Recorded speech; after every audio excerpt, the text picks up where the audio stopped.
in HTV in DeSoto. The CBS Radio Mystery Theater presents...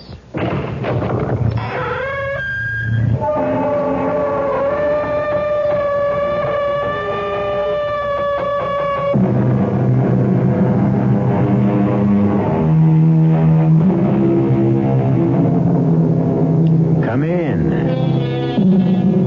Welcome. I'm E.G. Marshall. And once again, I invite you to join me as we journey through a strange and mysterious landscape filled with the terror of the unknown. Come as you are. You already own all the necessary equipment. All you need is your imagination. You've heard it said, there is no such thing as the perfect crime, but don't you believe it. History is filled with perfect crimes.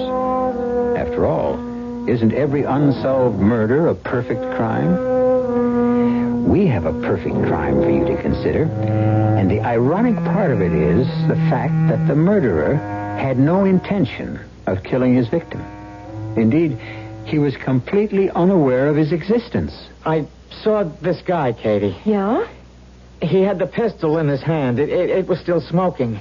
I knew he did it. I had him dead to rights. Well, Stash, why didn't you make the arrest? Because I couldn't. You see a guy kill somebody, you're a cop, and you don't move in to make the arrest? I was scared. Scared, okay, but you could have called for help. No, they'd never believe me. Why? Because this guy's name is Aaron Burr. Oh, I don't care if his name is King Tut. Well, he's as dead as King Tut. Aaron Burr died in 1836. Then how could he have killed somebody this morning? He did, Katie. Believe me. He did.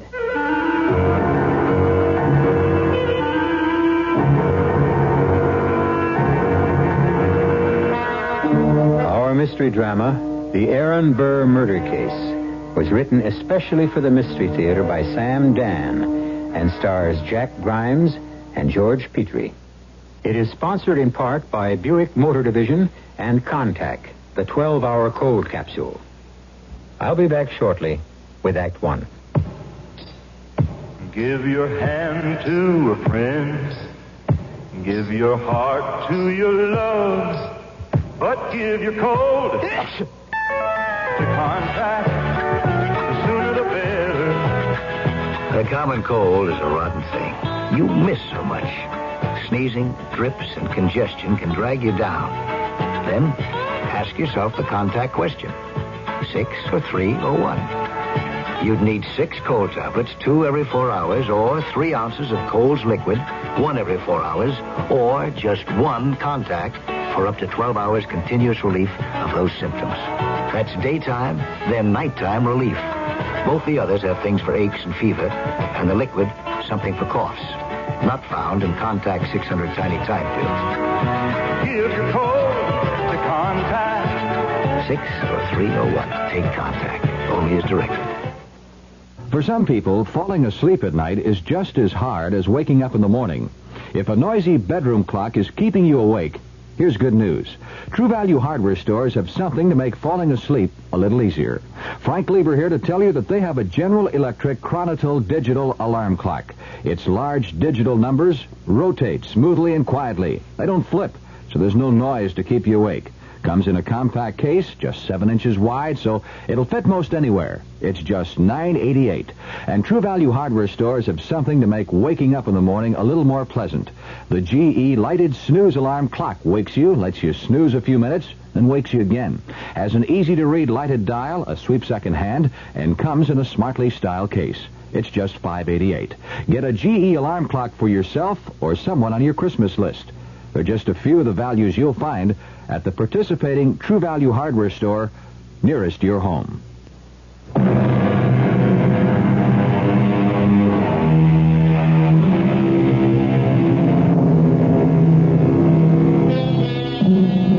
Our tale takes place in the Garden State of New Jersey, in the town of Weehawken. Famous at one time for its ferry to Manhattan. But before that, long before that, Weehawken was notorious for a different activity. A dark, dangerous, deadly, indeed illegal activity. An activity we're about to witness. It is a misty morning. We're on a rocky ledge of the noble palisade that overlooks the majestic Hudson River. Two men, each dressed in dark and somber gray, face one another at a distance of 20 paces. Each man holds a slim but lethal-looking pistol, and each pistol barrel is exactly 11 inches long, as prescribed by the Code of Honor. Nearby, a small knot of quiet, darkly dressed spectators. And now, one of the spectators steps forward. He's an imposing, white-haired military officer. Gentlemen, it is my duty to remind you, indeed to implore you, even at this final moment, to attempt to settle your differences peaceably. Then are you both agreed that honor can only be satisfied by an exchange of fire? So be it. You will hold your pistols at your sides, muzzles pointing to the ground. When I say, present, you will raise your weapon to aim. When I say fire, each of you has 5 seconds in which to make his shot. Are you ready, Colonel Burr? Are you ready, Major Hamilton? Very well. Present. Fire! Cut! Print it! Marvelous, marvelous. And now let us do it again. Honestly, George, must you drop plop like a wet lamp glued in a sack? Are we going to play the damn scene again, Mr. Paradis? I believe so, Mr. Daly. Do you know why? Please. Because you didn't play it the first time. The word play, gentlemen, must suggest lightness, imagination, spirit, a quality I of... should have listened to my agent.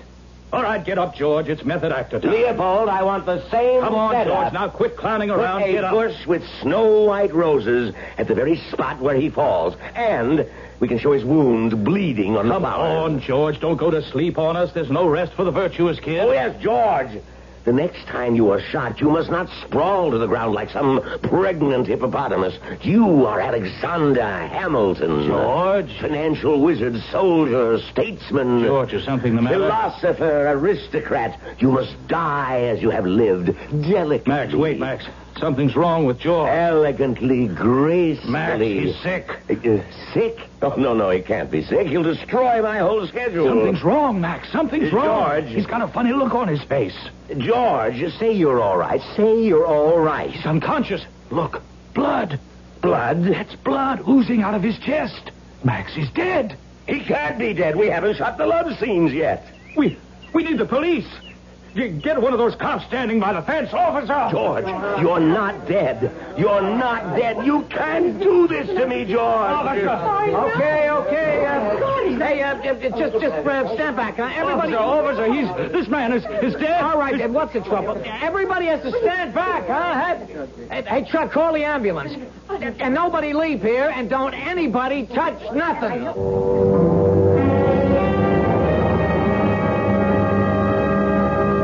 Lieutenant, he was lying on the ground. I didn't think anything of it until I looked very closely, and he was dead. Thank you, Mr. Daly. Is that all? For now. Am I, free to leave, Lieutenant? You're free to go, but you're not free to leave the location, I believe you movie people call it. Thank you. Yes. Swoboda, Yeah, Lieutenant. who's this actor who played the other part? Aaron Burr. You seem to be an expert on this picture, Officer Swoboda. Well, I tell you, Lieutenant, I've been watching so much, I think I know everybody's lines. Maybe this is your big chance to get into the movies. No, not me, Lieutenant. You know, when the precinct gave me this special duty, I thought it'd be a piece of cake. These guys work too hard. They shape up before it even gets light. Well, Hollywood's loss, Weehawken's gain. Now, who did play Aaron Burr? Well, everybody heard of him, Tony Bellows. Yeah, we'll see him. But first, send in that one who's doing the St. Vitus dance outside. Oh, Mr. Maximilian Paradis. He's the big wheel. Yeah, well, let's start him spinning and see what we get. Okay, Lieutenant. Mr. Paradis? Yes? My name is Lieutenant Bauman. Sit down, please. Thank you indeed. Thank you for extending me hospitality in my own office. Oh, well, I'm sorry we took over your trailer, sir, but we needed a headquarters for this investigation. Your name is Maximilian Paradine? Everyone knows that. Now, sir, at approximately 7 a.m. this morning, you staged a duel between two actors, a Mr. George Rivers and a Mr. Tony Bellows. Is that correct? That is not correct. I staged a duel between Alexander Hamilton and Aaron Burr.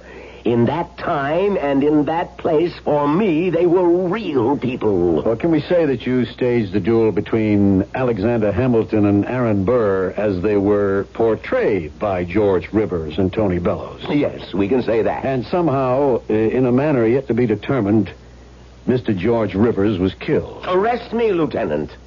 Arrest you? Why? I am guilty. Of what? Murder. Murder? Yes. I killed George Rivers.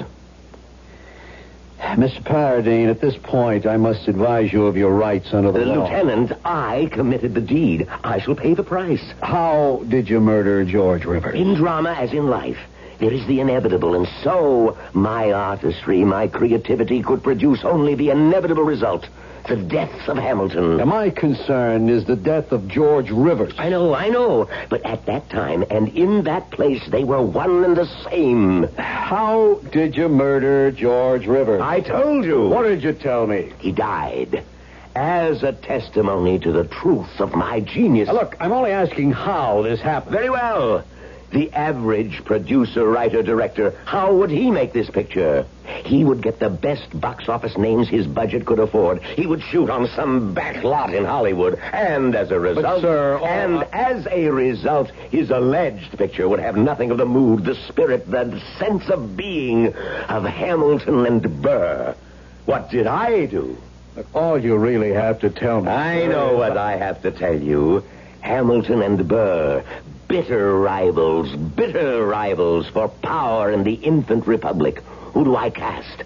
George Rivers and Tony Bellows, rivals for preeminence as the leading men in the American theater. And just as Hamilton and Burr vied for the affections of Miss Eliza Croy, I cast for that role Julia Starrett, who has just divorced Tony Bellows in order to live with George Rivers. Do you follow this? Yes, sir, but what I must ask you is... Do you understand how my actors now are under the same human tensions that tormented the people whom they portrayed? Sir, I only have a very... Hear me question. out. Now then, where do I stage the final fatal act of the tragedy? I go to the exact spot Hamilton and Burr chose for the denouement to their drama. The favorite dueling ground of the day. A field at the edge of the Palisades in Weehawken, New Jersey. Mr. Paradine. I not only place each of them in the precise positions they occupied on that fatal morning, I actually chose the morning itself. Wednesday, July 11th, 7 a.m. So, you see... Everything is exactly as it was. The hatred, the tension, the time, the place, and therefore the absolutely inevitable result. Well, what? What is the procedure? I have just confessed to murder. What I'm waiting for you to tell me is how you killed him. How I killed him. He died because a pistol ball pierced his heart. Now, someone inserted that ball into the pistol that was fired by Mr. Tony Bellows. That someone is the murderer. Now, sir, is that someone you? No. Then you are not the killer. No one could have placed a ball into that pistol. Why do you say that? Because there is no place to put a ball and no way to fire it. How can you say... how can I say that simple? I provided these pistols myself. For all that they look authentic, they are only cap pistols. Now, this is the pistol that fired the shot. Are you telling me it's not real? That's exactly what I'm telling you. I'm sorry, Mr. Paradine. This is an authentic pistol, and it has been fired. That's impossible, Lieutenant. Here, look. Let me show you why it... Yes? Lieutenant, this isn't the pistol that I gave it. It isn't the same pistol. It isn't the pistol I had the prop department make. Sort of. Yep, yes, Lieutenant. Where'd you get this pistol? Well, it was lying on the ground, Lieutenant. Where? Well, near where Aaron Burr, Tony Bellows dropped it. It was laying there along with his cloak. This cloak? Yep. On the table? Yes, sir. I tell you, it was not the pistol that was used in the scene. Well, I don't know, Lieutenant. That's the one I found near where Tony Bellows was standing, and this one here is the one George Rivers had. Now you can see. That's the make-believe pistol. There were two of them. If there are two of them, where's the other one? Well, I don't know. Kubota? Well, this fake one and this real one, those were the only two. Get this Tony Bellows in here. All right. Mr. Bellows? Mr. Bellows? He's not out there, Lieutenant. That's a real pistol. Look, maybe he's in his trailer, Lieutenant. Well, find him and bring him in here. Yes, sir. Lieutenant. What is it, Mr. Faraday? I don't know what to make of it. I don't know what to say. About what? This pistol. The name. Here, look. Read what's engraved. Where? Just under the lock. Read it. It says... Aaron Burr.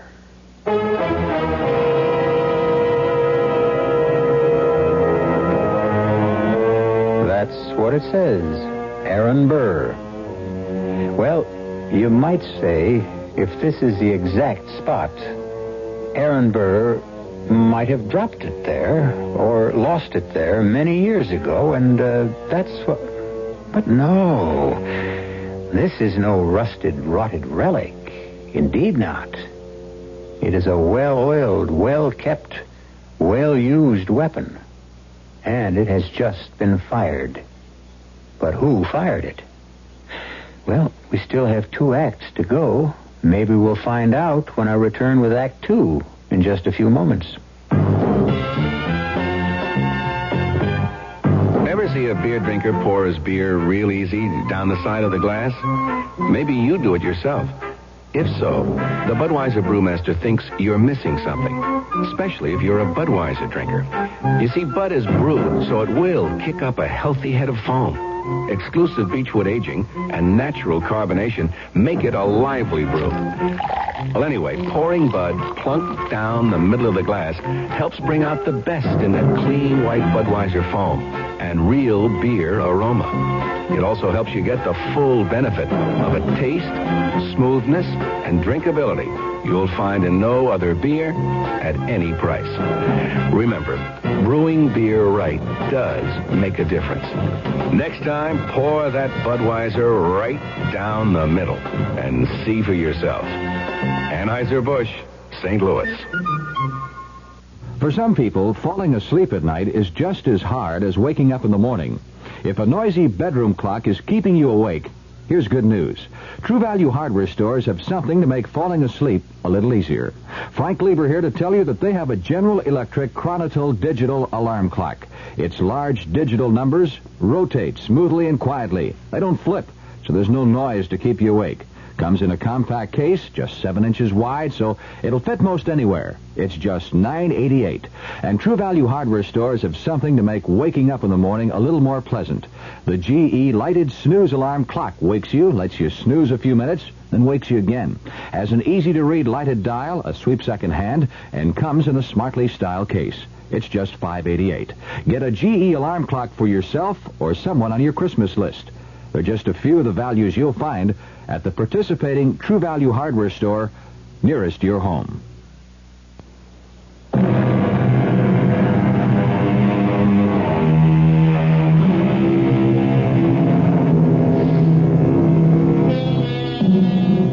Mr. Maximilian Paradine, an authentic genius of the films, is shooting a motion picture on the duel between Alexander Hamilton and Aaron Burr. And shooting seems to be the literal word for it, since George Rivers, who plays Alexander Hamilton, fell to the ground dead. He is dead because Tony Bellows, who plays Aaron Burr, evidently did not fire the prop pistol, which is a harmless replica, but a real lethal weapon. To complicate the situation, there is a name inscribed on this real pistol. And what is the name? Yes, you're staying with us. It's Aaron Burr. You say, you've never seen this pistol before, Mr. Parody. But how, Lieutenant? How could I'd like an answer, yes or no. Yes or no is an answer for small minds. To the best of your knowledge, Mr. Paradine, have you ever seen this pistol? No, never. This is Aaron Burr's pistol. How do we know? It says so. His name is on it. How did it get here? You would have to ask Aaron Burr. Lieutenant? What is this, Svoboda? Tony Bellows, the guy who plays Burr, he's gone. What do you mean he's gone? Well, he's nowhere around. Impossible. He has a contract. This is a shooting Now, day. just hold it, Mr. Paradine. Now, when was the last time you saw Mr. Bellows? When? Yes, when? When? We were doing the scene. The camera establishes Mr. Burr. That's Bellows. You must not destroy my concentration. Now, the camera pans to Mr. Hamilton, George Rivers, back to Mr. Burr, on Daly's command, present. He raises the pistol, camera to Mr. Hamilton. On him, the word fire. He falls, discharging the pistol. And where did Mr. Bellows go? Where? Yes, where? I don't know. You don't know? I wasn't concerned with him. I was watching Mr. Hamilton. George played the scene badly. Oh, that's a terrible thing to say about an actor. And if you quote me, I shall deny it. But the last scene he ever played, he played badly. This is Bauman. Get me the chief. Terrible way for an actor to die. Yeah, Bauman at the movie thing here. We wanted Tony Bellows. Material witness, at least. Disappeared. Uh-huh. Ask the New York cops if they can pick him up for us. He's got an awful lot of questions to answer.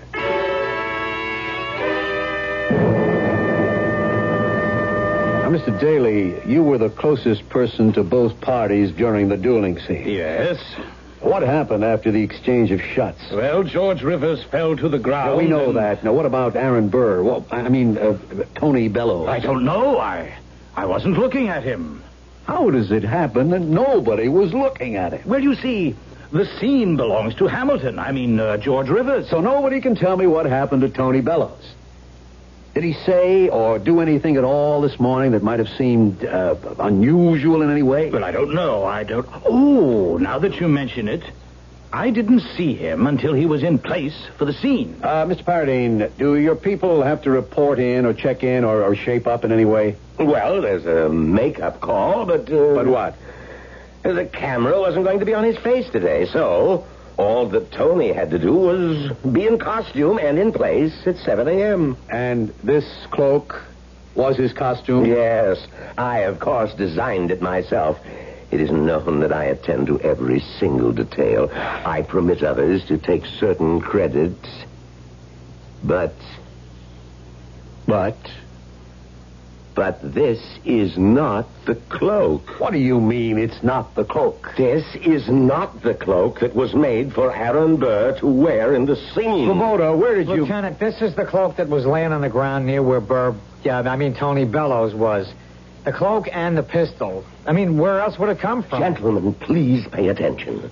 This cloak is made from a heavy wool material. I have never seen a material like this. Mine was a cotton because I wanted But, Mr. Paradine... let me... Oh, no. Here it is. Inscribed below the collar. Look, read. Aaron Burr. Aaron Burr. Lieutenant, I am frightened. Mr. Paradine, are you positive this is not the cloak? Lieutenant, may I show you something? Look, these stitches. What about the stitches? Look at the stitches along every seam. Well? Not a single one of these stitches was sewn by machine. This is not the cloak that was worn by Aaron Burr this morning. Svoboda? Yeah, but it's the one I found. If it wasn't lying there, where would I get it? Lieutenant Bauman. Yeah. Where? Yeah, right now.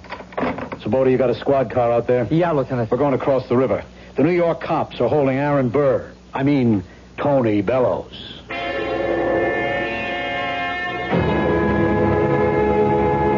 I was here all the time, Lieutenant. Here? Here in my apartment. Now, just a minute, Mr. Bellows. Are you telling me you were not on the set earlier this morning? That is exactly what I'm telling you. You better tell it from the beginning. All right. I got to bed late last night. We'd been, okay, I had a few. And the truth is, I did something for the first time in my whole career. I just overslept. I missed my assignment. And? Well, I was awakened by a persistent ringing of the doorbell. I kind of staggered out of bed. I mean, I was hungover, and I opened it, and there was a cop, and he said, "I'm wanted for questioning by New Jersey police in connection with the killing of George Rivers." I didn't even know he was dead. How would I know? You deny that you were on the set this morning? Oh, yes. You deny you fired the shot? How could I fire the shot if I wasn't there? But you were seen there, Mr. Bellows. Was I? Who saw me? The cast, the director, the crew, and this officer here, Patrolman Svoboda. Now, wait a minute. Officer, did you see me on the set this morning? Yes, Mr. Bellows, I did. Are you sure, officer? Yes, sir. Now, look at it this way, officer. You saw somebody in costume. You knew I was playing the part. Now, officer, realizing that my life could depend on your answer, just think. Did you actually see me, or did you naturally and automatically assume it was me? Well, Svoboda? Well, Lieutenant, now that it's put that way, I don't know. What don't you know? Well, I don't know if it really was him. I mean, sure, I thought it was him, but I couldn't put my hand on the Bible and swear. But if it wasn't him, who was it? I don't know. Mr. Bellows, have you any objection to coming back with us? No, Lieutenant. None at all. Will you excuse me while I change clothes? I'll just be a minute. Go ahead. Well, Lieutenant? All I know is somebody killed Alexander Hamilton. Now, listen to me. I'm talking like that flaky director. I mean, somebody killed George Rivers. Yeah, but who? Svoboda, you were there. You're a cop, a trained observer. Now, tell me, what did you see? Okay, I'm standing just inside the fence by the gate. I'm with Chuck and Smitty. They're not watching. I am. Okay, it's just about 7 a.m., so there's Hamilton, Rivers, and there's Tony Bellows, and they're ready to shoot. When was the first time you saw Tony Bellows? Yeah, well, that's just it. Now I can't be sure it was Tony Bellows. Okay, when was the first time you saw someone that looked like him? When? Well, just then. You mean you didn't see him on the set before? You didn't see him come out of the dressing room trailer? No, Lieutenant. Okay. They play the thing. They shoot. Now what? Well, I'm watching Hamilton. Rivers. I say to Smitty, I bet she makes him play it again. But Bellows, Tony Bellows, what about him? Yeah, I don't know. I'm not looking at him. Then there's all the noise and the commotion, and I run over there. George Rivers is dead. And all through this, you don't see Bellows? No, sir. We put in a call for the ambulance. And there's no sign of Bellows? Well, I don't see him, but I'm not looking for him. So you bring in the pistol and the cloak? The cloak. Now that you say it, something's bothering me. Before the shots, he's wearing a cloak, but after the shots, right after, I think, he's not wearing it. Now, why would he take it off? Svoboda, how would you know? You said you weren't looking at him. You were looking at Hamilton. Yeah, Lieutenant, but you don't have to look at somebody to be aware of him. You know what I mean? And I'm aware of the fact that he's not wearing a cloak. And I see him toss away the pistol, and I think there's another guy. What other guy? Who? I don't know. Another actor? I don't know. It don't look like any of the other actors. Who did it look like? It was something red. What are you talking about? Red? Why should I be thinking of the color red? Svoboda, this other guy. Who? If there really was another guy. Svoboda, don't you go kooky on me now. I'm trying to think, Lieutenant. I'm trying to remember.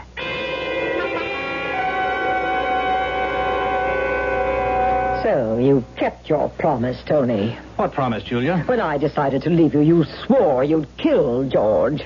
How about it, Mr. Bellows? Did you? I didn't swear. I merely threatened. And obviously he's kept his word. Oh, Lieutenant, did you ever say things in anger that could come back to haunt you? Did you threaten to kill him?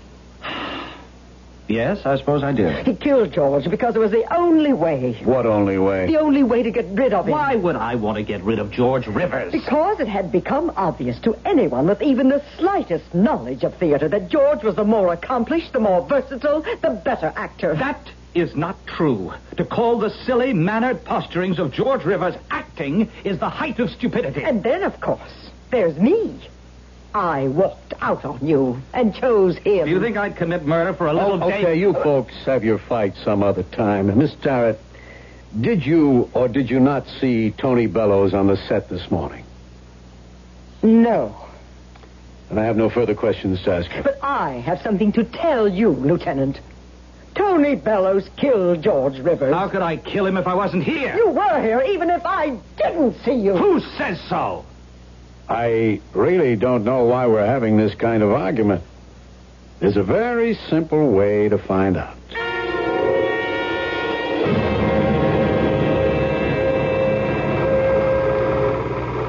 Hold it right there. No, it's no good, Mr. Paradine. You can't see his face. Ah, but you can see the cloak and the pistols so clearly. But I want his face.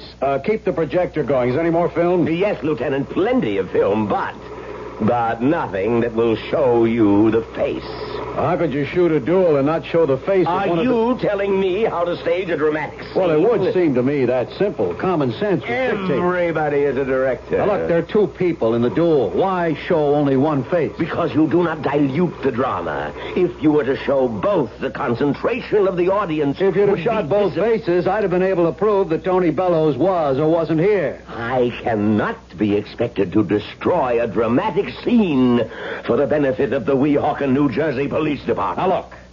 Somebody played that scene with George Rivers this morning. Now, if it wasn't Tony Bellows, who was it?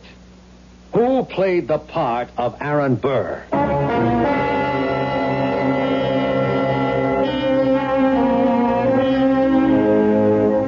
All right. Who? Let us be completely objective. Let us, as they say, review our options. First, despite what he says, it was Tony Bellows. Second, it was Aaron Burr. Yes, Aaron Burr, dead and gone these many years, but Aaron Burr all the same. Third, oh, well, see if you can figure it. And I'll be back in a few moments with the third act to check you out. Been all over town and you can't find what you're looking for. Stop all that chasing around. What you're looking for is gonna get found. At Gabbard's, you'll find your home at Gabbard's. You'll find a world of wonderful things waiting for you at Gabbard's. We'll let you in on a secret Christmas place. It's at Gabbard's. Gabbard's exciting accessory department, where every item is an exciting gift idea. Thousands of gift ideas in every price range. But help us keep Gabbard's accessory department a secret. See, that way, we can always park easily and shop without pushing. Because if everybody knew about Gabbard's accessory department, well, everybody would want to shop there. Gabbard's. You'll find your home at Gabbard's. Gabbard's. Gabbard's first ever sale now through Saturday, November 30th. Up to 50% savings. Midway Road north of LBJ 635. If you take a look at the new 1975 cars, it doesn't take long to notice the European influence is strong. And to be sure, there are some new American cars that rival the Europeans, one being Buick's new Skylark SR. But don't consider a Skylark SR because of its touring car interior or its rather rakish profile. Consider it because it's a Buick, possessing many of Buick's nicer innovations, like the new Buick V6, a peppery little engine that spits out a plentiful amount of torque while sipping a surprisingly small amount of gasoline. And if you wish, Skylark SR can abound with creature comforts seldom found on cars this size, with available items like Cruise Master speed control, AM/FM stereo. But you've heard enough. Now you need to see and drive a Skylark SR. And try to remember, it's not a European touring car. It's a Buick. There's a new plan in town for personal banking, and it's a grand plan. In fact, that's the name of it. The Grand Plan from Lakewood Bank and Trust. It's a special plan to reward you for keeping $1,000 or more in your regular savings account. As a member of Lakewood's Grand Plan, you will get 6 free banking services, including no service charge checking, as many free personalized checks as you need, and free emergency overdraft protection. The Grand Plan doesn't cost you money. It makes you money. It really is free. There's no monthly fee, and you don't have to apply for a bank credit card. On top of all the free services, you naturally receive the maximum interest on your savings. And at Lakewood, the interest is compounded every day. So find out all about Lakewood's Grand Plan for personal banking. Call or come by and see your accommodating banker at Lakewood Bank and Trust, Gaston at La Vista, member FDIC.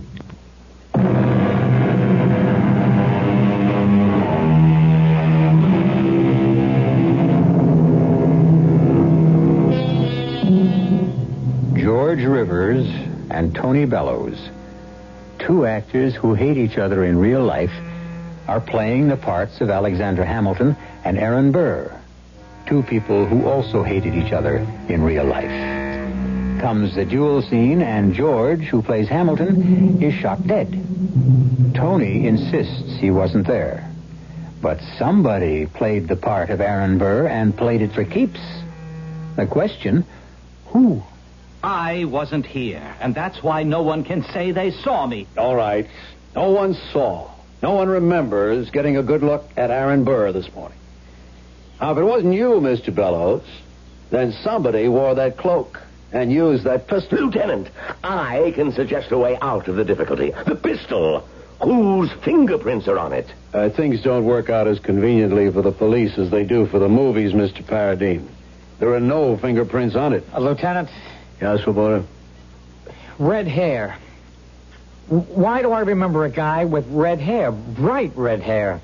Mr. Paradine? Anybody with red hair in the company? Red hair? Yeah. No. My philosophy is to use a redhead only as a lead. You see, if anyone else had red hair, it would... Yeah, I know. It would detract. What about this guy with red hair, Swoboda? I don't know. I'm just trying to put it together in my own mind.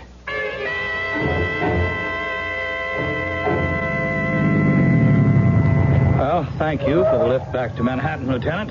We brought you over. We bring you back. Will I be wanted again for, Just keep yourself available. I see. Anything else you have to ask me? No. Well, thanks again for the lift. Yeah. How have you been getting back and forth from here to Jersey? Oh, there's nothing to it. By car, get onto the West Side Highway, into the Lincoln Tunnel, and there I am in Weehawken. And, how long does it take you? Oh, early in the morning, no traffic, 20 minutes. Oh, I think I see what you're driving at. I'm not driving at anything. Where do you keep your car? They have a garage in the basement of the apartment house. Well, see you around, Mr. Bellows. Yeah. Once again, thanks for the lift. Well, while we're here, we'll ask. You in charge of this garage? Oh, I ain't in charge of nothing. I just work here. Police. Yeah, I know. I can always tell a cop. What time did you come on in the morning? 8 o'clock? Who's on before you get here? Nobody. The night man quits after he washes the cars. And what time is that? Well, he gets it all done by 3:30, 4 o'clock. So if someone picks up his car between 4 and 8 in the morning, there's no one here. That's the way it goes. When you got here at 8 o'clock, was Tony Bellows' car in the garage? Yes, sir, it was. And talking about Tony Bellows' car, I'm washing it now. I see. Anything else? Yeah, I noticed on the blackboard there you got some names. Mr. Bellows is one of them. What does that mean? Oh, those are the full-service customers. You see, each one is supposed to have their car washed every night in the week. Okay, thanks. You know what I always say, support the local cops. Hold it. You're washing Mr. Bellows' car now? Why? You can see why. It's filthy. Full of that Jersey mud and dirt. Was it that way when you came in at 8 this morning? It's been that way all day. It's the first chance I had to get at But it. if the night man washed it last night and it hasn't been used since, then how did it get so muddy? Could he have forgotten to wash it? Who, Jerry? We call him Jerry the Elephant. He never forgets. And so, in the confusion after the shooting, you sneaked off the set. I did not. You got into your car. No. You drove back across the tunnel and into your garage, and you were upstairs before the day man showed up. It isn't true. But you forgot one thing. The car is washed every night. You got it dirty when you took it out. I didn't take it out. Then how did it get full of mud? I don't know. Yes, I do. The night man didn't wash it. He swears he did. Oh, he's lying. Plenty of times he forgets or he's too lazy. And I pay good money for that service. You're not getting your money's worth. Why didn't you complain? Well, I did. To whom? To his boss, naturally. If we asked his boss, would he remember your complaining? If the night man makes a habit of forgetting to wash your car, wouldn't the day man notice? Should we ask him? What would he say? Let me alone. Just let me alone. I didn't kill him. I did not kill him. Yes, we'd better let you alone for a while. Have something to drink. Relax. Think about it.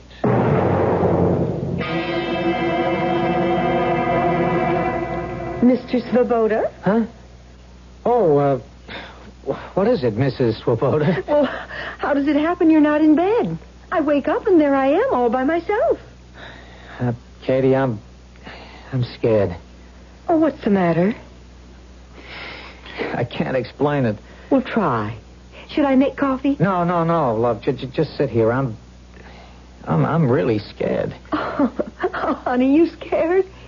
Stash, you don't even know what that word means. I've been reading something in these books. Let me see those. The Life and Death of Alexander Hamilton. Hey, I thought you got out some books so you could finally study for the sergeant's exam. What's this all about? How did I know, Katie? How did I know? How did you know what? Exactly how it happened. How what happened? How Burr killed Hamilton. I've been reading these books all about that duel, the reports, the eyewitness accounts, and they all agree on what I saw. Well, what do you think you saw? I saw Burr, Aaron Burr, just before the duel, while he was waiting, slip off his cloak. And then I remember the look on his face after he fired his pistol. No, Stash. No, shush. He was scared. I guess he really didn't mean to kill Hamilton, and he just threw away the pistol. And he was about to rush over to where Hamilton fell, and this red-haired man stopped him. Stopped him? Just held him. And he then started walking Burr away. And? And that's all I saw. Nobody else saw a red-haired guy, but I did. And you know who he was? Who? All right, Burr has a second. You know, a guy to back him up, huh? Uh-huh. And this guy's name was Van Ness. And he had red hair. So? Well, what does that mean? Do you realize what I saw? I saw it exactly as it happened, as it took place on Wednesday morning at 7 o'clock on July 11th, 1804. Well, I saw the real duel. And somehow the real Aaron Burr fired, and the bullet hit George Rivers, the actor. Oh. Katie, I saw it. Well, I'm not saying you It's didn't. the only way to explain it. The only way it could have happened. Sash, if the duel took place in 1804, how Look, could... Katie, it's like if you can duplicate all the exact conditions, you can maybe... Okay, Stash. Look, they're going to hang it on this Tony Bellows. But, darling, he did it. No, Katie. Aaron Burr did it. That's what happened. That's the crazy thing that happened. But what can you do about it? I got to tell Bauman. No, Stash, don't. But Tony Bellows is innocent. You tell that kind of story to Bauman. You know what they'll do? It doesn't matter. If you know the truth, you got to tell it. But you don't know it's the truth. All right, look, here in this book. You see what the guy writes? And when Burr saw that he had killed the precious enemy, he threw his pistol away as if it were a thing unclean and started to rush toward his fallen friend and foe. And only the red-haired Van Ness, who, fearing for Burr's safety, managed to spirit him away. So? That's what I saw. That's what I saw. How he threw away the pistol, how he wanted to run to Hamilton. That's what the man's writing about.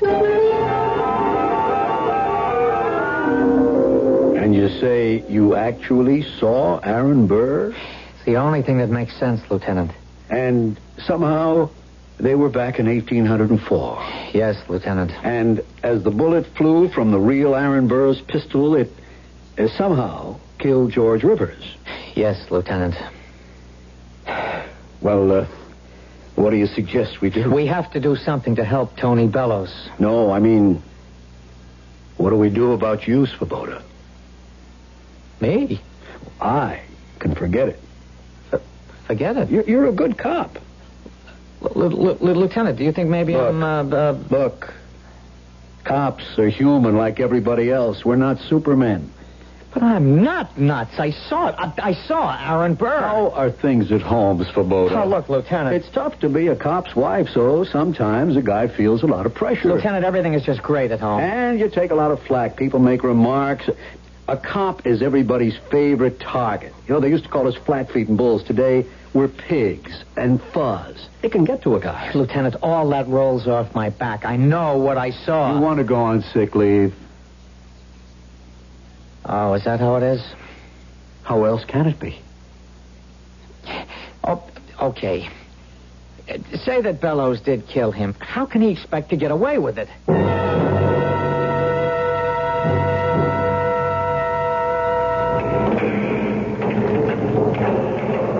I'll let you know when I'm ready to leave, guard. Well, what do you want? Who are you? Mr. Bellows, my name is Swoboda. You look familiar. Oh, you're the cop who was on the set. Huh. Why are you here? I heard the verdict. I'm sorry. 20 years. 20, and I'm innocent. Believe me, I'm innocent. Why didn't anyone believe me? I believe you. You do? Oh, that's great. I want to help you. How? Maybe I can catch the real killer. Do you know who it is? Yeah. Who? Nobody wants to believe it. Well, listen, who is it? It's Aaron Burr. Aaron Burr? Yes. Oh. Well, thanks a lot for dropping by, officer. I really appreciate it. It's true. Oh, sure. I can't tell my superiors about it because they'd never buy it. Well, no, of course not. But I'm going to work on it independently. Yeah, you do that. I just came by here to tell you that you still have a chance. Not much of a chance, but it's all there is. Oh, that's great. What is it? Well, the next time that July 11th falls on a Wednesday, I'll be there. At that field at 7 a.m. And when Burr shows up for the duel, I'll try to arrest him for the murder of George Rivers.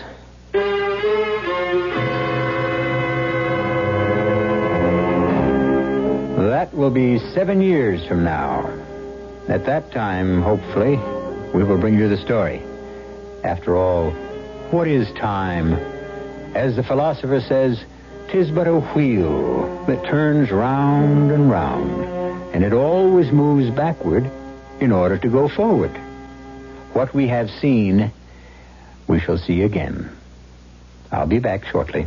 From 17 to 25, young minds are so alive. They see things that others may not see. College is the place they learn the things they'll need when it's their turn to show the way to you and me. College is a place where the future of America is being built right now. But colleges are in financial trouble, and they need all the help that you and I can give them. The dollars you give to the college of your choice are an investment in America's most important asset, the minds of her children. So please, give to the college of your choice now. From 17 to 25, young minds are so alive. A public service message of this station and the Advertising Council.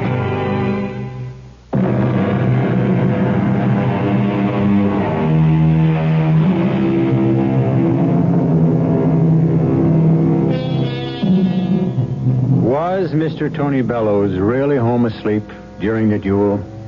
Did Officer Svoboda really see Aaron Burr and his second, Mr. Van Ness? We never take sides around here. We serve the feast and let each help himself to those dishes that please him best. Certainly there is nourishment enough to sustain both points of view. Our cast included Jack Grimes, George Petrie, Joan Shea, William Redfield, and Leon Janney. The entire production was under the direction of Hyman Brown. And now, a preview of our next tale. I knew there was something mysterious going on in this house. Something was wrong. Maybe it wasn't as deadly as Mayette had claimed. But I felt certain it wasn't as innocent as her father had asserted. And I also knew that I wasn't going to rest until I found out. I got out of bed and dressed myself. And I walked quietly to the door. And I turned the handle. And that's when I discovered that it was locked. Locked from the outside. I walked to the window. And I discovered that I couldn't open it. And now I knew with crystal clarity I was a prisoner. Radio Mystery Theater was sponsored in part by Anheuser-Busch Incorporated, brewers of Budweiser. This is E.G. Marshall inviting you to return to our Mystery Theater for another adventure in the macabre. Until next time, pleasant dreams.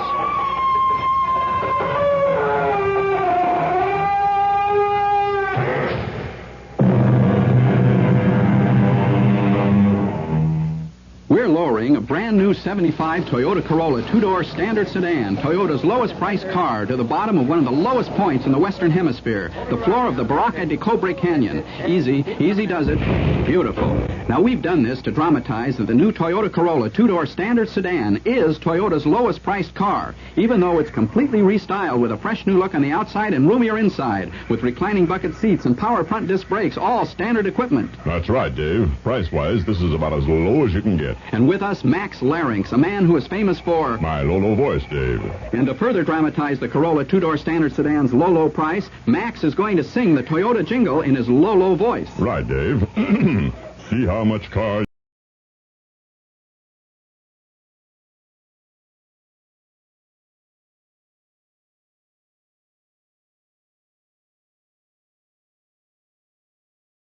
The CBS Radio Mystery Theater presents...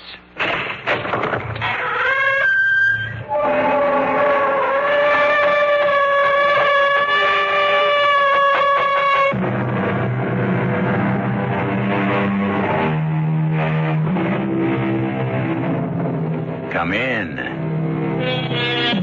Welcome. I'm E.G. Marshall. Welcome to the realm of your imagination. And that of the greatest horror story writer the world has known, Edgar Allan Poe. Yes, I said the greatest horror story writer because, although others may have written stories equally macabre and terror-ridden, no one has written as many. Moreover, when it comes to sheer mystery, puzzlement, Poe is unsurpassed. As witness. But, Monsieur Dupin, the door was locked from the inside. The windows were locked from the inside. The murder scene, the L'Esplanade apartment, is on the 4th floor. The murderer could not have escaped. And yet he did, my friend. But how? Oh, come, Pierre, you know as well as I do how. I know. You do. Your trouble is, you don't know you know. Riddles, Monsieur Dupin. You speak in riddles. Not at all, my friend. You create riddles where riddles do not exist.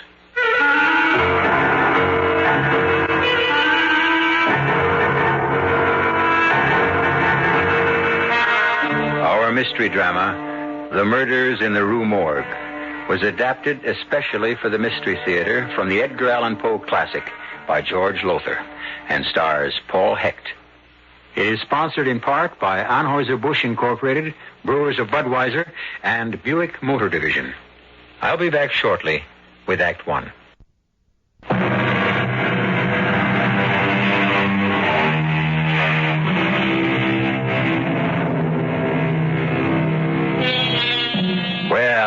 my friends, make yourselves comfortable.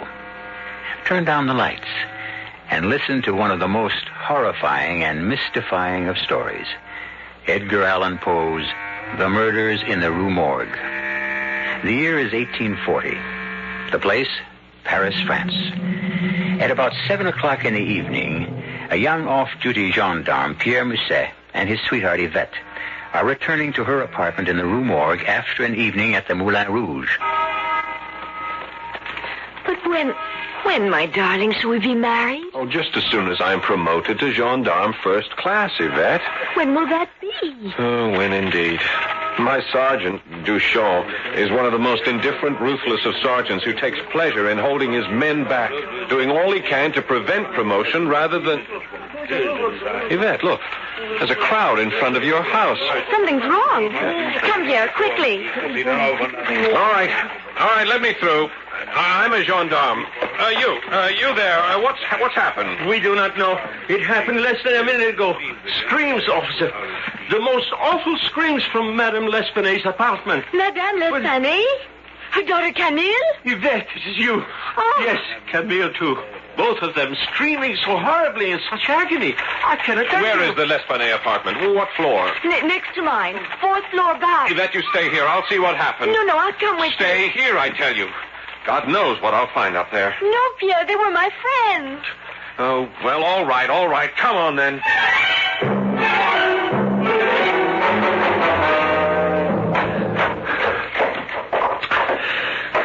Is this the apartment? Yes. All is quiet. Too quiet. The door is locked. Break it in. All right. So, now let's have a look. Pierre. Oh, my God. Yvette. No. I won't faint. I'll be all right. But, oh, heaven help us. What has happened here? Look, the woman on the floor. Her throat cut. Is that Madame L'Espanaye? Yes. But her daughter, Camille, where is she? The bathroom door. It's closed. Perhaps... I'll go and see. No, it's empty.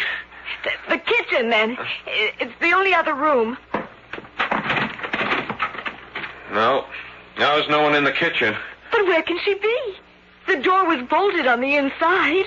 The windows. They're closed. Yes, but... this one's locked. Look, it's nailed shut. You see the nail? The window next to it is nailed shut, too. And anyhow, it's a sheer 4-story fall to the yard below. Camille couldn't have left that way. Oh, Pierre! Be calm, Yvette. We must both be calm. In the face of this? Oh, poor Madame. Her throat cut. Look here. This is strange. A bag of gold pieces. Napoleons strewed all over the floor. Oh, perhaps the murderer heard us coming and hurried to make his escape before... What escape? How could he escape? The door is bolted on the inside. The 2 windows, the only windows in this apartment, nailed shut. How could he leave? How could Camille leave? Impossible. It's just impossible. Well, it makes no sense. Here, give me a hand. Get this poor old lady off the floor onto the bed. Yes. You take her by the feet. I'll lift her by the shoulders. Ready? Yes. All right. Now, lift. Oh, good Lord. Pierre. Her head. It fell off. Don't faint, Yvette. Don't faint. Oh, no. Look, I must get a message to headquarters at once. You take it while I remain here and... Wait. What, Pierre? The fireplace. See there? A lot of soot has been dislodged. Fallen down from inside the chimney. What would that mean? There's only one way to find out, and that is to get down on my hands and knees and look up into the chimney. What is it? I am looking into a woman's face. A dead woman's face. Her face? It must be Camille. She's been stuffed up the chimney, head down. Pierre? What? I'm sorry. I can't help it.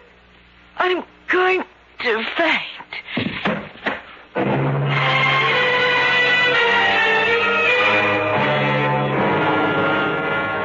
Jules, another glass of wine? I'll tell you, Yvette, after what happened next door to you last night, I could use another bottle of wine. You sailors, all alike. You can never get enough of wine. Oh, love, come here to me. Jules, not now. I'm engaged. Yeah, to a gendarme. And second class yet. He'll be a gendarme first class someday. Yes, and a sergeant someday, too. Sure, let me go. I must answer the door. Pierre, darling, I wasn't expecting you. Yes, so I see. Oh, don't get any ideas, Pierre. This is Jules Dubourg. He's a sailor on sick leave. Jules, this is Pierre Musset, my fiancé. Hello. How long have you two known each other without my knowing? A few days. Jules only came to live here a few days ago. Live here? He has 2 rooms in the basement, and he is quite sick. Something I picked up on my last voyage in Borneo. Borneo, eh? Jules has been all around the world, and more than once. Thank you for the wine, Yvette. It has warmed my stomach. Goodbye for now. Goodbye. I hope that is all you warmed? His stomach? Pierre, what a thing to say. You have no cause to be jealous. I'd better not have. I have enough troubles as it is. Tell me, my darling, what happened when you talked to Sergeant Duchamp? Exactly what I expected would happen. I said, Sergeant Duchamp, I would like to be assigned to this case, to the murders that happened in the Rue Morgue. And what did he say? He said, You solve a mystery like that one? You leave such things to your betters in the detective bureau. Of course you stood up to him. Oh, yes, I'm not afraid of him. Not like the others. I argued with him. I explained that I am in love with the most beautiful girl in the world, and that I cannot wait to make her my wife. But I cannot make her my wife until I am promoted to gendarme first class, and one way to get promoted to gendarme first class would be for me to solve the murders in the Rue Morgue. And what did he say to that? He laughed. You are a nut, he said. You are as much of a nut as C. Auguste Dupin. C. Auguste? Dupin. Who is this Monsieur Dupin? The fellow who solved the Marie-Roger case.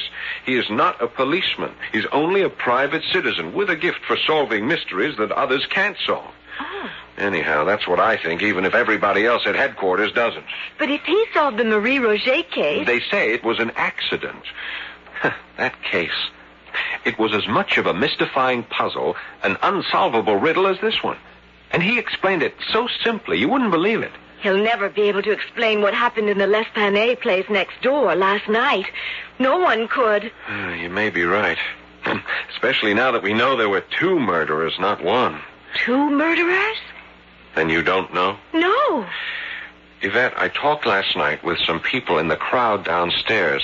They said that while Madame and her daughter were screaming, they heard the voices of 2 men yelling and cursing at them. 1 murderer or 2. How did they get out of that apartment? Perhaps your friend, Monsieur Dupin, could tell you. Go to him. Ask for his help. You forget. My sergeant has ordered me to leave everything to the detective bureau. You forget that unless you are promoted to gendarme first class, we cannot marry. One day I shall become gendarme. One day? What one day? When?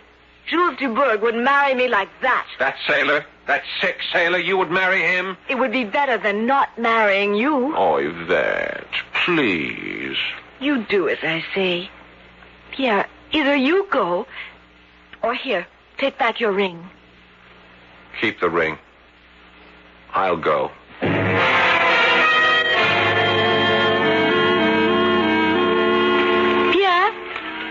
Pierre? Yvette! What are you doing here in Montmartre? I had to see you. This couldn't wait. Pierre, I found this shoved under the door of my apartment. Huh. Looks like a note. It is a note. Read it. Be warned. Tell your boyfriend to forget about the Rue Morgue murders, or you will die the way Madame L'Espanaye did. Yvette. I thought you had better see this and take it to Monsieur Dupin at once. He will know what to do. Yes. Yes, he would. Then take it to him as soon as you are off duty. And Pierre? Yes? You did go to see Monsieur Dupin, didn't you? Well, Well, no. Yeah. I couldn't bring myself to do it. I didn't have the nerve. But now that your life is threatened, I'll go to see him and ask his help. I promise you, Yvette. I promise.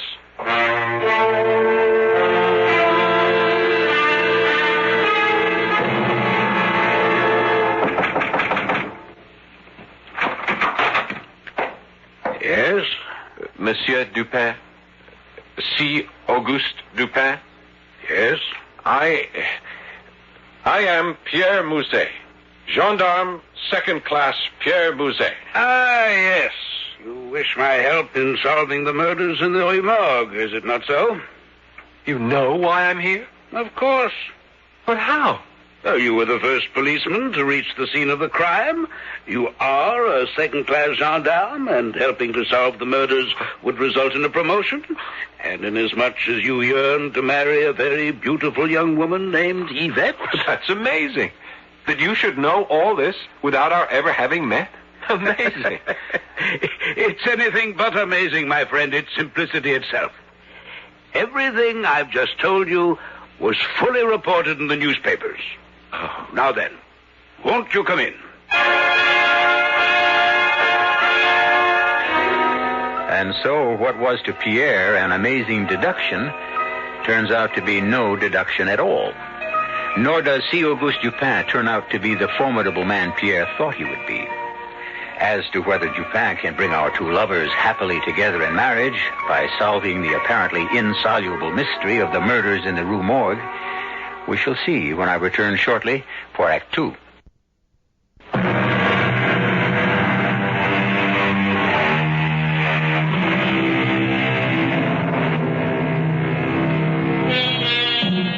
Well, then, Gendarme Second Class Pierre Musset has sought the help of C. Auguste Dupin in solving the murders in the Rue Morgue. Murders so baffling that any chance of solving the mystery seems impossible. Still in all, as you know, Dupin solved a mystery equally as puzzling, that of Marie Roget. So let's join Pierre now as he sits across from Monsieur Dupin in the latter's modest apartment. My dear fellow, I've little, if any, interest in solving crimes. I wish only to be left alone to read my books and pursue one or two hobbies. And after all, crime is the business of the police. I know. Well, thank you for seeing me, at least. I'm sorry to have taken your time. Good day, Monsieur Dupin. Good day. No. Wait. Monsieur? I'm a fool, but I'm also French. I have no interest at all in solving crimes, but, let me face it, I cannot remain untouched by the plight of young lovers. Then you will help me to... If you solve this mystery, or more precisely, if I solve it for you and let you take the credit, then assuredly you'll be raised to gendarme first class and able to marry your beloved Yvette. Now, can you gain access to the L'Esplanade apartment? Of course. Well, in that case, my dear fellow, let us go at once to the Rue Morgue.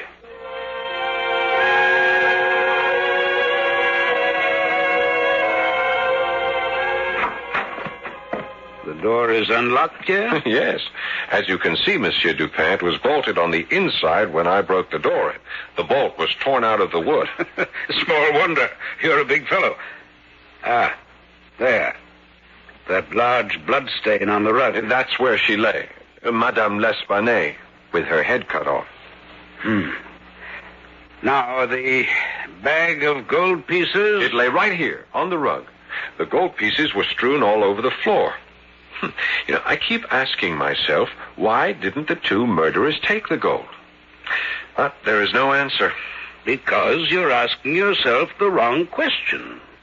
The wrong question? Well, the answer to why they didn't take the gold is simple. They didn't want it. The question you should be asking is, why didn't they want it? Oh, yes. Yes, I see. Now, this is the fireplace where you found the body of the daughter, Camille? Yes. Stuffed up the chimney. Feet first, the head down. Again, I keep asking, how powerful must these men have been to be able to do it? To stuff a body up a chimney with such force that... I don't know how many bones were broken. My friend, you have a positive genius for asking the wrong questions. Again, it's not how they do it, but why did they do it? What reason would they have for doing it? I can't answer that. Maybe there was no reason. There's always a reason, Pierre. Now, what else was there? Ah, yes, the windows. You say these are the only 2 windows in the apartment? The only 2. None in the bathroom, in the kitchen? None. And these appear to be kept locked with a nail in each. And let's see. I pull the nail out of this one and open the window. Well, the murderers couldn't have escaped this way. Even if the windows had been open, it's a sheer drop. 4 stories to the ground. So I see. I also see a drain pipe. But if the windows were locked... They could not have been locked. But they were. Oh, my friend. God also gave you a brain. As with your eyes, use it. You know the murderers did not escape by way of the door. It was bolted on the inside and you broke it in. True enough. They could not have escaped by way of the chimney. It follows that they had to escape via the windows, using the drain pipe to reach the ground. But I tell you, the windows were locked, just as they are locked now, each with a long nail. All the windows in this house are the same. A hole is bored through the window and into the sill. To lock the window, you push a nail through it into the sill. Well, you just pull that nail out of this one. Not the other. You do that, my friend. You pull the nail out of the second window. What for? To answer the question of how the murderers escaped. Now do as I say. Pull it out. What in the world You see? A broken nail. As simple as that. A broken nail. But it's not simple. The window only appeared to be locked. Well, I've seen enough. Let's go. You have the answer then, Monsieur Dupin? Part of the answer. Only part. But give me time to think and... Look who's coming up the stairs. Hello, Pierre. What are you doing up here? Why don't you stay in your cellar, Jules? That is not your business. Yvette is my business, and you are up here to see her. What if I am? I want you to stay away from her. Yvette is my fiancée. Take a reef in your sail, Pierre. You don't own her. Now, you listen to me. You take your hands off me. Take them off. Gentlemen. What is all this? What's going on here? I want Jules de Burgh to stay away from you, and you from him. Oh, you do? Yes, I do, Yvette. You are my fiancée. But not your wife. And even if I were, I have a right to see anyone I please. Not while you are engaged to me. Oh, is that so? Well, let me tell you something. I will see anyone I wish, whenever I wish. Now, mademoiselle, you don't mean that. You're speaking out of anger. Who are you? And what right have you to interfere? My name is Dupin. Auguste Dupin. Monsieur Dupin? Pierre, you went to him. I did indeed, mademoiselle, and believe me, your fiancé is not only a man of determination, but brilliance, mademoiselle. Brilliance? Well, my dear fellow, the way you solved the puzzle of that locked window, brilliant, positively brilliant. You'll be in the detective bureau before you know it. Oh, Pierre, that's wonderful. Wonderful. Jules, I think it would be better if you do not come to see me anymore. But, Yvette... Please, Jules, no more. Have it your way. There are other ports of call. Oh, so there, Monsieur. Monsieur Dupin, can I offer you a glass of wine? Thank you, but another time. You could tell me what perfume that is you're wearing? Nuit de Passion. Passionate night. It's well named, mademoiselle. A pleasure meeting you, mademoiselle. Pierre, if you would see me down to the street. Oh, of course. But come back, Pierre. If you are off duty, that is. I am off duty, Yvette, and I shall be back. This fellow, Pierre, this Gilles de Bourgh, he's a sailor, isn't he? Yes. What's he doing here? Why isn't he at sea? I don't know. He's ill. Some sort of rare tropical disease he picked up in Borneo. In Borneo? Interesting. What's so interesting about it? You know, my friend, I told your fiancée you were brilliant enough to be a detective. Oh, I appreciate that, Monsieur Dupin. You did me such a favor, building me up in her eyes. Oh, but it's true, you know. You could be a detective. You've only to learn how to use your head and all your senses. My senses? All 5 of them. You see, everyone's senses, taste, smell, sight, sound, touch, all these tell things. But few people listen. For example, I noticed the scent of your fiancée's perfume. Have you? Well, I've always known she smelled exciting. But beyond that, you did not go. Now, you ask me why the fact that our sailor man, Gilles Dubourg, contracted a disease in Borneo is interesting to me. Yes, I do. But you've no need to ask. It's as I said before. You know, but you don't know you know. Very well, then. I'll give you a lesson. Your first lesson in how to be a detective. Now, first, look. Then, see what you look at. Then, put 2 and 2 together and make sure they add up to 4. Now, for instance, put Gilles Dubourg together with drain pipes and see where it leads you. Jules and drain pipes? I don't understand. You will. You will if only you think, my friend. Think.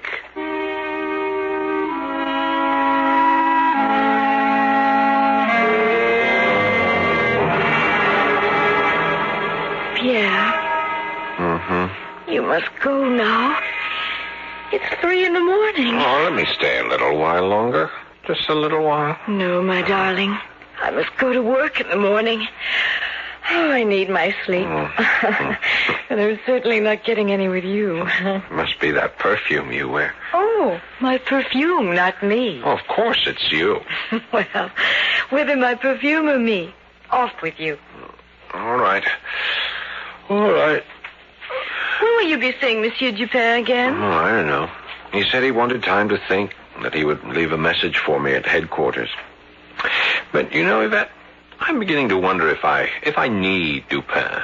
If there was any need to go to him in the first place. What do you mean? Well, after all, I solved the mystery of how the murderers escaped. One of those 2 windows wasn't locked at all. The nail was broken. Brilliant. The murderers must have got to the ground by the drain pipe. The drain pipe. Oh, yes, the drain pipe. But even so, I've been thinking. No ordinary man could manage to slide down a drain pipe. He would have to be very strong. Yes, and agile. But you've thought of that, I'm sure. Oh, of course. Well, it's only a question of what kind of man would that be? Oh, I could think of any number. You can? But of course. A chimney sweep for one, a house painter for another, a circus performer. Huh? You know, an aerial artiste, a sailor like Jules Dubourg, say. They're used to climbing things. Yes, that is a possibility. Jules Dubourg, a definite possibility. Now, you let jealousy blind you. Jules is a sick man, for one thing, and doesn't have the strength, anywhere near the strength, to do what was done in that apartment. Whoever committed those horrible murders was more than strong. He was powerful, unbelievably powerful. Oh, but come now, you must go. You must. I'm going. Lock yourself in. Don't worry, I will. I'm not taking any chances. Not after getting that note. Yvette, you have nothing to fear. Dupin and I are working on this case, and trust us to solve it in short order. I do trust you, my darling. Oh, I do. Good night, my sweet. Good night. Good night. Good night, my lovely wife-to-be. Good night. Bolt the door. I was about to. There. It's bolted. Good night, Pierre. Yvette! Oh, my God! Yvette! It's bolted on the inside. Pierre! Help me! Yvette! Help me! Yvette!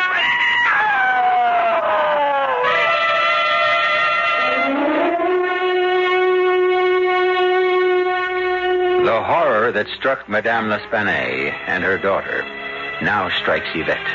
And once again, Pierre faces the barrier of a door bolted on the inside.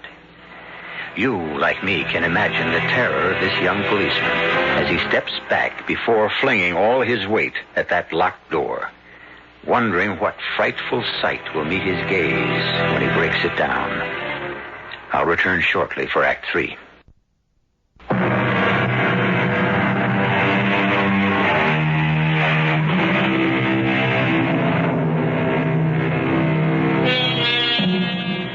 What frightful monster haunts the Rue Morgue? What kind of fiend committed the butcheries on Madame L'Espanaye and her daughter Camille? These are the questions young gendarme Pierre Musset has been seeking to answer. Now it seems he's about to find those answers in the most horrible way imaginable. For behind the bolted door of her apartment in the Rue Morgue, his fiancée Yvette is herself in the grip of the fiend. Oh, Lord, help me. It's dark. The lamp. Where's the lamp? What? Here. Wait. What happened? Oh, my stomach. Yvette. Where's that lamp? Light the lamp. There.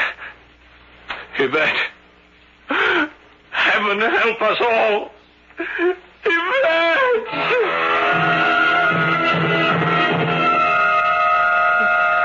My friend, compose yourself. Monsieur Dupin. There now, softly. Now, tell me all about it. Well, as I said, I broke the door in. It was dark, but I could make out a shape.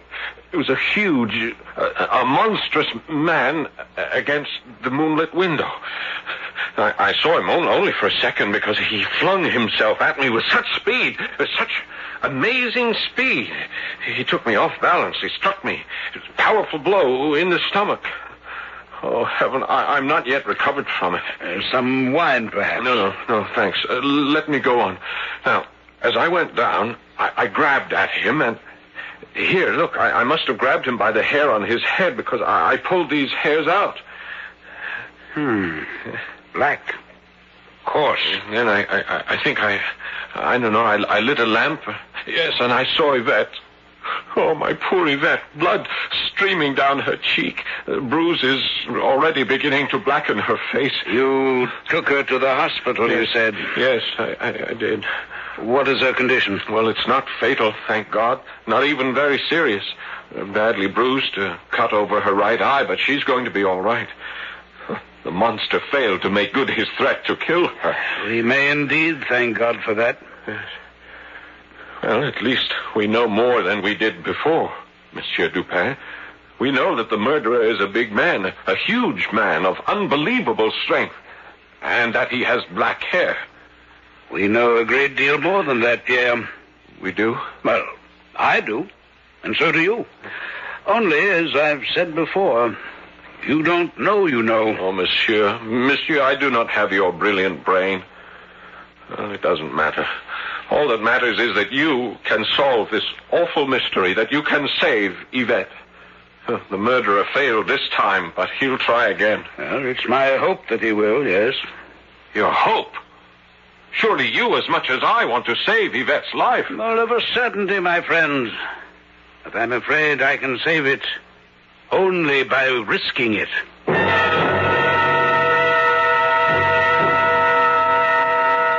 Yvette, you're sure you're comfortable on the couch? Yes, Pierre. Thank you. Mademoiselle, are you strong enough to help me in a plan I have in mind? Now, wait, what kind of a plan? A plan to trap the murderer. And I can help you trap him? You can be the bait. No, just hold on a moment. Yeah, let me explain. There is nothing to explain. Whatever you have in mind, I refuse to let Yvette risk her life. Nonsense, Pierre. My life is in danger anyway. Precisely. The killer will strike again, but not for the reason you think. What do you mean? In that note he sent Yvette, he swore he would kill her if I did not stop trying to unmask him. But that is not the reason Yvette was attacked. In fact, if I'm not mistaken, she was not deliberately attacked at all. How can you say such a thing? Look at the bruises on her face, her arms, the gash over her eye. Use your ears, my friend, no more than your eyes. I did not say Yvette was not attacked. I said she was not deliberately attacked. Nor was she attacked by the person who wrote the note. Monsieur Dupin, you amaze me. How do you know all this? Because 2 plus 2 equal 4 if you put them together properly. I'll help you by showing you the facts once again, but you must add them up. First, we know that the killer entered the L'Esplanade apartment by the window and left by the window because it was not locked, though it appeared to be. The nail was broken, yes. As you discovered, Pierre. Yes. Quite so. Now, this apartment is next door to the L'Esplanade apartment. Outside that window, it's a 4-story drop to the backyard unless the murderer, escaping, slid down the drain pipe attached to the wall between these apartments. You follow? Yes. A sailor, Monsieur Dupin, a sailor maybe, like Jules Dubourg. There you go again, letting your jealousy... No, mademoiselle, he's altogether right. A sailor could climb the drain pipe. So much for that fact. Now, here's another and a most revealing one. Why was the bag of gold pieces, worth, as we've learned, more than $4,000, why was that bag of gold not taken? Perhaps the murderer was in such a hurry to escape. But there was no hurry. The door was bolted. There was plenty of time to escape. You said the gold wasn't taken because it wasn't wanted. But what were the L'Esplanades killed for, if not the money? Revenge? It couldn't be that. They stayed to themselves. They knew no one. Well, if not for money or revenge, what then? Nothing. Nothing? Monsieur Dupin, that makes no sense. No sense at all. Precisely. That's the answer. The L'Esplanade murders were senseless. But that is impossible. The murderer must have killed for a reason. No, he did not. And why do you keep saying murderer when there were 2? You're forgetting one of the most important facts of all. The fact that 2 voices were heard in the L'Esplanade apartment. One was definitely that of a Frenchman, but the other... you shall see tonight, if mademoiselle will indeed act as the bait. Of course. What do you want me to do? Do not lock your windows, and do not bolt your doors. That is all. That is enough. Now, be calm, my friend. Your fiancée will not be alone. We shall be with her, both of us armed with pistols. Oh, and one thing more, mademoiselle. Monsieur? That perfume of yours, Passionate Night. And be sure to use it. Use a lot of it. If you say so, yes. Why? The murderer, I think, finds it enticing. If it comes to that, so do I.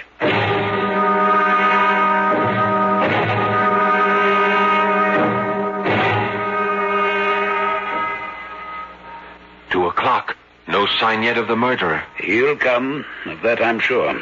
Especially since mademoiselle did indeed use a sufficiency of her Passionate Night perfume.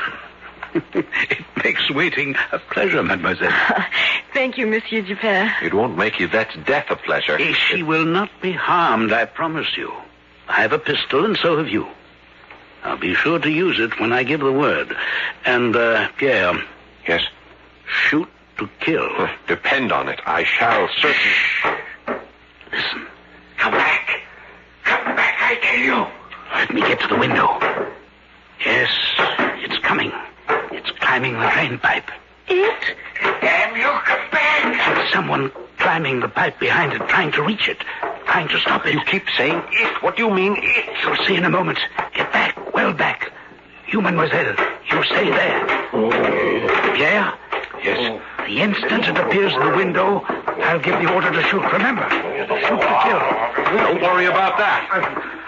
Now, shoot! It's still alive. Shoot again.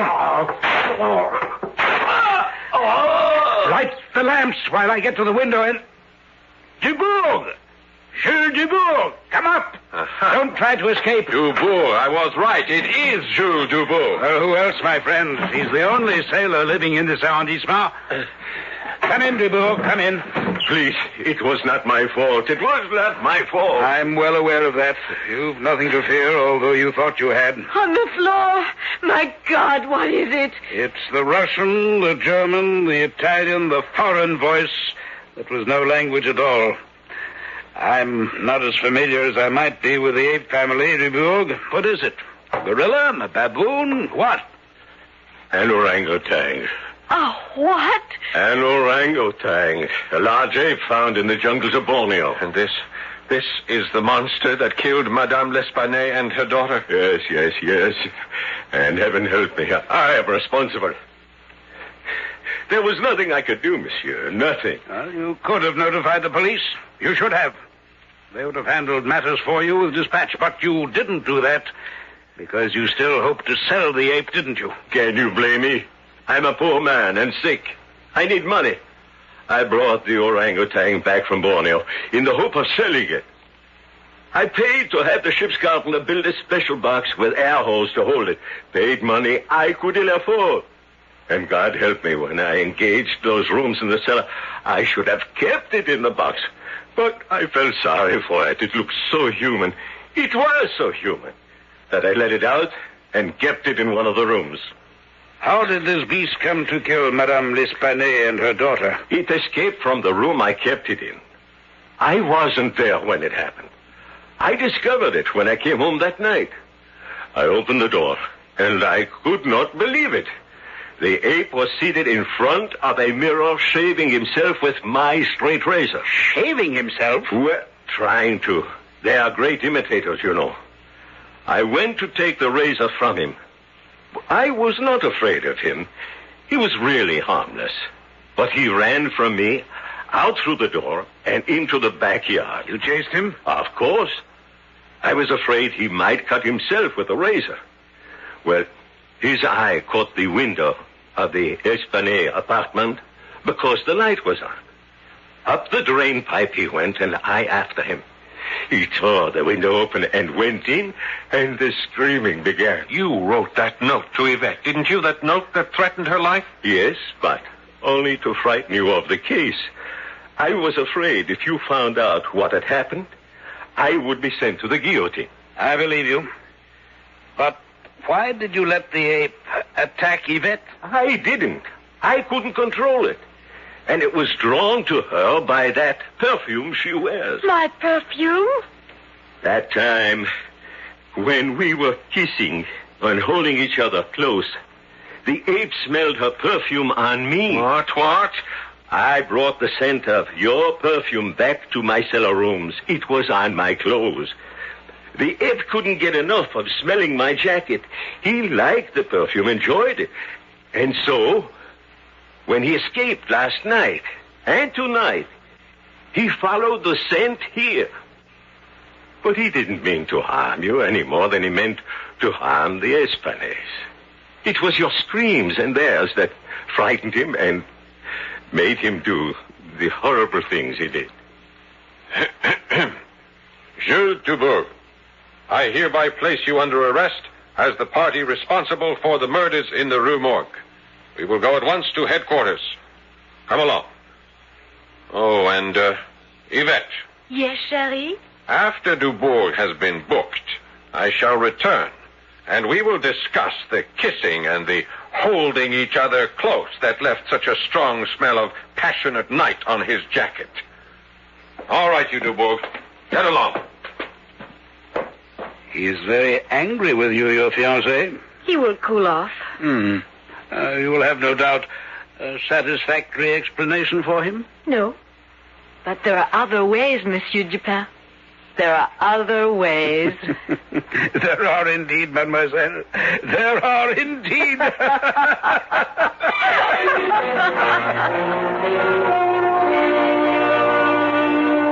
So ends The Murders in the Rue Morgue. If not happily, at least on an easier note. I may tell you that Yvette did cool Pierre's anger, and that they wound up eventually with 9 children. Very handsome and healthy children who became the pride and joy of Sergeant Pierre Musset. I'll be back shortly.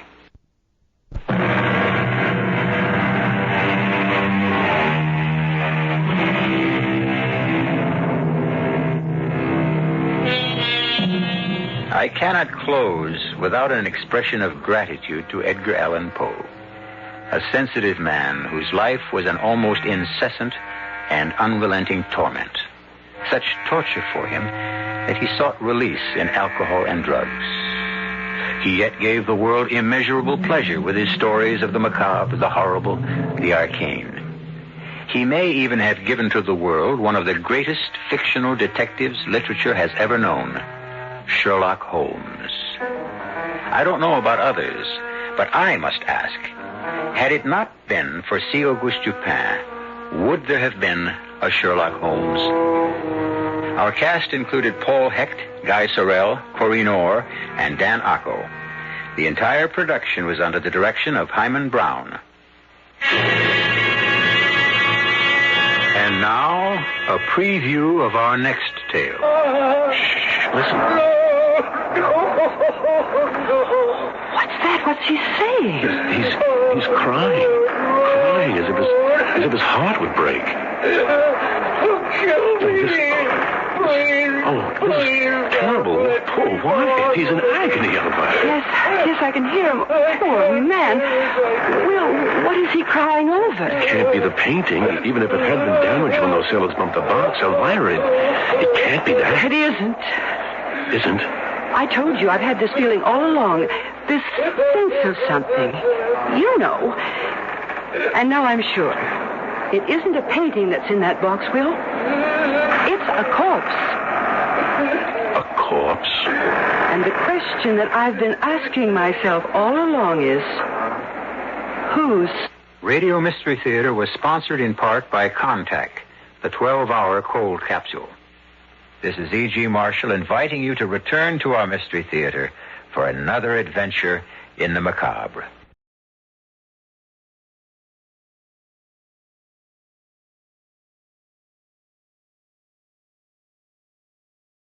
Stay tuned for Mystery Theater.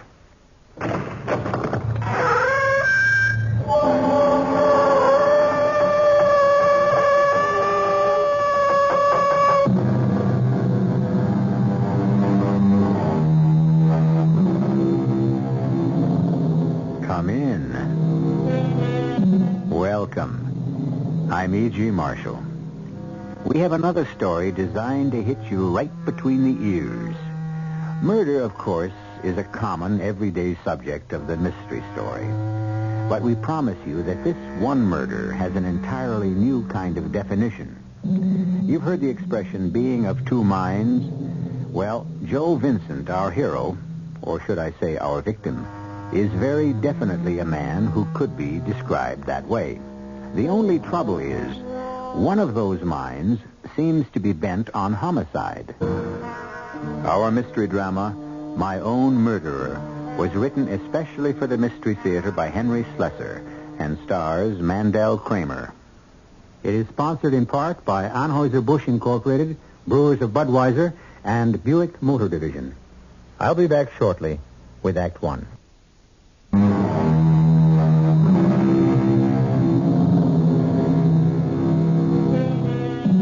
What is the past? What is the present? Sometimes our minds can no longer tell the difference. Sometimes the strains and stresses of our lives stop us from sorting out the differences between then and now. You're about to meet a man who has this problem, and others. But in order to meet him, we have to take you away from what we hope are your comfortable surroundings and bring you to the mean streets of Skid Row, to the shabbiest part of a large metropolitan city, because that's where you'll find Mr. Joseph Vincent.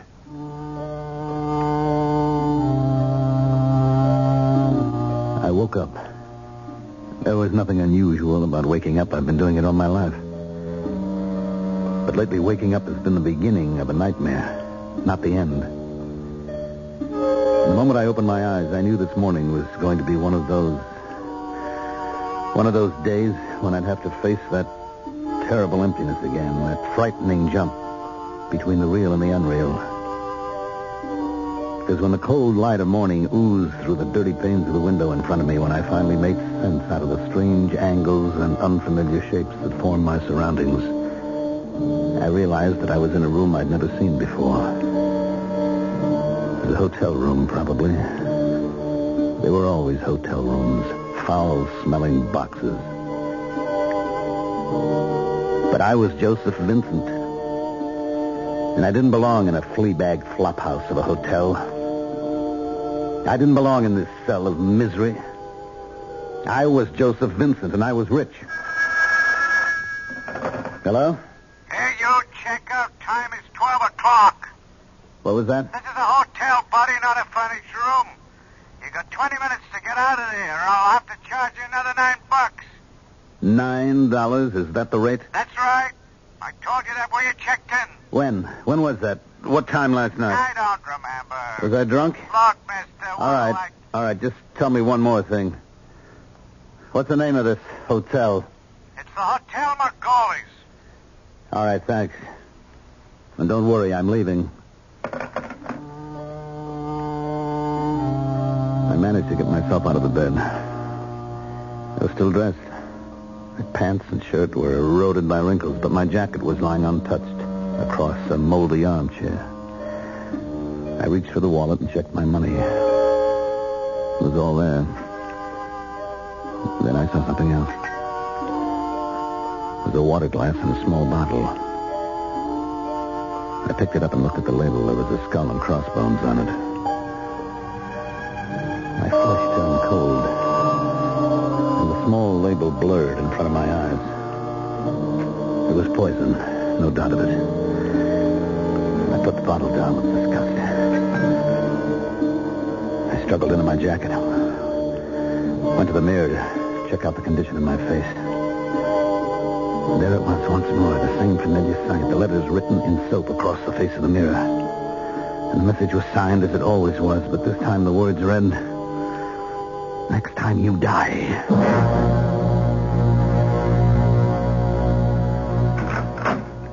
Come in, Mr. Vincent. Thank you, Doctor. Please sit down. Thank you. Why don't we begin with the obvious? Tell me how you got my name. Well, you may not be flattered, Doctor, but I found it in a directory, a medical directory in the library. Well, at least you know something about my credentials. So, why not tell me about yourself? Well, you know my name, Joseph Vincent. I'm in Wall Street. Or I was. I've been sort of retired for a while. Mm-hmm. How old are you, Mr. Vincent? 56. It's young for retirement. Was it voluntary, reasons of health? Yes, it was voluntary. I made quite a bit of money in the market. I didn't see any real reason to keep to a 9-to-5 schedule, especially after my wife died. When was that? It was about a year ago. It was an automobile accident. I was in the same crash, but I came out with just a concussion. Eleanor was killed outright.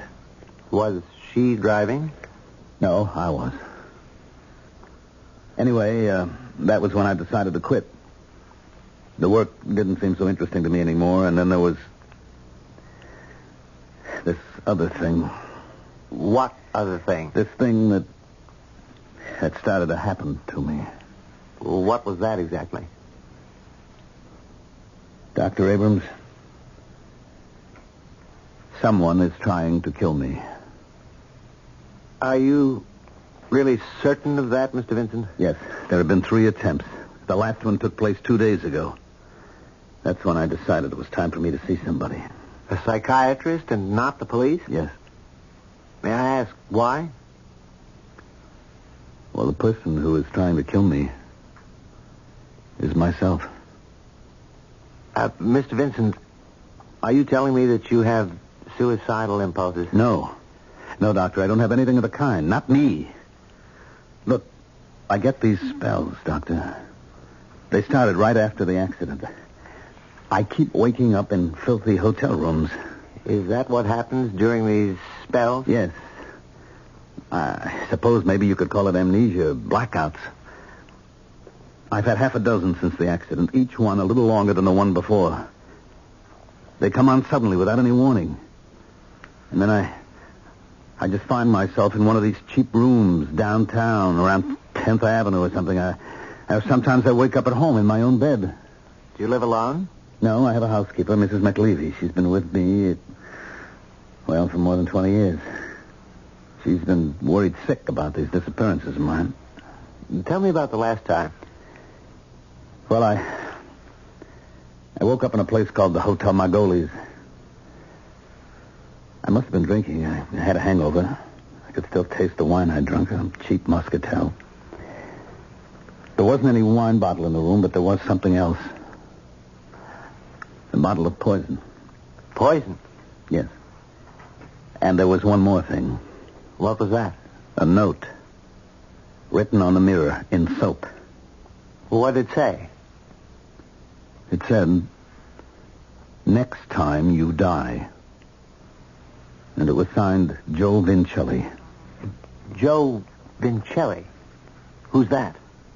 It wasn't the first time Vincelli had threatened me. Twice before he left notes for me on the mirror. This time he tried to poison me. Next time is it. Mr. Vincent, who is Joe Vincelli? I told you. It's me. Yes. Look, I know my name is Joseph Vincent, but it wasn't always. I came to America 34 years ago, and my name was Giuseppe Verdi Vincelli. My father was a great opera lover. Everybody called me Joe when I arrived, and I had a lot of different jobs. I was a construction worker. I was a barber, a salesman for an ice cream company. Then a friend of mine got me interested in the stock market. I went to school at night for about 4 years, and then I got a job down on the street. I don't know, maybe I was smart or maybe I was lucky, but... And why do you think Joe Vincelli is after you? I don't know, Doctor. That's why I'm here. So you can explain it to me. Why this other man that's in me, in my own body, wants me dead.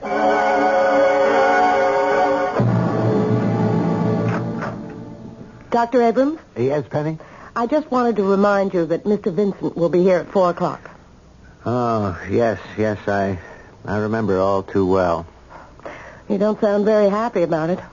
I'm not sure that this case belongs to my office. You've dealt with suicidal types before. Yes, I've dealt with them, and it's not difficult to find a suicide motive in Vincent's case. Guilt over the death of his wife. Because of the auto accident? An auto that Vincent was driving. Subconsciously, he blames himself for her death and is seeking punishment. The only punishment that fits the crime. So he's resurrected the cruder, more violent personality of Joe Vincelli to do the job for him.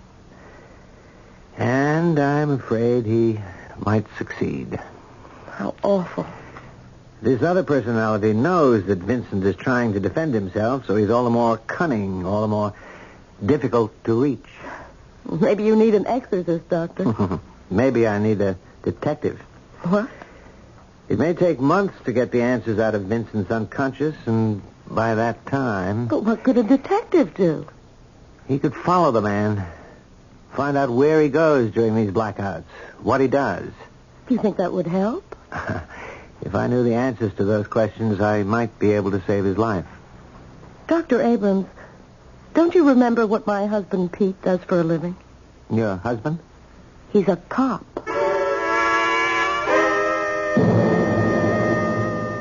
I don't understand what you intend to do, Dr. Abrams. Well, I know it's unorthodox, Mr. Vincent, but I think the problem is critical enough to warrant some unusual tactics. That's why I wanted you to meet Mr. O'Connor. Just call me Pete, Mr. Vincent. Pete is my nurse's husband. At the moment, he's on leave from the police force. I've got a minor disability. A junkie stabbed me in the side last month. But don't worry. I can get around just fine. Well, what do you intend to do? Arrest Joe Vincelli? You're not too far wrong. What we need to do, Mr. Vincent, is find out exactly where your friend Joe Vincelli takes you when you have these spells of amnesia. Now, I could continue to probe your unconscious for that answer, and I will, but At the same time, I'd like to try a direct approach to the problem. Yeah. I see that it does make sense. I've often thought I needed to be watched. If we can catch you in the personality of Joe Vincelli, Mr. Vincent, maybe we can make Joe listen to reason and leave you alone. But the least we can do is stop him from killing you.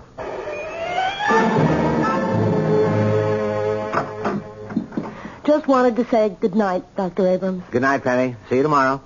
You know, if you wanted me to work on those files tonight, I could do that. No, Penny. You run along home. The files can wait for another time.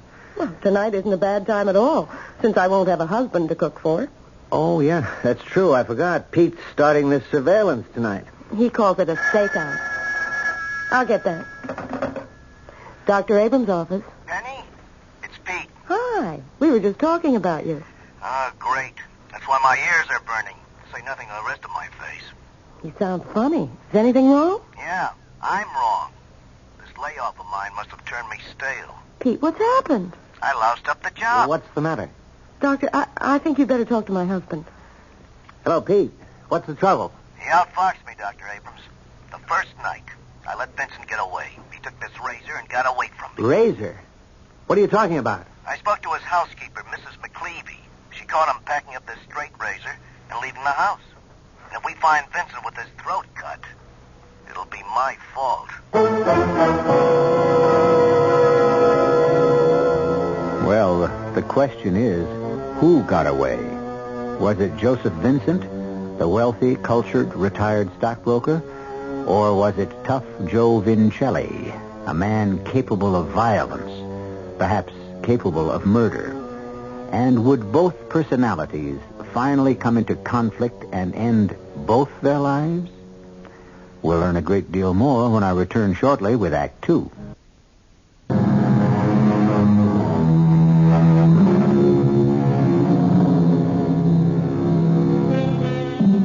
Joseph Vincent has disappeared, and in the offices of Dr. William Abrams, a gloomy trio has gathered to determine their next step. None of them certain that Joseph Vincent hasn't already known the vengeance of his alter ego, Joe Vincelli. I don't know how I could have been so stupid.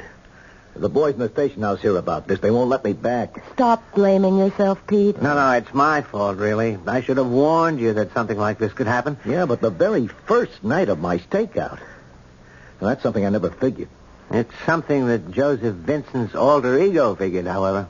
Pete, how did it happen exactly? Well, I was sitting outside in my car, and I saw Mr. Vincent leaving his house. So I started the engine. Well, that's when he waved to me and came over. Well, what'd he say? He just said he was walking around the corner to the newspaper store. Did he look the same? Sound the same? Exactly. I couldn't see anything wrong with the guy at all. He fooled me, Penny. He wasn't Joseph Vincent at all. It was this other guy, Joe Vincelli. Well, what did you do when he didn't return? I went looking for him, of course, but he was nowhere in sight. So I figured he hopped a bus or a taxi. His car was still out in front. That's right. Well, anyway, that's when I decided to go into the house and talk to Mrs. McCleavy. His housekeeper? Right. And she told you about the razor? Yeah. She said she passed Vincent's bedroom and saw him putting the straight razor into a case and slipping it into his coat pocket. But why? I think I'd like to ask Mrs. McCleavy that myself. I feel just terrible about this, Doctor. Just awful. I just don't understand it, Dr. Abrams. I've known the man for 20 years, and I've never seen him act so strange. When was the first time you knew about Mr. Vincent's problem? I never did know the first couple of times.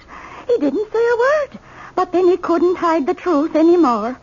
Once he was gone for a whole week, just walked out of the house without a word, and didn't come back for a week. His clothes were a terrible mess. They were in such bad shape, he told me to throw them away. And did you? Yes. Did you notice anything unusual about the clothes? I mean, any strange markings, perhaps something in the pockets? Well, there was one thing. What was it? Well, I'm a little bit ashamed to say. No, please, Mrs. McCleavy, it might be important. Well, it was a calendar. One of those. Those? Oh, you know, with one of those women on it without a stitch. Oh, yes, I see. Do you still have it? No, I threw it away. along with his dirty clothes. But do you have the clothes he wore the last time he disappeared? Oh, yeah, I got them all ready for you. Just back from the dry cleaners. The dry cleaners? Of course. I sent them out just as soon as he came back. Ah, Mrs. McLeavy, we wanted those clothes just the way they were. Well, I can't imagine why you'd want dirty clothes, Doctor. Oh, well, never mind. I'll take them just the way they are. I'll get them for you. Oh, Mrs. McLeavy. Yeah? One more thing. Did Mr. Vincent always use a straight razor? Why, no, he never did. What? He used an electric razor all the time.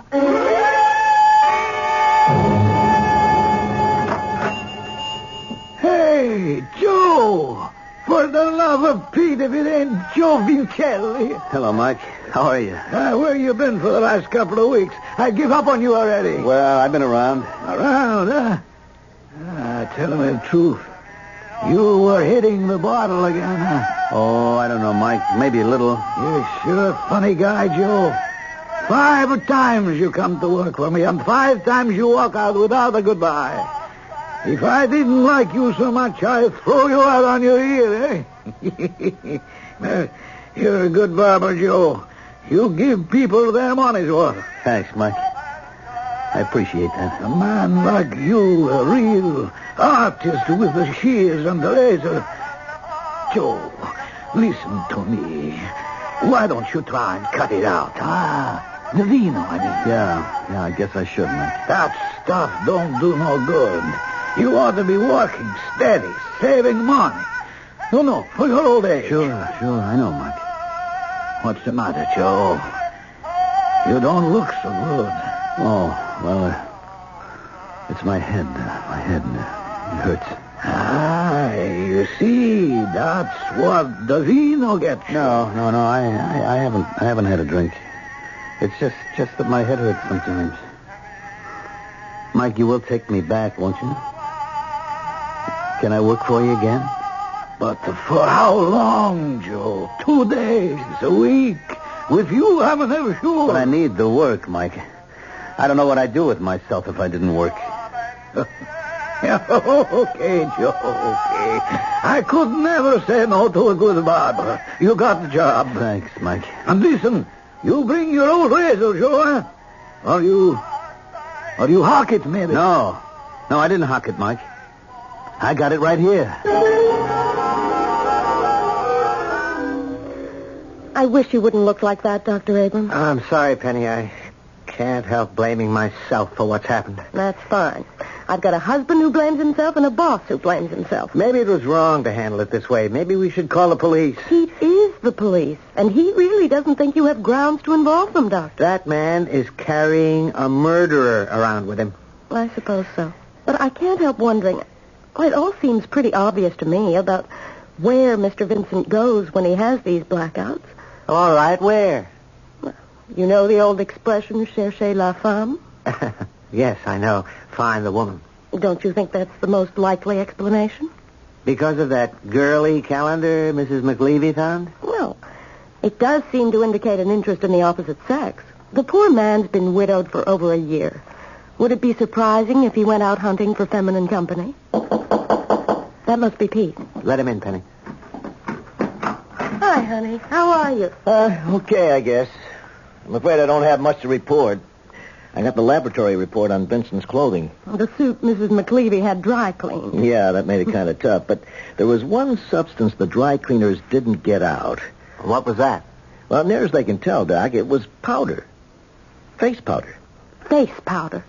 Are you sure, Pete? Well, not much doubt about it. It was a kind of cheap brand, but that's what it was. Well, what do you know? I was right. Cherchez la femme.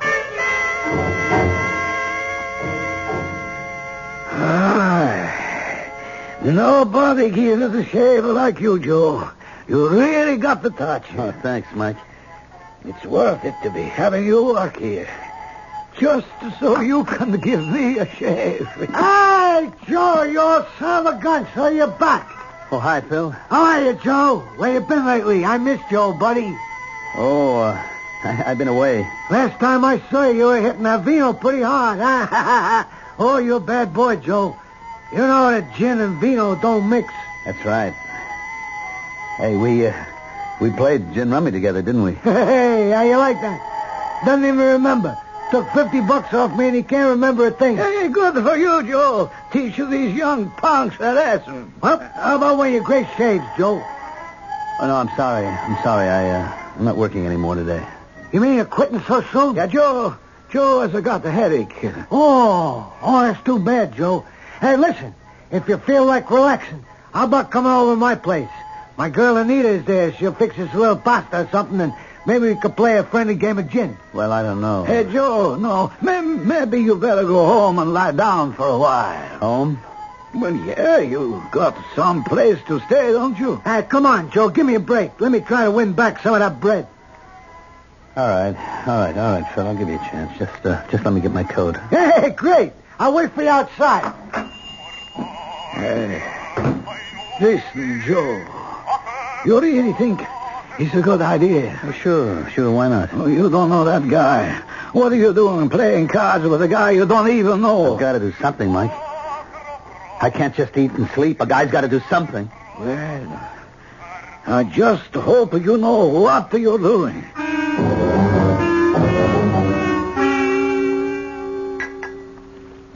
Go on, Joe. Help yourself. Boy, these cards are really lousy. They'll look better after a little more vino, Joe. Looks to me like you boys need a fresh bottle. No more for me. Don't you like the stuff, Joe? Maybe I shouldn't drink anymore. My head feels like a tom-tom. Hey, maybe it's the red stuff. Hey, Anita, how about breaking out that Chablis? How's that sound, Joe? Yeah, okay. Hey, I'll give you the 8 of hearts. Oh, that's nice of you, Joe. I'll take that there little 8 of hearts and give you the 2 of diamonds. Here you go, boys. Nice fresh bottle. 2 diamonds. 2 diamonds don't do me no good. Drink up, Joe. Yeah, thanks. Thanks a lot. How about picking another card, Joe? Oh, didn't I just pick one? You're getting a little stupid now, Joe. Drink your vino, Joe. That'll make everything look better. Yeah, go ahead, Joe. Have a drink. Yeah. Oh, yeah, that's right. It's good. It's very good, Phil. This is very nice. Oh. Oh, careful! Hey, Joe. Yeah, he's out like a light. Dead to the world. Hey, come on. Give me a hand with him. What are you going to do, Phil? You know what I'm going to do, baby. I'm going to make sure that Mr. Vincelli is really dead to the world.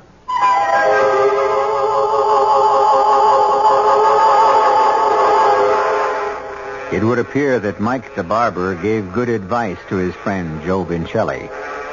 Too much vino obviously doesn't do him any good. In fact, too much vino seems to be threatening his life at the moment. Obviously, more than one person seems to want Mr. Vincent dead. Or is Phil's intended victim Joe Vincelli? We'll find out when I return shortly with Act 3.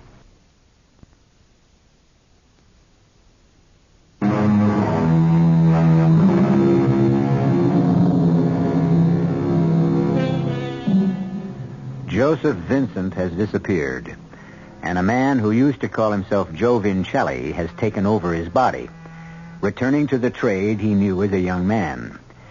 But Joe Vincelli has encountered another young man who doesn't seem to like barbers and is about to do something about it. At the same time, in the office of a psychiatrist named Dr. Abrams, a worried trio ponders the problem. I can tell you one thing. Vincent didn't take a taxi when he walked around that corner. I checked it out with the Hack Bureau.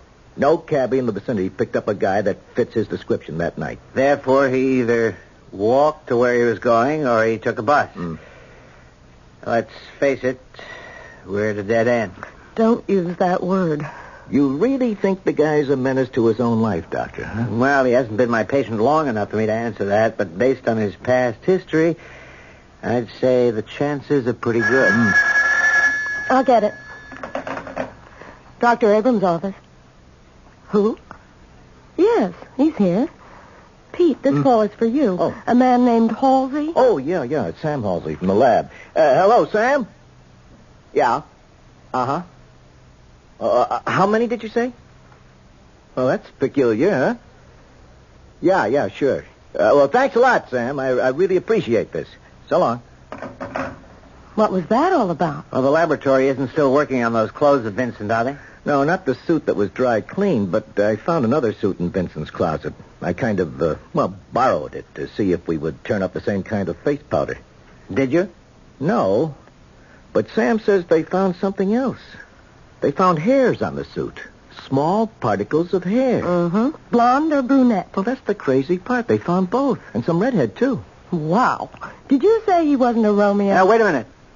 If they were small particles, Of course, I just remembered what Vincent told me about his early life in this country. What did he say? He had several jobs here before he got into the stock market, and one of them was barber.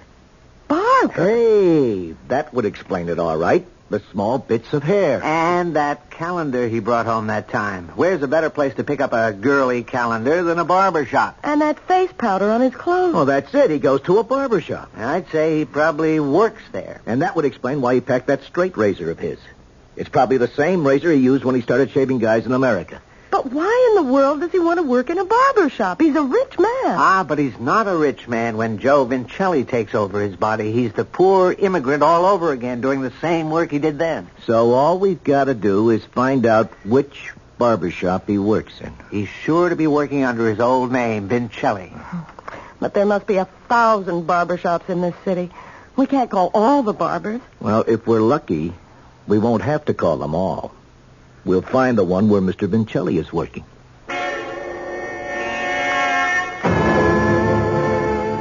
Hey, come on, Joe. You can make it, old buddy.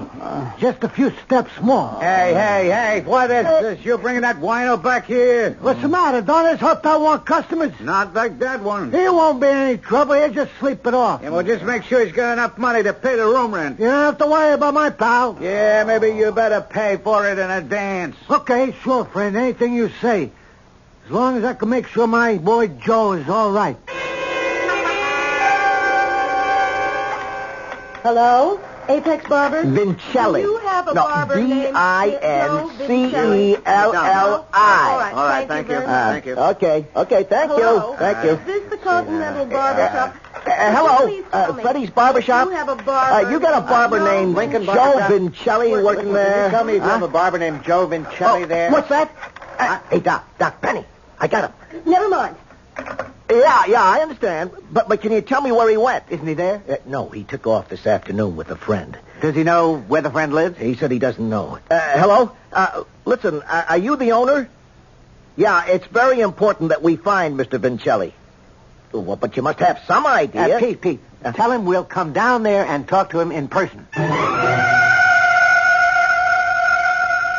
Yeah, look, if Joe is in some kind of trouble... No, it's not the kind of trouble you might think, Mr. D'Angelo. You said you were a cop, right? Yes, I'm a police officer, but this gentleman here is a doctor. Joe Vincent's doctor.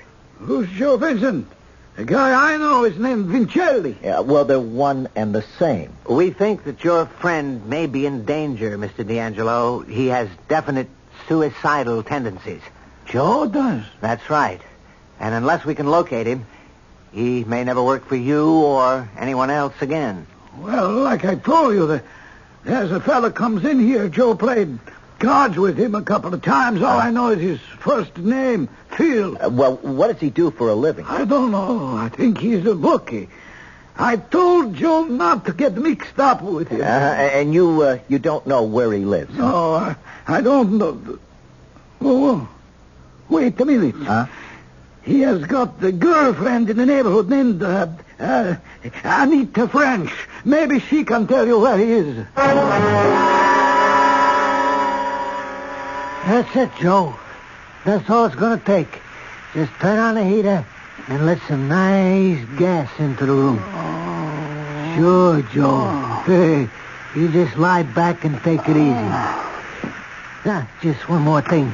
Gotta get the soap. Here it is. Let's see. What do we want to write today, Joe? Hey, I know. Just one word today, Joe, okay? Just one word.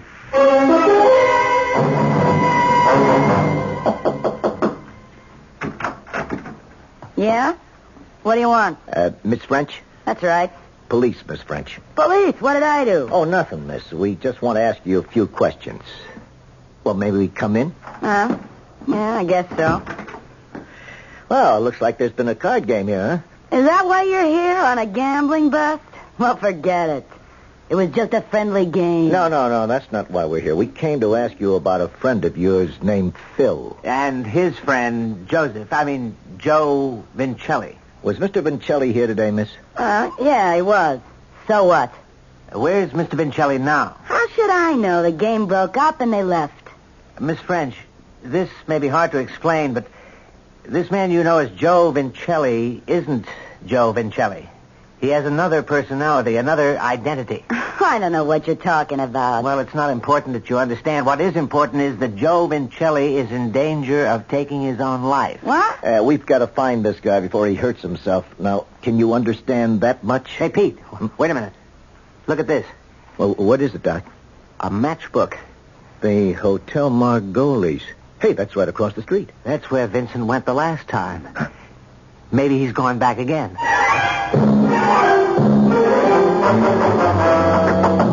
Mr. Vincent! Joe! Are you in there? He might be asleep. Or worse. Come on, you. Open the door. All right, I'm ready. All right. Oh, good Lord, it's gas. Turn that heater off. The window open. Hey, Doc. Look at that mirror. Yeah, he's written all over it with soap. Hey, is he dead? No, he's still alive. All right, get him out in the hall, quick. Give me a hand. Okay. Come on. Yeah, you sure he's breathing? Yeah, he's okay. Mr. Vincelli. I'd sure like to know what's going on. Just shut up. Come on. Dr. Abrams. Is that you? Yeah. Yes, it's Dr. Abrams. Oh. Do you know who you are? Yes, I'm Joseph Vincent. Wow. Well, that's something, anyway. Hey, Doc. Do you see what it says on the mirror? Yes. Just one word. Death. Yeah. And it's signed Joe Vincelli. What? What happened? Did I do it again? Did I try to kill myself again? It looks that way, Mr. Vincent. Only this time you almost succeeded. Hey, wait a minute. What is it, Pete? Mr. Vincent, let me see your hands. My hands? Look at them. They're filthy. Well, so what? Well, it means he hasn't washed them. No, I guess I didn't. There's no soap smell on them either. Not a trace. What are you getting at, Pete? The note on the mirror was written with a cake of soap, but there's no trace of soap on Mr. Vincent's hands. He didn't write on that mirror, Doc. We were wrong about Joe Vincelli. No, Pete. I'm sure there's a Vincelli personality. But maybe Vincelli isn't a killer. Maybe the killer's got an identity all his own.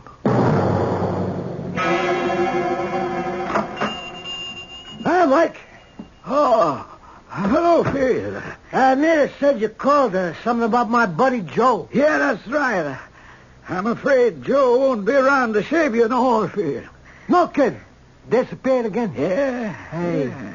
But look, I don't want to lose a good customer. You sit down. I show you I can give you as good a shave. Okay, Mike. I'm willing to take a chance. Poor Joe. He really liked this vino too much. Yeah, I'm afraid so. Here, let me put this towel around you. Hey, is he going to be okay? You know? I'm afraid it's a kind of serious field. Hey, this lather too hot for you? No, it's fine. Well, go on, Mike. Tell me a worst. I'll tell you the worst, Phil. Hey, Joe, what are you doing here? Hand me that razor, Mike. I'll take over. Yeah, sure, Joe. And I'll be in the back if you need me. Wait a minute. What's the matter, Phil? Huh? You always said I gave the best shave in town. Listen, Joe, maybe you better not. Man in your condition. Don't move. razor is a very delicate instrument, you know that? Joe, take it easy, huh? One wrong move here, you could kill a man in 2 seconds. Joe, Feel how sharp that blade is against your throat? Oh, I keep my razor sharp, Phil. Get that thing away from me! Wouldn't move if I were you. What is this? You know what it is, Phil. I'm not Joe Vincelli anymore. I'm Joseph Vincent now. And Joseph Vincent doesn't remember how to handle a razor anymore. Yeah, you're crazy. Not as crazy as you thought I was. I thought it was Joe Vincelli who wanted me dead. But it was you. You, Phil, all along. Why? What for? I swear I never meant to hurt you. No, just to kill me. Now, if you don't tell me why... Hey, stop! Hey, look, I'm bleeding. Only a small cut, Phil. In another few seconds... Somebody help me! You can help yourself, Phil. Tell me who you are. I'm Phil McLeavy. McLeavy? I'm your housekeeper's son. Mrs. McLeavy's son? I don't believe you. She wouldn't do anything like this. She doesn't know anything about it. It was all my idea. What idea? Stop it. Hey, stop it, will you? Look at the blood. Talk or I'll kill you. Oh, okay. When she told me about those spells you had, I figured it out.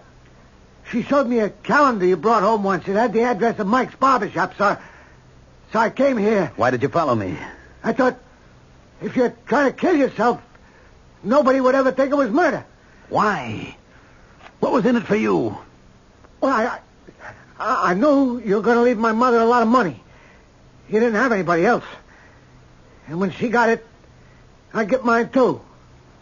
You would kill her next. Oh, no, I swear it. You know something, Phil? Some people should get their throats cut. No, Mr. Vincent. Hold it right there. Help me. He just tried to kill me. Stop blubbering, Sal. You're okay. You just had a very close shave.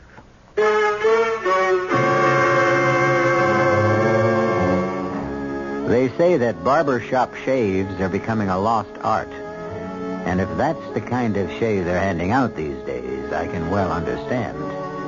Of course, we hope the barbers in our audience aren't offended. Personally, we think there's only one thing more relaxing than an afternoon in a barber's chair. And that's the time spent listening to the Radio Mystery Theater. Perhaps you'll remember the story about the man in the barbershop who was getting a fine straight razor shave while a very pretty blonde lady manicured his nails. He said to her, "You're the prettiest girl I've seen in years. How about a date tonight?" She replied, "Why don't you ask my husband? He's shaving you." What? No laugh? Well, that's not the purpose of the Radio Mystery Theater anyway.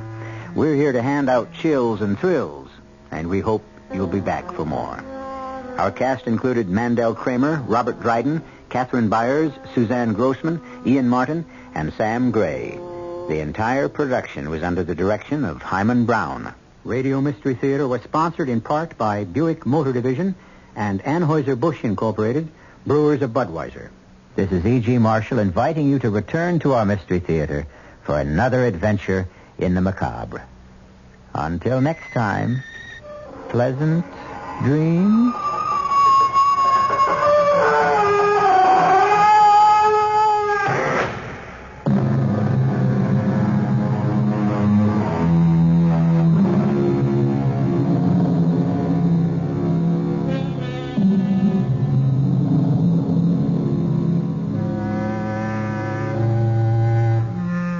Tonight's WR Mystery Theater was also brought to you in part by ShopRite Supermarkets, where you get a lot more for a little less. The preceding program is furnished by the Columbia Broadcasting System.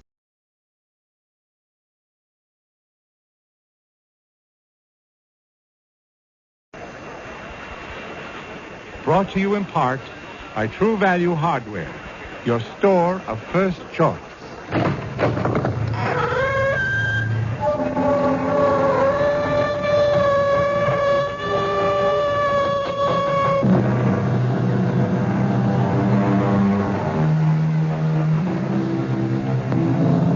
Come in.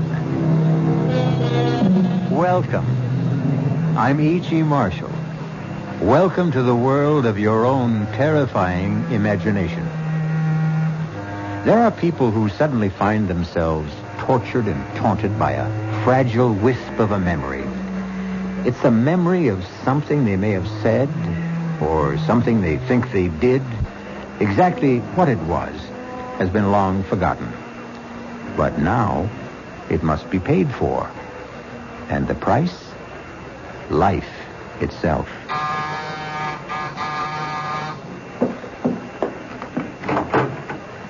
Yes? Are you Mrs. Louise Goodman? That's right. Are you sure?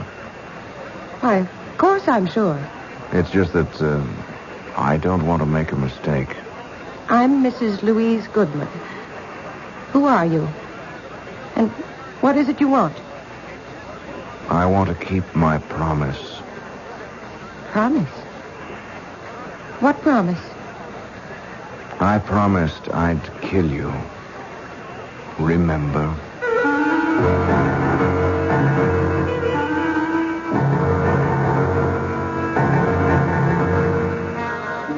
Our mystery drama, A Little Night Murder, was written especially for the Mystery Theater by Sam Dan and stars Tony Roberts. I'll be back shortly with Act One.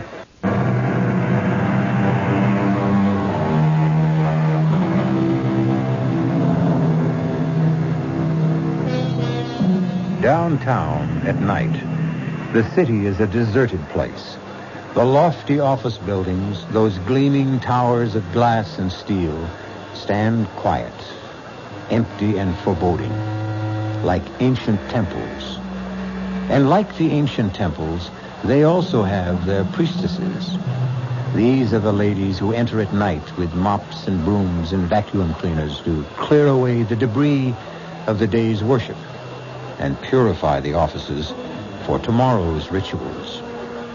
We are concerned now with one of these, a sturdy, middle-aged woman named Mary Margaret Cannon. Steady, hard-working, no nonsense. But on this Friday evening, something seems amiss. Mary Margaret is pale. She's nervous. And every now and then she stops working and just listens. Someone there?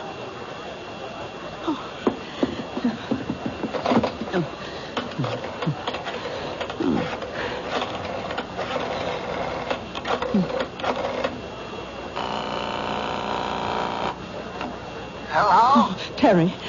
Terry, I'm scared. Scared? You? Oh, now, Mary, what did you be scared of? I don't know. It's these murders. Murders? These women who've been getting killed. Well, I'll come and stay with you if you want. Oh, please. I'm so nervous, so jumpy. I'm so scared. Yeah, but why? I just don't know. Terry. Yes? I hear someone coming. Are you sure? I hear someone. Terry. I'll hang up and call the police. Oh, no, don't. It's just the guard. Yeah, you see? Now, is everything okay? Oh, yeah. Look, you just forget I called and get your rest. Oh, good evening, Tom. Oh, you're not Tom. No. I'm the new man, Mrs. Cannon. Oh, well, what happened to Tom? He called in earlier today. He said he was sick. They sent me down to relieve him. How'd you know my name? Oh, Tom told me. I asked him, who's in the building tonight, and he said, just Mrs. Cannon. But what? Well, Tom doesn't know my last name any more than I know his. We're just Mary and Tom. How did you know? Why shouldn't I know your last name? You know mine. How? How would I know your last name? It's Jackson. You remember? Little Peter Jackson. I never saw you before in my life. Oh, you did. Yes, you did. What do you want? I want to keep my promise. What promise? I promised I'd kill you. Why do you want to kill me? You don't remember? Well, let me refresh your memory, Mary Margaret Cannon. 23 years ago, you lived on Baxter Street, and one morning you walked into a little grocery store. Oh. Now you remember. Remember, you have exactly 30 seconds to live. Oh, please don't kill me, please. Shouldn't you be saying your prayers? But I told the truth. If it was the truth, then God will forgive you. Pray, Mary Margaret Cannon. Pray. Oh, listen. My husband and I, we have a little money put aside. And I know exactly how you got Well, it. you can have it. All of it. Only don't Pray, Mary Margaret. Jackson! Peter Jackson! Maybe 30 years old, tall, thin, blonde. Don't shout. No one can hear you. They'll hear me. They'll arrest you and hang you. His name is Jackson. Jackson, Peter Jackson. Oh, no, don't. They'll catch you, Peter. They'll catch you. Number 4. Mrs. Mary Margaret Cannon.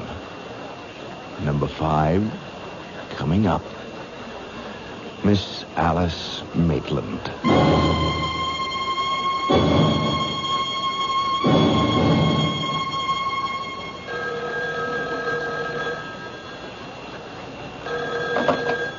Captain Blake. Yes, Commissioner. Commissioner, I understand you. Listen, if you think somebody else can run it better, then get somebody else. I agree, sir. Yes, sir. No need for any of us to blow his stack. Absolutely, sir. Yes, I'll keep you informed. Wow, you got a pretty good one here. Is this your first mad killer assignment, Lou? Yeah, I guess so, Captain. Mad killers, mad bombers, mad stranglers, you name it. You get one every 10, 15 years. You can count on it. You get a rash of absolutely senseless killings. No motive, no rhyme, no reason. Should we talk to her husband again? What for? All he's going to tell us is what a great lady she was and how neither of them ever had any enemies. Captain Blake, just suppose it isn't a mad killer. 4 murders in 11 days. Number 1, Mrs. Martha Denson, shot while parking her car late at night. Number 2, Mrs. Janet Drew, shot in her backyard. Number 3, Mrs. Louise Goodman, shot in her apartment. Number 4, this cleaning lady, shot while at work. Well, could there be a connection? Did they have something in common? There's no pattern. None of them knew each other as far as we can make out, or even had anything in common. Yeah, that we know of. It's the toughest situation in our business. A mad killer. Okay, he's a mad killer. Every killer is mad. But does this one have a method to his madness? Yeah. He uses a .38 caliber revolver and shoots women. The last one, Mrs. Cannon, that's the problem. What kind of problem? Well, he's a mad killer, you say, so he wanders around, and if he gets a chance, he'll kill. He sees a woman alone in a parking lot. 1230 WCOL. He shoots her. He sees Mrs. Drew in her backyard. He shoots her. He sees Mrs. Goodman alone in her apartment. He shoots her. Okay, how do you account for Mrs. Cannon? You're dealing with a madman, Lou. You can't account for anything he does. All right, 3 women are targets of opportunity. They happened along, or he happened along, and that was it. But he went out of his way to kill Mrs. Cannon. Look, he had to slug the night watchman. He had to take the elevator up 12 stories to find her. It means he wasn't just out to kill any woman. He wanted that woman. Why? That's good thinking, Lou. And if this were almost any other kind of case... Blake. What? Oh, no. Not another one. Okay, all right. Send her in. Did they tell you about nuts while you were getting your college degree? This one coming in sounds like a 14-carat nut to me. Captain Blake? Yes, I'm Captain Blake. This Detective Parker. How do you do? Huh? I'm Miss Maitland, Alice Maitland. I own a bookshop on 3rd Street, and... well, it's about the murders. Do you know anything about the murders, Miss Maitland? I know who's going to be killed next. You do? Who? Me. Why do you say that? I have a premonition. I see. I know what you gentlemen must be thinking. You're convinced I'm a hysterical woman or a crank. No, but Miss Maitland, do you have any enemies? I don't know of any. Well, we know there's a homicidal maniac loose. It's true he may strike at anyone. That's not why I'm here. I know he's going to strike at me. Well, what reason would anyone have for killing you? What reason was there for killing those other women? You say your shop is on 3rd Street? I'll see that the officer on the beat keeps an eye on the place. Yes. I just thought I should tell you. That's all anyone can do, I suppose. Goodbye. Goodbye, Miss Maitland. Now, Lou, you have just conversed with an authentic member of the Nut Club. I don't know about that, Captain. She's a charter member. She belongs to the I'm the Next Victim chapter. I still say she's not a nut. Maybe not. Maybe she's just some poor little dame half scared out of her wits. Oh, she was calm. She was very calm. As a matter of fact, it's as if she knows what she's talking about.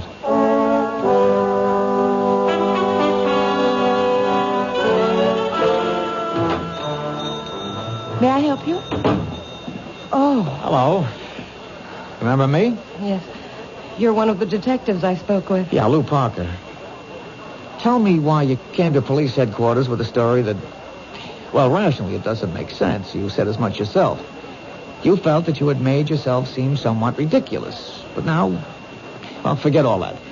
I'm willing to assume that your story is true, that you really are next on the list. Then you do believe me? I'm willing to accept what you say, but you have to help me. Does anyone have a motive for wanting to kill you? No. You never did or said anything that may have hurt someone? I can't remember. A disappointed boyfriend? I never really disappointed anyone that way. And yet you insist someone wants to kill you.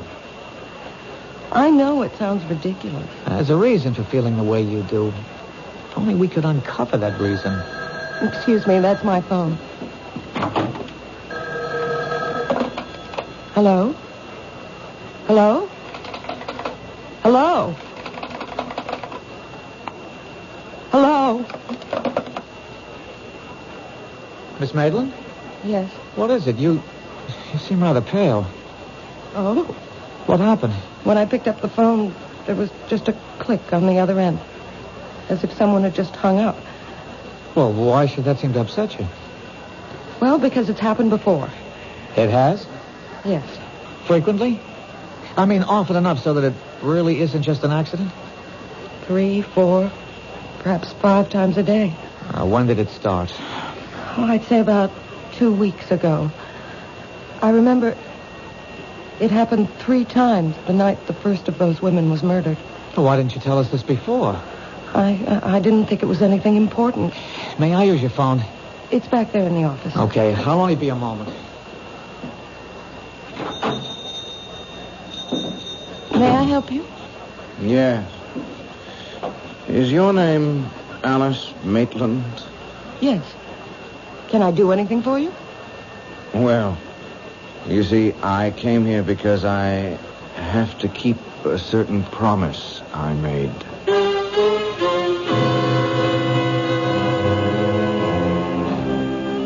Say what you will about this young man. He has at least one redeeming feature. His word seems to be as good as his bond. But will he be able to keep this particular promise? This problem will be our primary concern when we return shortly with Act 2.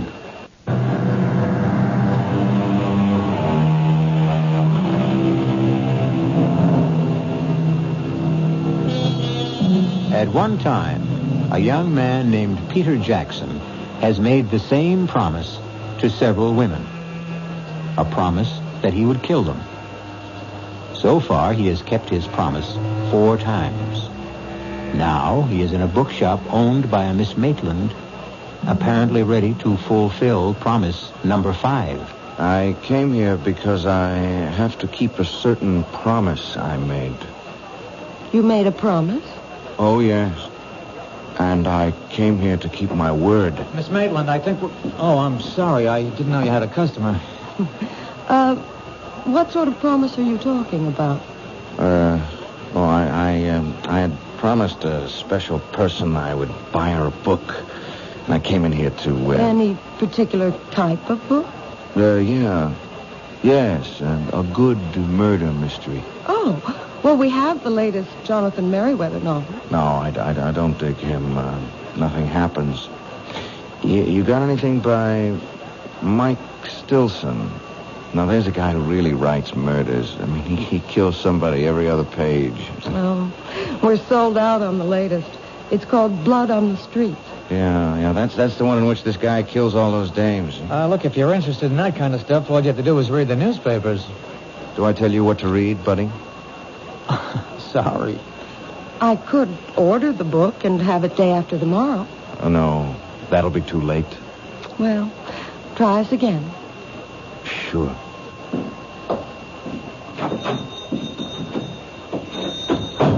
Well, there's a guy with gruesome tastes. Well, takes all kinds. Hey, you know, he's a great Mike Stilson fan, and he thinks nobody knows it. Who? My boss, Captain Blake. You're kidding. Hey, this is the very first time I've ever seen you smile. Oh, I smile a lot. It's just recently. I told Captain Blake about the calls. And? Well, you never know. He just grunted and said, I'll stay with it. What time do you close? Just about now. I'll take you home. I live in this building, 2 flights up. Well, how about some dinner?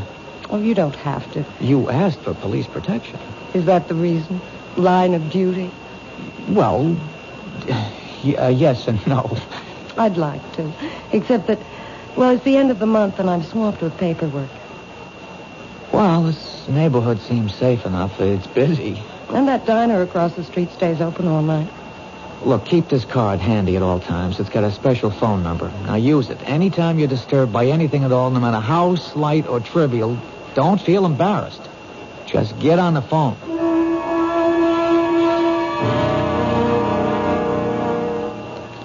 But I've already told the officers everything. Yeah, I know, Mr. Cannon, but I just have one more question. It's very important. What could be important? Mary's dead. You said that Mrs. Cannon had no enemies. I'll take that back. She had a great many enemies. But when we asked you last night, you said she had none. Sometimes when you think about a question, you see it in a whole new light. Can you name some of these enemies? She was good. She was honest. I'm sure she was, but just tell me this. During the past 10 days or so, would the phone ring and then go dead as soon as you picked it up? Yeah, now that you mention it, yeah, it happened. Often? At least 2, 3, maybe 4 times a day. I see. Is the name Alice Maitland familiar? Alice Maitland. Think. Alice Maitland. You know, there is something familiar about it. The Alice Maitland. Think of the type person with whom you could associate that name. Now, would she be a movie star, a librarian, a teacher, a woman who might own a bookstore? No, none of those. I think of a little girl. A little girl named Alice Maitland. Did she live in the neighborhood? You know, these past couple of years, my memory, it just comes and goes. Right now, it's gone. Well, if ever you remember why and how you know Alice Maitland, call the number on this card.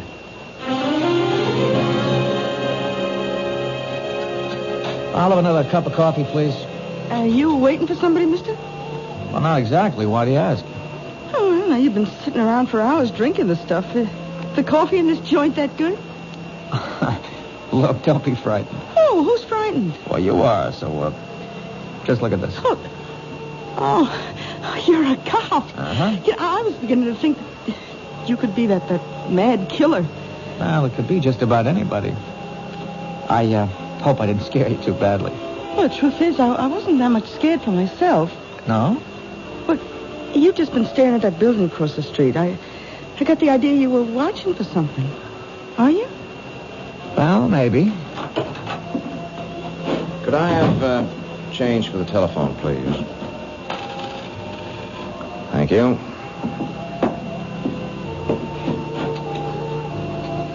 Now, where have I seen him before? What did you say? Nothing. I was just talking to myself. You do that a lot, don't you? Do what? Talk to yourself. Well, that was a short call. She wasn't home. Oh, it's too bad. Did you find the book? What book? The one by Mike Stilson. Oh. No. Well, keep looking. You know the best way to stop talking to yourself? No. Get married. The light went on in her room. What's that? He went to the booth. He only had time to dial, and the light went on in Alice's apartment. Who's Alice? It could be a coincidence. Wait a minute.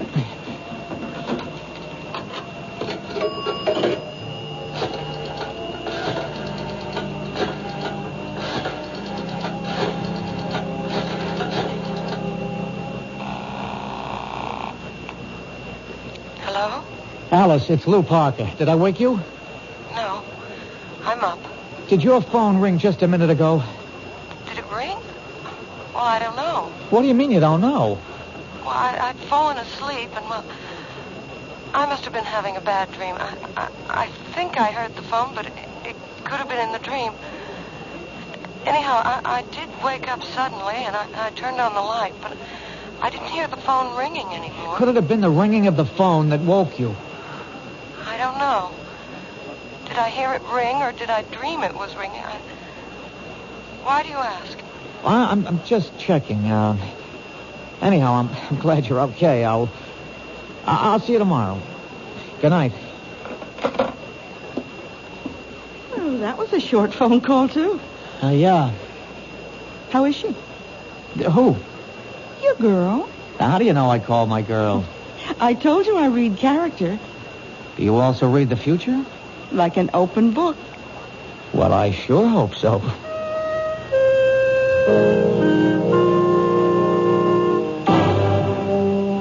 Captain, we got ourselves the killer. Oh, how can you be sure of your guy? I saw him in the bookshop.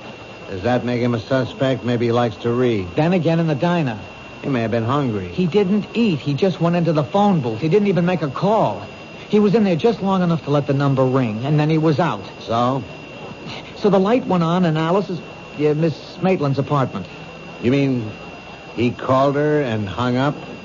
Well, what? She isn't sure. How can she not be sure? The phone rang or it didn't? It isn't that simple. You see, she was asleep and she can't be sure. If it was the ringing of the phone that woke her up, or if the ringing of the phone was part of her dream. Good luck. Look, Captain Blake, there's something about this guy. He's young, about 30-ish, thin, blonde, very hard line to his mouth. Lou, I think you better report in for general duty. This case is getting to you. Well, Captain, please. It's no reflection. It's even to your credit. It shows you care about people. Captain, let me have one more day. All right, Lou. 24 hours.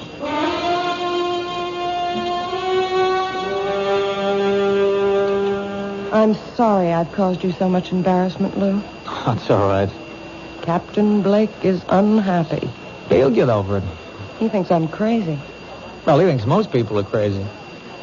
Lou, you can't keep guarding me forever. He has to strike at you soon. That's the pattern. He's done 4 murders in 12 days. That's one every 3 days. This is the night of the 15th day. He's due. Unless... Unless what? Unless I've scared him off for a while. No, keep away from your window. Why? Well, if he's around, we'll be tipped off. But could I have scared him away? After all, how would he know I'm a cop? You never saw him before? Never. We have to assume he's our killer. And what is the only thing we know about him besides his general physical description? We know he wanted a book by Mike Stilson. Blood on the streets. But he could have made that up on the spur of the moment.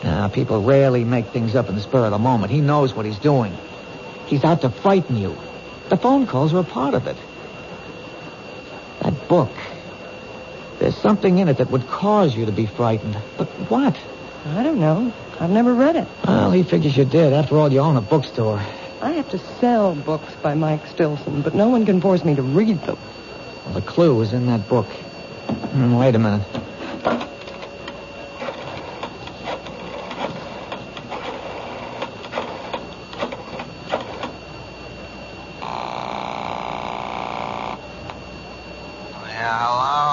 Captain Blake, it's Lou Parker. Do you know it's 2 in the morning? Yes, sir, but I'm calling in the line of duty. You live dangerously. seriously, Lou. What is it? Captain, you've read all the books by Mike Stilson. What? Don't deny it, sir. It's a known fact throughout the department. You mean you woke me up at 2 in the morning just to ask? Line of duty, sir. If I read those books, it's only because I get a good laugh at how unrealistic they are. Captain, what's the story of blood on the streets? Lou, I hope your patrolman's uniform still fits. I'll be able to prove this is the line of duty. Yeah, Alice, pick up in your extension. Well, in a nutshell, a bunch of spoiled, rotten, rich kids are kind of high. They're joyriding in this sports car, and they run down and kill this harmless old gent. The harmless old gent has a son. The son comes back from Vietnam. He swears he'll have revenge, so he shoots the joyriders one by one. That's it? That's it. And it better be line of duty. Well, Alice? No. I was never involved in anything like that. Does it remind you of something that might be similar? No. But it has to. Think. I hope you don't mind if I answer your phone. Hello? Detective? Yes. He's here. You know, Blondie. He's sitting at the counter. He's having a ham sandwich and a glass of milk. Thanks. He can't see me, but I can see him. Oh, he's headed for the phone booth. Oh, good work. We better hang up. What is it, Lou? Well, right now, right here and now, we're going to find out. If that telephone should ring...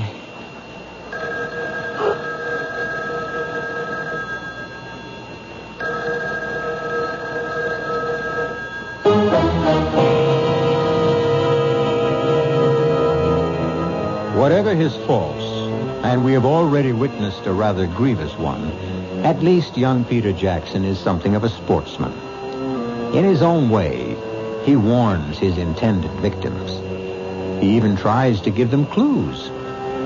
This time, has he given one too many? We'll be back shortly with Act 3.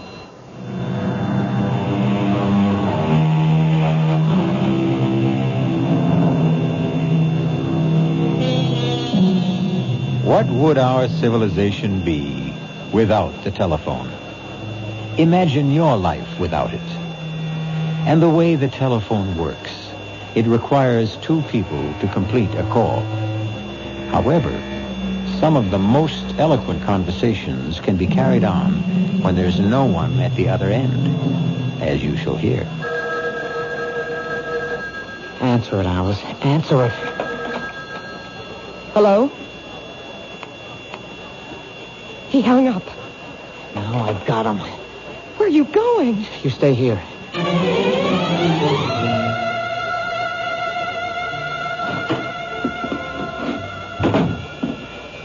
Hi, Detective. Where is he? Blondie? Well, I told you he went into the phone booth. He didn't stay in there more than a couple of seconds, and then he ran out of here. Did you see which way he went? He didn't even pay his check. Which way did he go? Look, you got nothing to worry about. You'll get him. What are you saying? He ran into a cab that's usually parked outside. All right, could you describe I don't have to describe. I know. Look, all I want is... I know the cab driver. He's a school teacher for days, and he moonlights. His name is Vic Wilson. Does he have a radio? They all have radios. How could he make a living? What's the company? Oh, what a great witness I make. Jefferson. You even got the number on a card in the phone booth. Blondie's in for it, huh?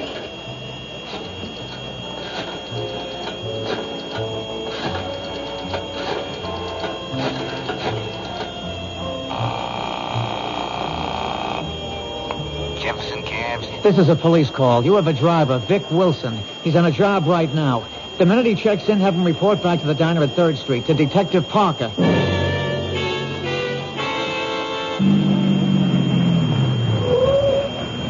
Detective Parker? Yeah. How do I know? My badge. Get in. Can't be too careful. That maniac running around loose. Where'd you take your last fare? 790 Crest. Oh, what is it? It's an apartment building. How big? 6 family, I'd say. Attached? No, it's all by itself. There's an empty lot on either side. They're renovating the neighborhood. It's about time. He lives there, huh? Yeah, I've been taking him there for the last couple of days. He comes out of the diner, he gets into the camp, that's where he goes. That's good enough. Is he a bad boy? Well, you wouldn't give him a star for good conduct, teacher. Throw on those searchlights, Haggerty, and hand me that bullhorn. We know who you are, and we know you're in there. We'll give you exactly 60 seconds to come out. Walk out the front door with your hands in the air. Keep behind the car, Lou. A nut like this one might want to take some people with him. You've had your minute. Come out, or we'll come in. All right, let's get in there fast. Open up, police. All right, stand to the side of the door, Lou. Cover me.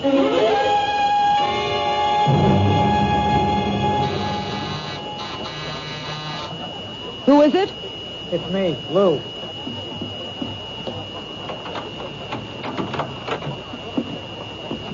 Lou, what happened? Well, You didn't get him. no, we didn't get him. Maybe it was the wrong house. No, the cab driver insists that's where he's been taking him. Then what happened? Oh, he's smart. He has himself dropped off at a false certain address in case he's being tailed, and then he sneaks out. Makes sense. Of course, Captain Blake doesn't believe a word of it. But, Lou... Oh, come on. 6 families live in that house. 6 ordinary, law-abiding families, and we rouse them at 5 in the morning and search the place. How angry is Captain Blake? Well, if he ever gets over it, I may wind up working nights in charge of the property office. Otherwise, I'm pounding a beat down along the docks. It's my fault. No. How do I really know I'm in danger? Why isn't this the product of an overwrought imagination? And the phone calls? Coincidence. And the guy in the bookshop? And we see him again in the phone booth just before your telephone rings? It could all be coincidence. I can't accept that. Captain Blake does. As far as I'm concerned, you're in danger. And you're convinced of it too, aren't you? But I don't have to be right. We can't take any more chances. Now, I'm going to stay here with you for another hour. By then, the stores will be open and we'll buy you a small .25 caliber revolver. No. I'll arrange for a permit and I'll show you how to use it. But I can't stand the sight of a gun. Alice, if a man is determined to kill you, all the advantages are on his side. We have to reduce the odds. I couldn't own a gun. I couldn't use one even if it meant saving my life. Now, Alice, I don't want to say that sounds silly, but... I don't think I can ever forget. Forget what? Well, I was standing right next to a man once who was killed by a gun. When? Oh, years ago. I was about 6. Who was killed? A very nice man. He was our grocer, Mr. Jackson. It was the day after New Year's, and Mama sent me out to buy... To this day, I remember.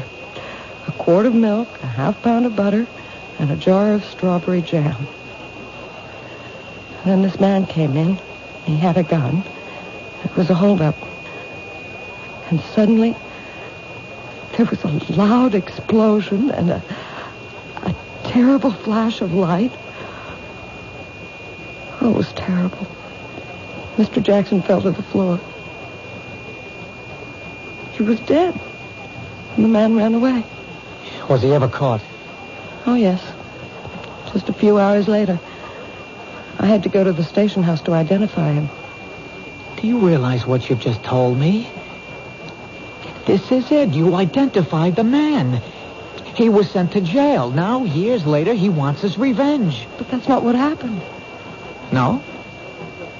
Well, you see, I was so frightened. I wasn't sure. I really couldn't identify him. And he went free. So why would he want to kill me now? Then that gets us nowhere either. The others couldn't identify him either. The others? Yes. There were other people, but no one was sure of him. Now, if you had identified him and sent him to prison, it'd make sense to suppose he'd want revenge, but you didn't. Now, whoever and wherever he is today, he's happy.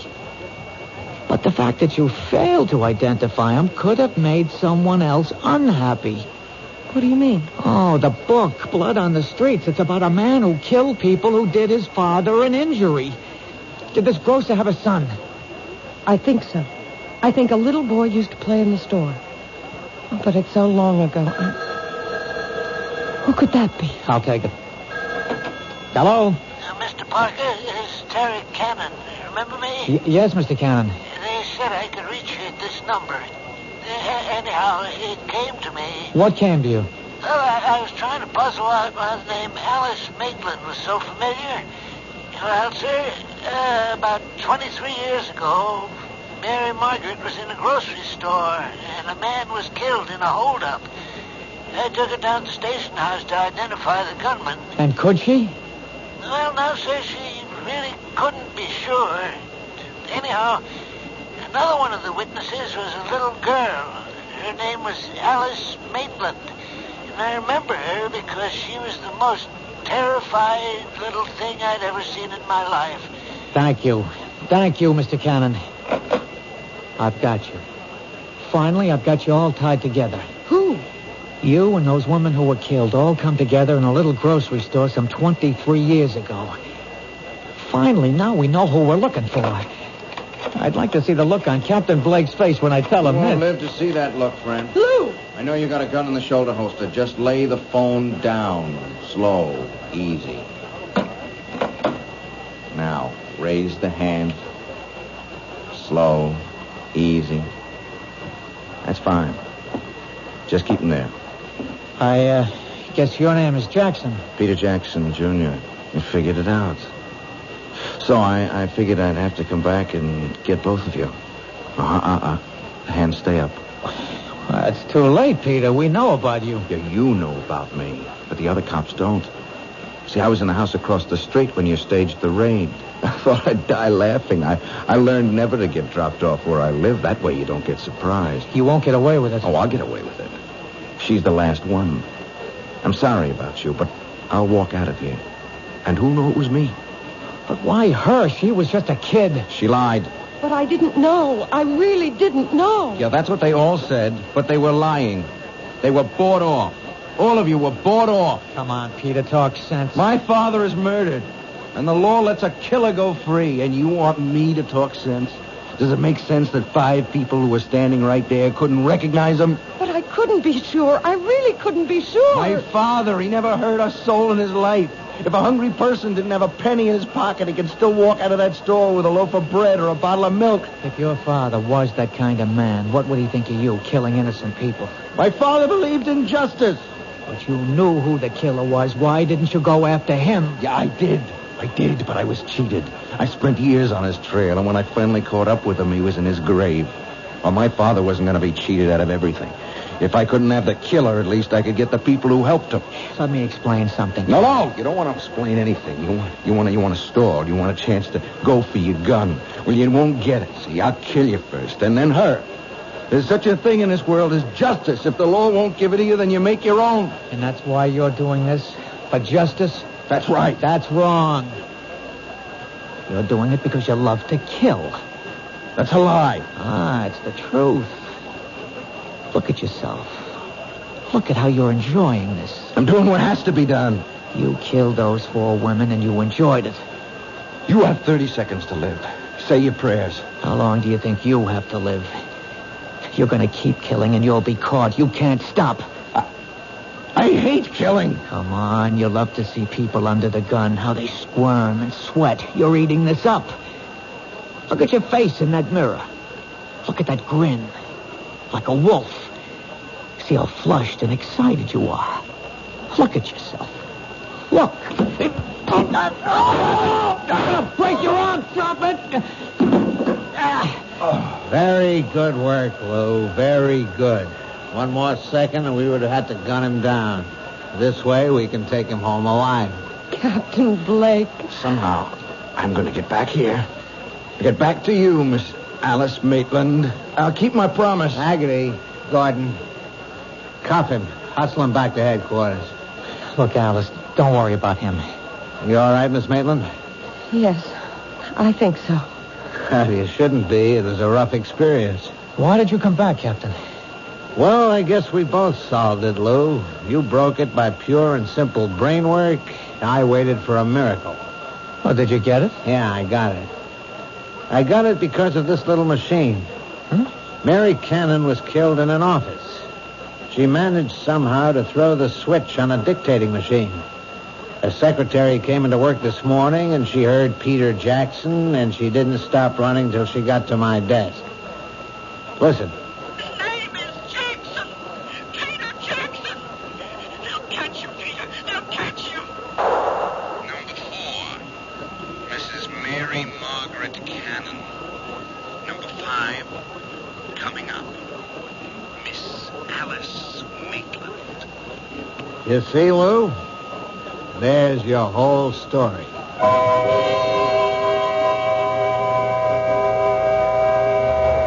Of course, that isn't our whole story. For instance, you might want to know what happened to Peter Jackson. He's in a hospital for the criminally insane. For his sterling leadership in cracking the case, Captain Blake will probably become the next chief of police. Detective Parker will probably become Detective Sergeant Parker. And Miss Alice Maitland will probably become Mrs. Lou Parker. So you see, sometimes we can give you a happy ending. I'll be back shortly.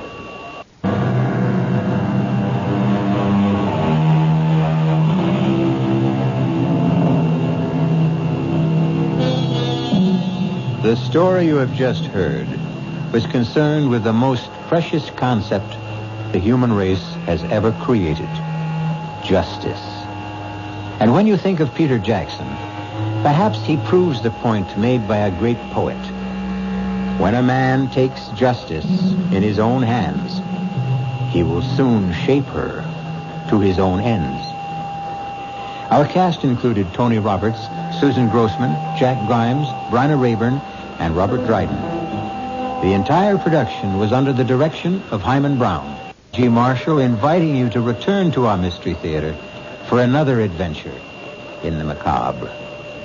Until next time, pleasant dreams.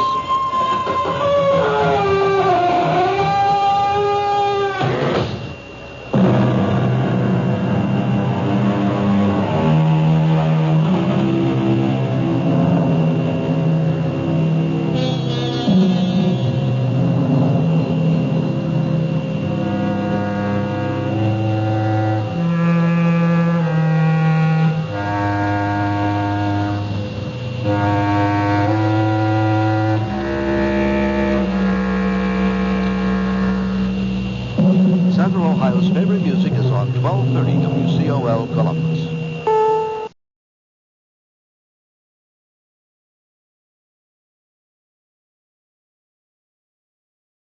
And now, Mystery Theater.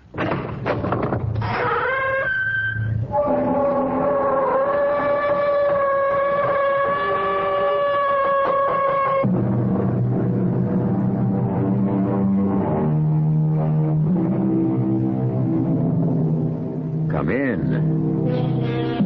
Welcome. I'm E.G. Marshall, and we're doing business as usual, featuring our full assortment of the mysterious and the bizarre. Quis custodiet ipsos custodes? Who shall guard the guards? Or, to take it a step higher, who shall judge the judges? This was a problem that plagued the ancient Romans, and obviously it remains with us to this very day. And actually, the act of judging is a highly hazardous affair, because the book warns us, judge not, lest ye be judged.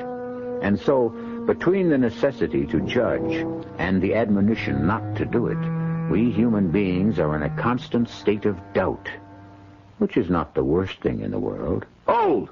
Hold on there. What you want? What are you doing with that pistol?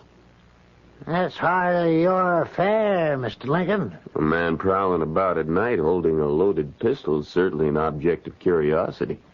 Only to those that don't mind their own affairs. I consider the safety of the community to be very much my affair, Mr. Barnes. You'll oblige me by handing over that pistol. And you'll oblige me by going about your own business, Mr. Lincoln. I'm afraid I'll have to take that pistol. I'd advise you not to try it. Hand it over, sir. I warn you, not another step.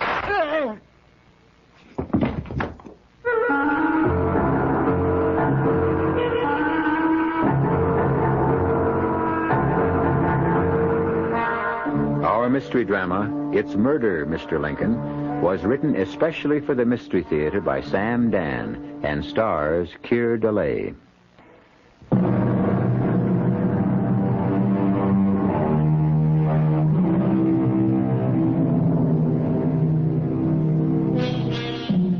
When conditions are bad, we Americans always spend a great deal of energy not in finding a solution to the problem, but rather in deciding what to call it. Is it a depression? Is it a recession? Back in 1837, they called it a panic. So you see, we have made progress. 1837 was certainly a year to tighten one's belt. Definitely, it was not a favorable year to embark upon a new career. And a young man named Abraham Lincoln is discovering this the hard way. He has just settled in Springfield, Illinois, where he has opened a law office. Abe Lincoln sits in his law office and waits for clients. This afternoon, as usual, he is sitting and waiting. And although he is completely unaware of it, a case is being created for him just down the street in Fellman's Tavern. Now, what I want to know is, what's the point in having Martin Van Buren sitting in the White House? Why, we might just as well have Andy Jackson. Oh, well, Tom, Andy's old and sick. Why, he's half dead. Well, better an Andy Jackson who's half dead than a Martin Van Buren who's all alive. Yes, that's a good one. Yeah, it sure is. I have to remember that one. Good afternoon, gentlemen. Good afternoon. You want to hear good ones there? I was just saying to this gentleman here, Mr. Ephraim Barnes, I was saying, better a half-dead Jackson than an all-alive Van Buren. Isn't that what I said, Ephraim? Something like that. Are you Tom Fellman? Yeah, in the flesh. I'd like a room. Costs you $1. All right. In advance. Oh, no man anything, as it says in Corinthians. Or is it, Acts? Well, here's your $1. Thank you. Drink? Oh, no, not for me, thanks. Well, comes with the price of the room. I never drink while there's work to be done. Huh? Well, what's your name, stranger? You know mine. I'm Tom Feldman, and this gentleman here is Ephraim Barnes. He runs a bank. Ah, glad to meet you, Mr. Jones? Franklin Jones. What's the business, Mr. Jones? I assure you, the First National Farmers and Merchants Bank of Springfield is very much at your service. Oh, thank you, Mr. Barnes. I'll keep that in mind. Could either of you gentlemen tell me where I might find a Mr. Cyrus Darrow? Cy Darrow? Why, he's got a farm. Big place it is, too, just north of here. Now, you just follow the road right out of town. We inquire your business with Mr. Darrow, sir? Well, that depends on Mr. Darrow. Well, that's playing the cards close to the vest, huh? Bread eaten in secret is the sweetest, as it says in Proverbs. Or is that Leviticus? There's nothing secret about my business with Mr. Darrow. He swindled me out of some money. Now he's either going to pay it back or I intend to blow his head off. Now, Mr. Jones, there's no need for that. If you have proof, you can take him to court. Well, I don't have proof, so I'll just have to do it my way. I've come here to get what's mine by rights, and I have the instrument with which to secure it. Well, that's a wicked-looking weapon you got there, sir. I fought in Florida in the Seminole War. This pistol was first and last fired in the service of my country. I earned the right to use it in my own behalf. Now, sir, you cannot flout the law. Yes, indeed. The law is sitting right here by your side. In me, you see the sheriff, and Mr. Barnes is the judge for this term. Well, gentlemen, all I can say is that if a man don't get no justice, he will have to make his own. My room, sir? Up the stairs. First door to your right. Supper's at 5 o'clock. That young fellow bears a bit of watching. Yeah. I pity him if he goes up against old man Darrow. Cyrus will just chew him up and spit him out. Wicked-looking pistol, that. You know, I'm not a wagering man, Ephraim, but if I was, I'd lay my money on Cyrus Darrow. Poor fella. Seems kind of young to die after surviving an Indian war and all.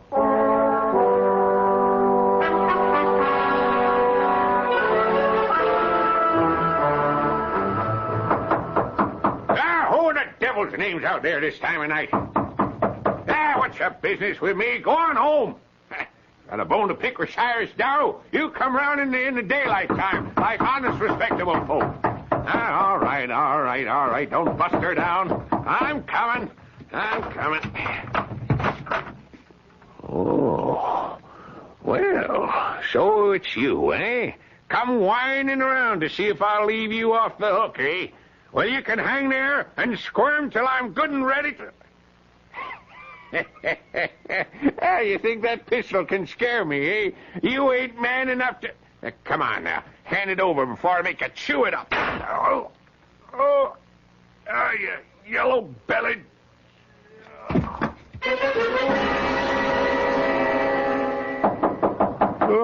What? Who's there? The sheriff. Sheriff? That's right. Open up in the name of the law. All right. Oh, hi, Mr. Feldman. Oh, Mr. Feldman, the tavern keeper. No, sir. It's Mr. Feldman, the sheriff. You'll have to come along with me, son. What for? What for? Mr. Jones, it looks like you did what you came here to do. What's that? Kill Cyrus Darrow. Killed Cyrus Darrow, but I didn't. He's dead, son. Big hole in his forehead caused by the forcible entry of a pistol ball. There must be some mistake. No, sir. There's no mistake. This your pistol? Of course it's my pistol. It was found 50 yards away from Cyrus's house. No, you couldn't have found it 50 yards away because... Because? Well, it can't be my pistol. I remember I put it back in my bag. Yes? Yeah. Hey, it isn't here. Of course not. How could it be in that bag and in my hand at one and the same time? I didn't... Mr. Jones, as sheriff of Springfield County, I hereby arrest you for the murder of Cyrus Darrow. What? And may the Lord have mercy on your soul. What are you saying? Well, that's right. I shouldn't say that just yet. After all, you ain't been tried. But you'll get a fair trial before they hang you. I don't know what to say, Franklin. I don't know what to say. I didn't kill him, Emily. I didn't. Franklin, everyone says... I don't care what everyone says. You just got to believe in me. Why did you have to come here with a pistol?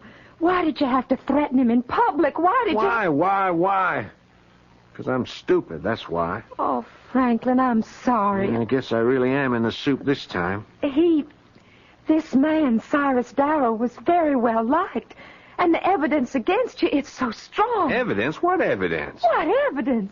Oh, Franklin, your threats to kill him, the pistol. I swear to you, Em. I believe you, darling.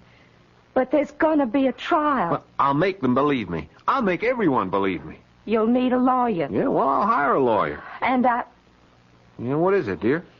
A lawyer. Yeah, well, that's just what I said, my darling. I'll hire a lawyer. Dear, there are no lawyers. No lawyers here in Springfield, the state capital?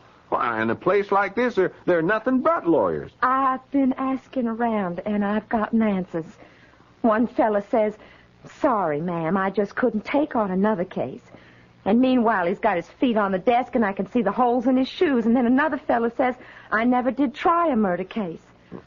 What is it? There isn't nobody in this town doing 15 cents worth of business, and they say, each of them say to me, sorry, Miss Jones, I just can't see my way clear. Well, why won't they take my case? Well, Is it because they don't think they can win? Emily, that should make no difference. Law says every man's entitled to a lawyer. I know, but what the law really means, every man's entitled to a lawyer provided he can get one.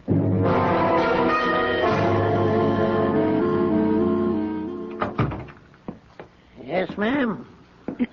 Are you Judge Barnes? Well, here in the bank this week, I'm Mr. Barnes. I don't start being Judge Barnes till next week. Now, who do I have the pleasure of addressing? My name is Jones. Emily Jones. Mrs. Franklin Jones. Oh? Judge, my husband can't find himself a lawyer. Surely, Miss Barnes, in all of Springfield, there must be somebody who don't mind ruining his reputation? Now, Miss Barnes, lawyers don't see things that way at all. Then how does it happen no lawyer's willing to defend my husband? Well, it's a busy time. How busy? Look at your bank. Ain't a soul in here except you and me. Yeah, well, Well, what, sir? People going broke left and right, nothing being brought in or sold, no contracts to draw up. What are all these lawyers doing? Well, I'm sure if you look around... I looked everywhere. And everybody's turned me down. Everybody? Everybody. Ah. Have you spoken to a man named Lincoln? Abe Lincoln? Abe Lincoln? No, the names ain't familiar. Well, why don't you give Abe a try? He's the kind of lawyer who'll take any case he can get. Well, I must say, Judge, that don't sound like a very enthusiastic recommendation. Well, ma'am, it's the only recommendation I can give you.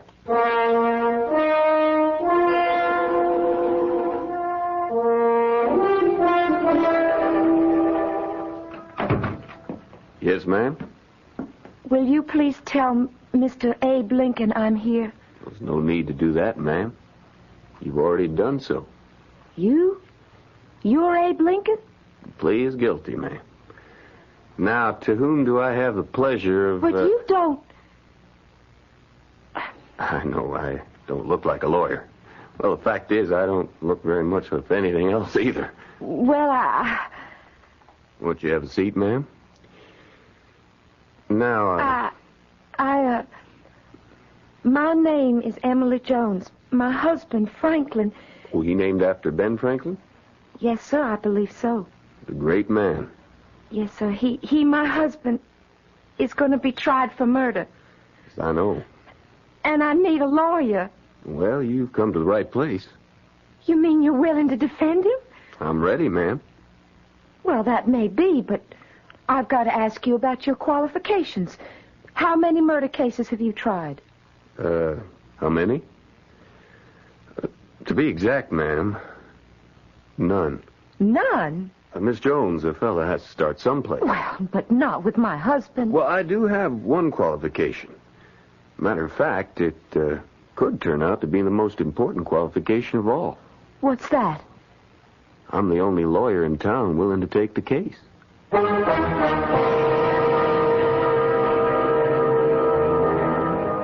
Didn't Longfellow say, "Lives of great men all remind us we can make our own sublime, and departing, leave behind us footprints on the sands of time"? Yes, he did.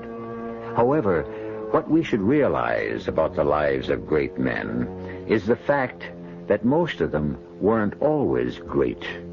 Can you imagine being unhappy to have Abraham Lincoln as your lawyer? I'll return shortly with Act Two.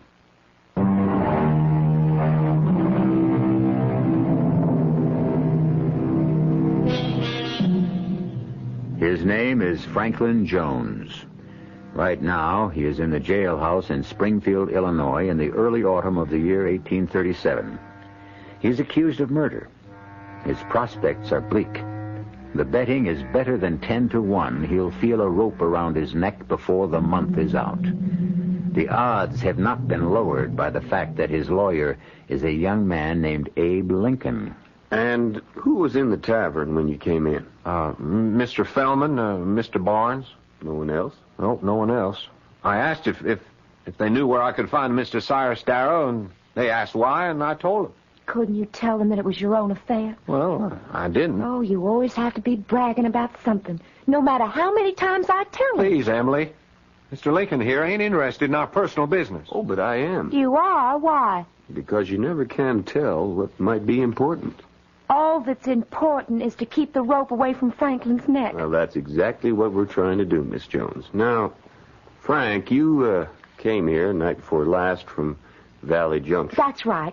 We just started farming. Miss Jones, I'd appreciate it if we'd let Frank answer. Well, I can give you the facts fast and clear. I know, ma'am, but, well, Frank's going to need practice. He'll be the one that has to answer at the trial. So, Frank, you came here the other night. You engaged a room.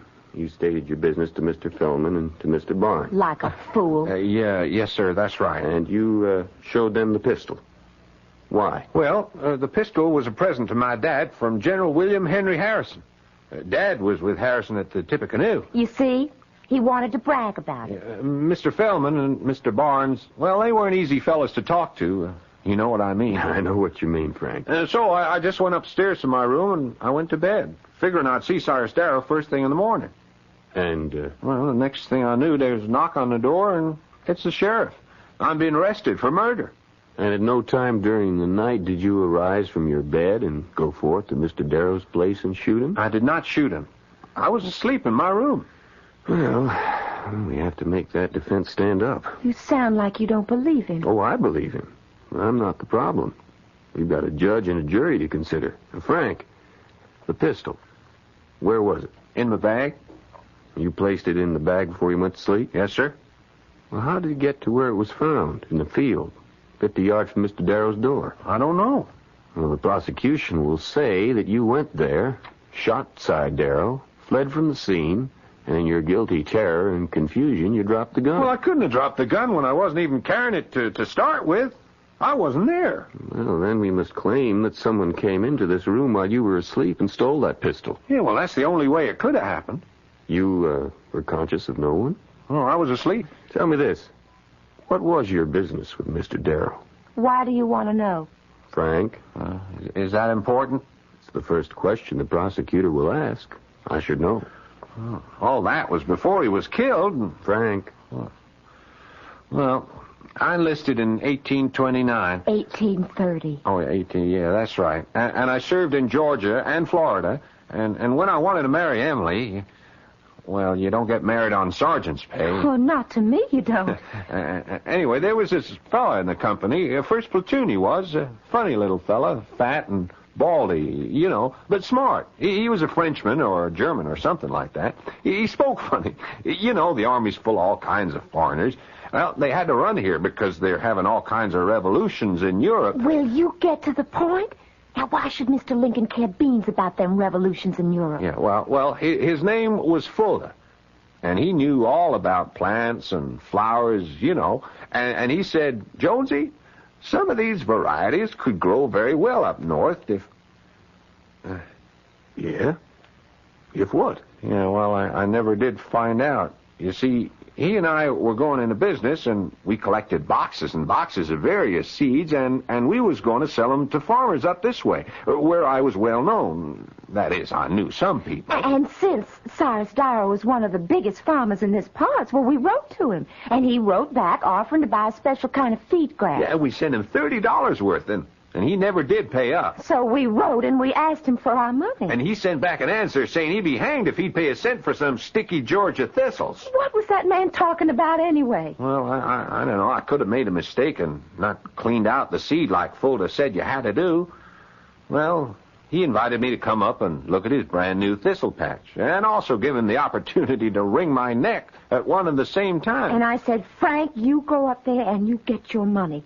Well, did I know he was going to take a gun? And at no time, then, did you visit Darrow's farm? No, sir, he did not. He was nowhere near that place.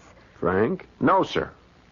As far as you know, it could, that is, the seed you sold him, could very well have been thistle, or burrs, or whatever. Well, supposing there was.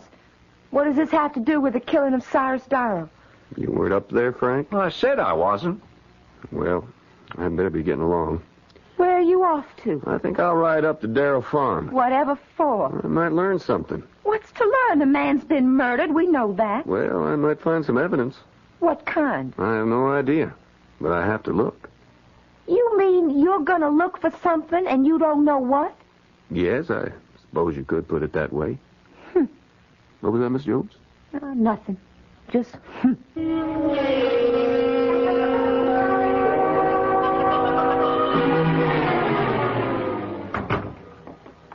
Hello, Abe. How are you, Tom? Fine. Sit down. Doing anything? Well, I'm about to take a run up to Darrow Farm. Maybe some evidence. Yeah. Evidence. Evidence of things not seen, as it says in Leviticus. Hebrews. Yeah. Now, leaving soon? Well, I'd like to get back before supper. You've taken the Jones case? Yep. I was retained this morning. Well, Abe, you think that's wise? Wise? I'm a lawyer. Well, you have to think of your career. You know, you gotta lose that case. It's plain as a cabbage on a rose bush. The boy's guilty. Isn't that why we're having a trial? Oh, we're having a trial because the law says he's got to get one. Well, you know what the verdict's going to be. Tom, I'm surprised at you. No, Abe. You're the surprising one. Now, look, you can't win. If you lose, you look bad because you're a loser. And if by some miracle, you could have a miracle, because as Milton says, the age of miracles is forever here. That was Carlyle. Carlyle. Well, anyhow, if by a miracle you win, well, folks will resent it. Why? Well, the boy's so obviously guilty, people want him to hang. Look, Abe, I'm thinking of your future. My future? Yeah, you could have a great future in politics. I've seen you operate. Why, it was you single-handed got the state capital to move up here from Vandalia. Oh, no, that's not really true. It is. Now, Abe, you could go far. Oh, no, not me. No, why do you say no? Well, I just don't look like a politician.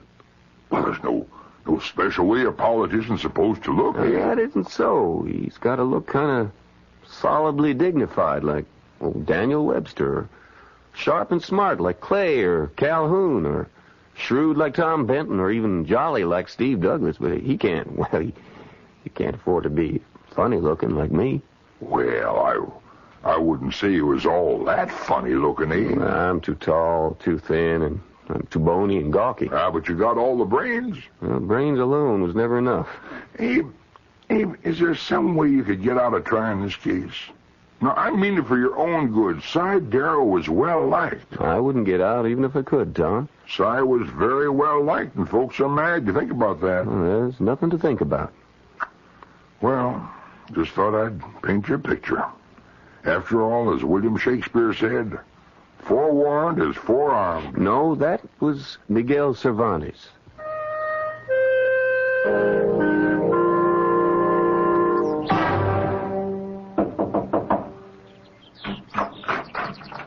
Wow.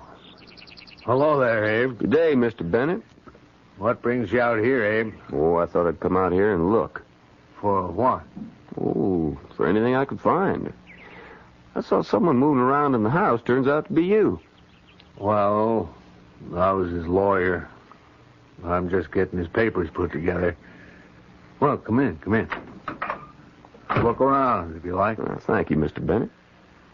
Right here in the doorway is where he fell. I found the body, in the morning. I'd come by to go over some contracts. There he was, dead. You going through his papers? I'm trying to. Mm-hmm. Anything missing?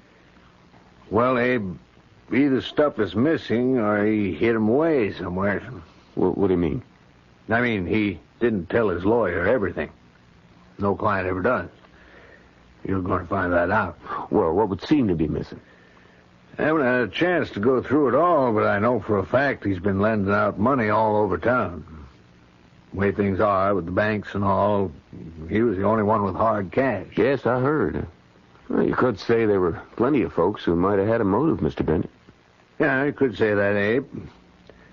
But I think your man's going to pay the bill. But he told me he never even came up here. Now, I know, Abe. But when you've had as many clients as I have, you learn how easily they can lie to you. It's hard to believe this boy isn't telling me the truth. Yeah, that's what makes it so dang difficult. Maybe he thinks he's telling you the truth. Abe, you're in trouble on this case. Admit it. I never denied it. Let's step outside, Abe. What for? We might find a way out of this problem.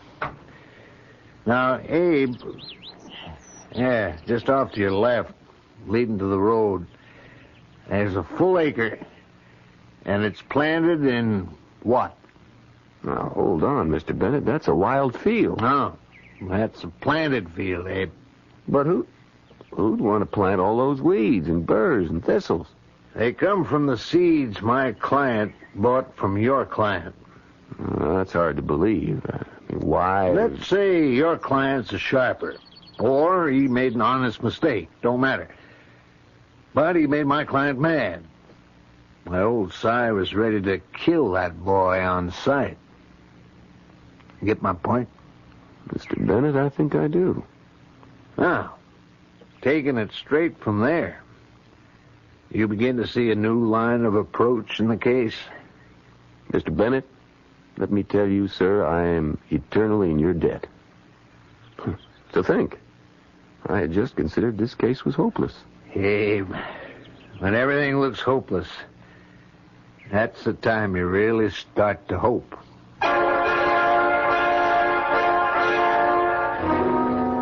And, of course, that was a lesson that Abe Lincoln never forgot. Certainly in the years to come, he would be faced with more apparently hopeless situations than almost any other president. But our concern is with the case in hand. And what is the light that has suddenly dawned? Well, that will all be made visible when I return in just a few moments with Act 3.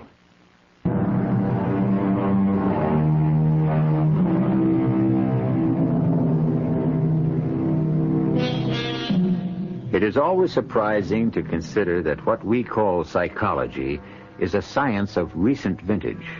We speak so easily of things like the split personality, the other self, the protective falsehood, without realizing that these terms would be unintelligible to people who lived even 100 years ago. But although our forebears did not know these things intellectually, they could understand their implications. After all, Sigmund Freud was only 10 years old when Abe Lincoln died, yet Lincoln already sensed a great deal of what Freud was to discover. No, Mr. Lincoln, he don't lie to me. That's one thing he don't do. He don't lie to me. Emily, maybe he has no choice. What do you mean? Well, maybe he's afraid he'd lose you if you knew he was a murderer. What would you do if he confessed? What would I do? Would you leave him? Well, You see? Oh, I'd raise up a storm, I guess. I'd holler and rip, but afterward, well, I'd stand by him. Well, then you must convince him of that. But will it save him? At least it's a defense. I could plead it. This way, all I'm doing is begging the mercy of the court. But will it work? Self-defense always gives a man a chance. How much of a chance? Well, I'm a lawyer, Emily. I'm not a prophet, but we can get witnesses to prove that Si Darrow was furious with Franklin. But why? Because Franklin had sold him nothing but weeds. How do you know? I was up there, Emily. I saw them. A strange kind of growth for this part of the country. Brambles and burrs and weeds. It really wasn't Frank's fault, Mr. Lincoln. He just doesn't know. But Cyrus Darrow was boiling mad. Now, oddly enough, this could create some sympathy for Franklin. How? They'll all think Frank was a swindler. Well, maybe not a swindler, more of a sharper. Oh, what's the difference? Well, Emily, you have to know these old horse traders up here. They might even admire him. Why? Because he's done something nobody else was ever able to bring off. What's that? He got the better of Si Darrow in the deal. And he went up to see Si to brazen it out, being careful, of course, to bring his pistol. The fact that the pistol was given to him by General Harrison won't hurt either. Well, then, you think we've got a chance? Yes, Emily, I would say, what with one thing and another, we've got a fighting chance. No. No?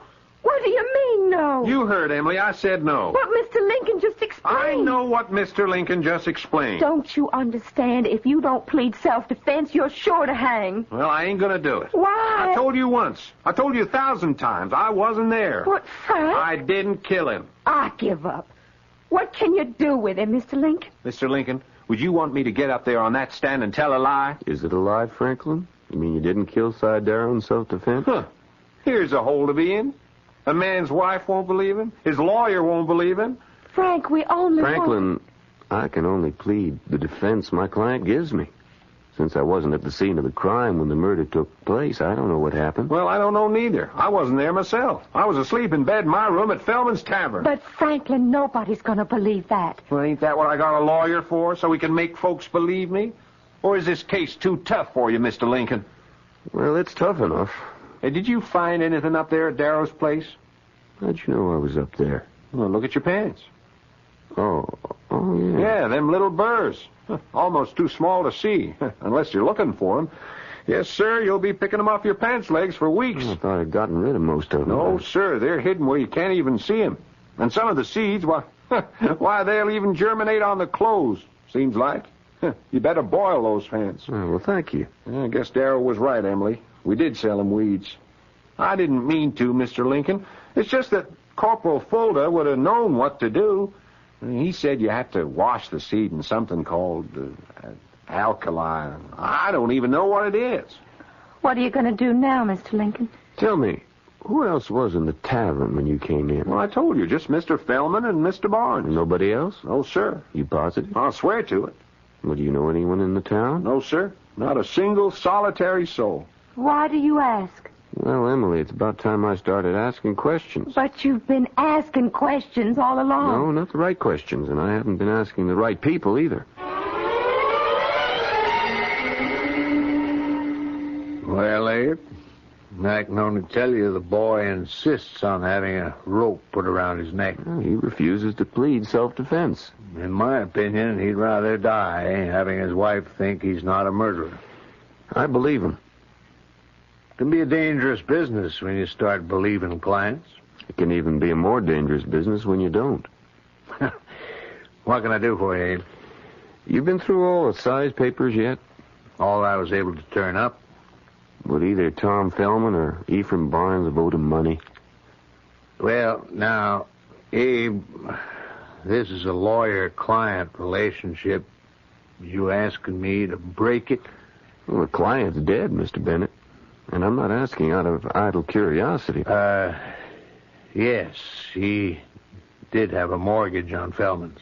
I thought Tom Fellman owned the place free and clear. It's been a moneymaker for years. Don't you know there's been a panic on him? There ain't a nickel's worth of cash to be had. Well, why would Tom Fellman go to side Darrow when he could get money at bank rates from his good friend Ephraim Barnes? Banks don't have it either, Abe. Did you find any papers for either Tom or Ephraim? What are you trying to say, Abe?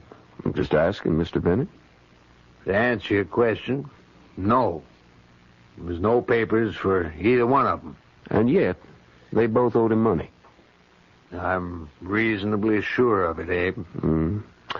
Well, thank you, Mr. Bennett.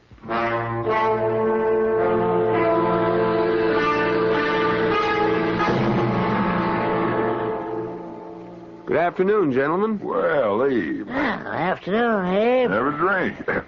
How's the law business coming? Slow. Well, slow but sure moves mighty mountains. Aristotle. Euripides. Yeah.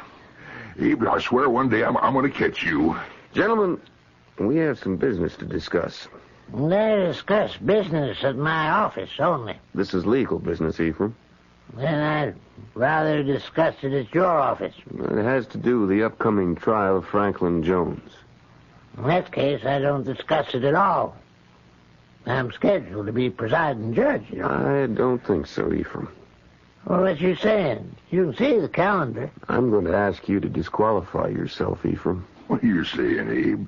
Abe here's one of the finest... Abe, don't you believe I'm a fair man? It's nothing personal, Ephraim. Well, then why... Well, to begin with, you're a material witness. Who is? You are. You and Tom here. You're the ones, the only ones who heard Tom ask for the whereabouts of Cy Darrow, and who heard Tom threaten to kill him. Yeah, well... Well, you can't be a judge and a witness at the same time, can you? Yeah, but you... Besides, there's more to it than that. What are you driving at, Abe? Well, my client insists that he's not guilty. Well, now, you wouldn't expect him to admit it now, would you? Yes, if he were guilty, I would, especially since I found a way he could plead guilty and still save his neck at the same time. What's that? Self-defense. Old Cy was boiling mad at him. Mad enough to kill him. But the boy refuses to take that defense, which proves to me that he's a young man of his word, and I have to respect that word. Abe, if Franklin Jones didn't kill Cy Darrow, who in thunder did? Well, we'll have to sit down, the three of us, and reason together. If Franklin didn't kill Cy, who did? We know somebody did, because Cy's dead. I'd like you to come straight and tell me exactly what you're driving at, Abe. Well, it couldn't be suicide. After all, how would Si get a hold of Frank's pistol? Well, what motive would Si have for doing away with himself? None. But you can't be too careful in these things. You have to explore every possibility. Ah, but you also have to be headed someplace. Don't be impatient, Ephraim. I am. So if it wasn't Frank, who else could it be? Who else knew Frank was in town? Who else knew Frank was mad enough to go to Si's place with a pistol? Who else would even know that Frank had a pistol? The answer? Either one of you two. Well, hold on there, Abe. Are you saying that Eve here, or me, could have killed Si Darrell? Huh? Well, Abe, I am your best friend in town. How could you even think Abe, I thought you was always a man of good sense. But this is monstrous. Have either of you gentlemen been up to see Si lately? Well?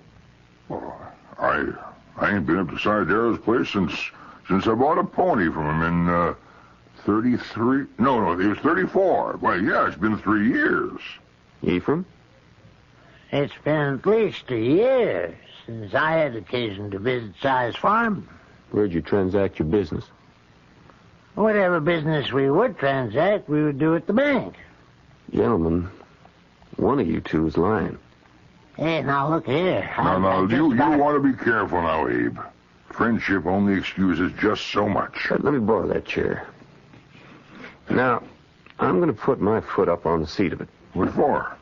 Oh, come on, let's humor him. He's mad. You'll notice that the lower part of my trouser leg is covered with very tiny little sticky burrs. So? So these are typical of a growth that occurs only in northern Florida or southern Georgia.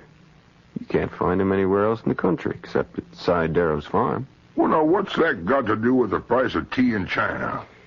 They grew from seeds sold to Darrow by mistake, by Franklin Jones. I still don't see what you're driving at. I was up there just before. That's how they got all over my pants leg. Now, will each of you gentlemen please place his foot up on the chair? I'll be hanged if I do. Is that a prophecy, Ephraim? Eve, them little burrs, them sticky little burrs. You got them on your... Ephraim, if you wasn't up at the Darrow place, how'd them little burrs get all over your pants?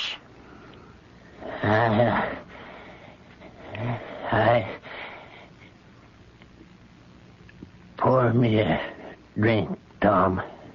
Eve, he was always an honest man. Yeah. For 50 years, I've been honest as the day is long. And where did it get me? I didn't speculate. I didn't hedge. I guarded my customers' money. And I got wiped out. I had to borrow from Si Darrell. And he was going to take away my bank. Well, this boy came marching in here and... And you decided to steal his pistol and kill Darrow yourself. Well, it wasn't that clear cut, you know. It just worked out. And I found my notes and destroyed them. Yours too, Tom. Ephraim, a man like you, could you really let that boy hang for you? Could you? Abe, I like to think that in the end, I wouldn't let that boy hang for me. I'd like to think that. Would your conscience let you? Conscience.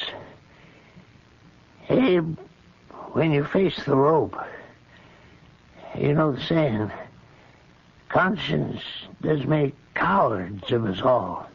Cervantes. No, Shakespeare. You're a good lawyer, Abe.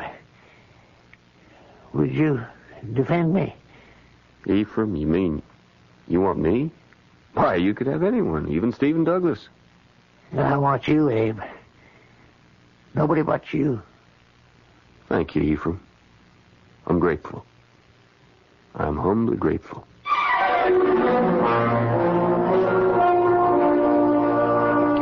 Well, the case went to trial with a new judge and a new defendant. And the young lawyer Abe Lincoln argued ably and well. And the result was a hung jury.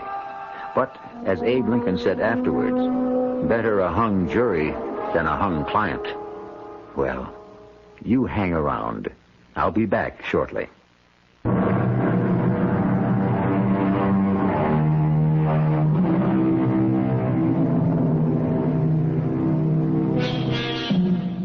Franklin and Emily Jones, Tom Fellman, Ephraim Barnes, they are all obscure footnotes in the book of Abraham Lincoln's life. And yet, these are some of the nameless, unknown people who helped shape his character. All around us are young men and women whom we, in our anonymous fashion, are also molding by our precept and by our example. And we are molding them into what? Think about it. Our cast included Keir DeLay, Jennifer Harmon, Paul Hecht, Joe Silver, and Robert Dryden. The entire production was under the direction of Hyman Brown. This is E.G. Marshall inviting you to return to our Mystery Theater for another adventure in the macabre. Until next time, pleasant dreams.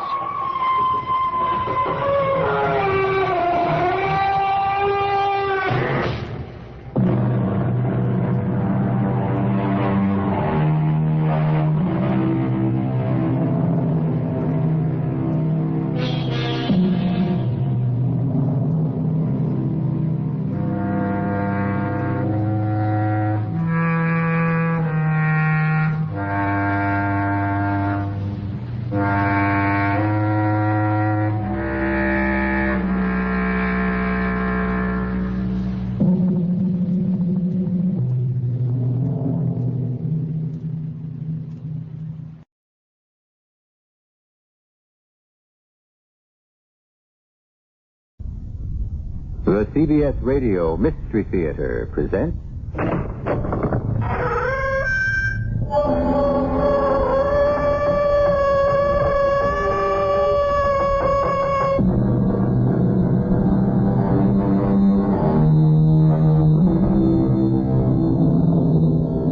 Come in. Welcome. I'm E.G. Marshall. Do you like riddles? Of course you do. Give me a good riddle that seems to defy solution, and I'll settle down happily to unravel it like a cat with a ball of twine. And like the cat, I usually succeed in making a tangled mess of it. But untangling a mystery, finding the answer to the riddle is fun. Unless, of course, you happen to be involved in it personally, and your life depends on finding a fast solution, like Rachel James. Suicide, Lieutenant Forbes. Mr. Carson committed suicide. No, Mrs. James. He was murdered. That's impossible. Why impossible? Because he was the only one in his room. The windows were locked on the inside, and the door was locked on the inside. If Mr. Carson was murdered, how did the murderer escape? Frankly, Mrs. James, I don't know. Well, I do. The answer's obvious. Suicide. Well, the answer is anything but obvious. Because it was murder.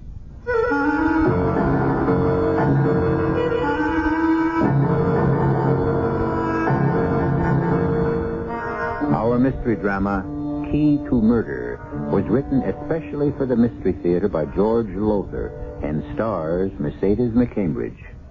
It is sponsored in part by True Value Hardware Stores. I'll be back shortly with Act One. The most important tools you buy...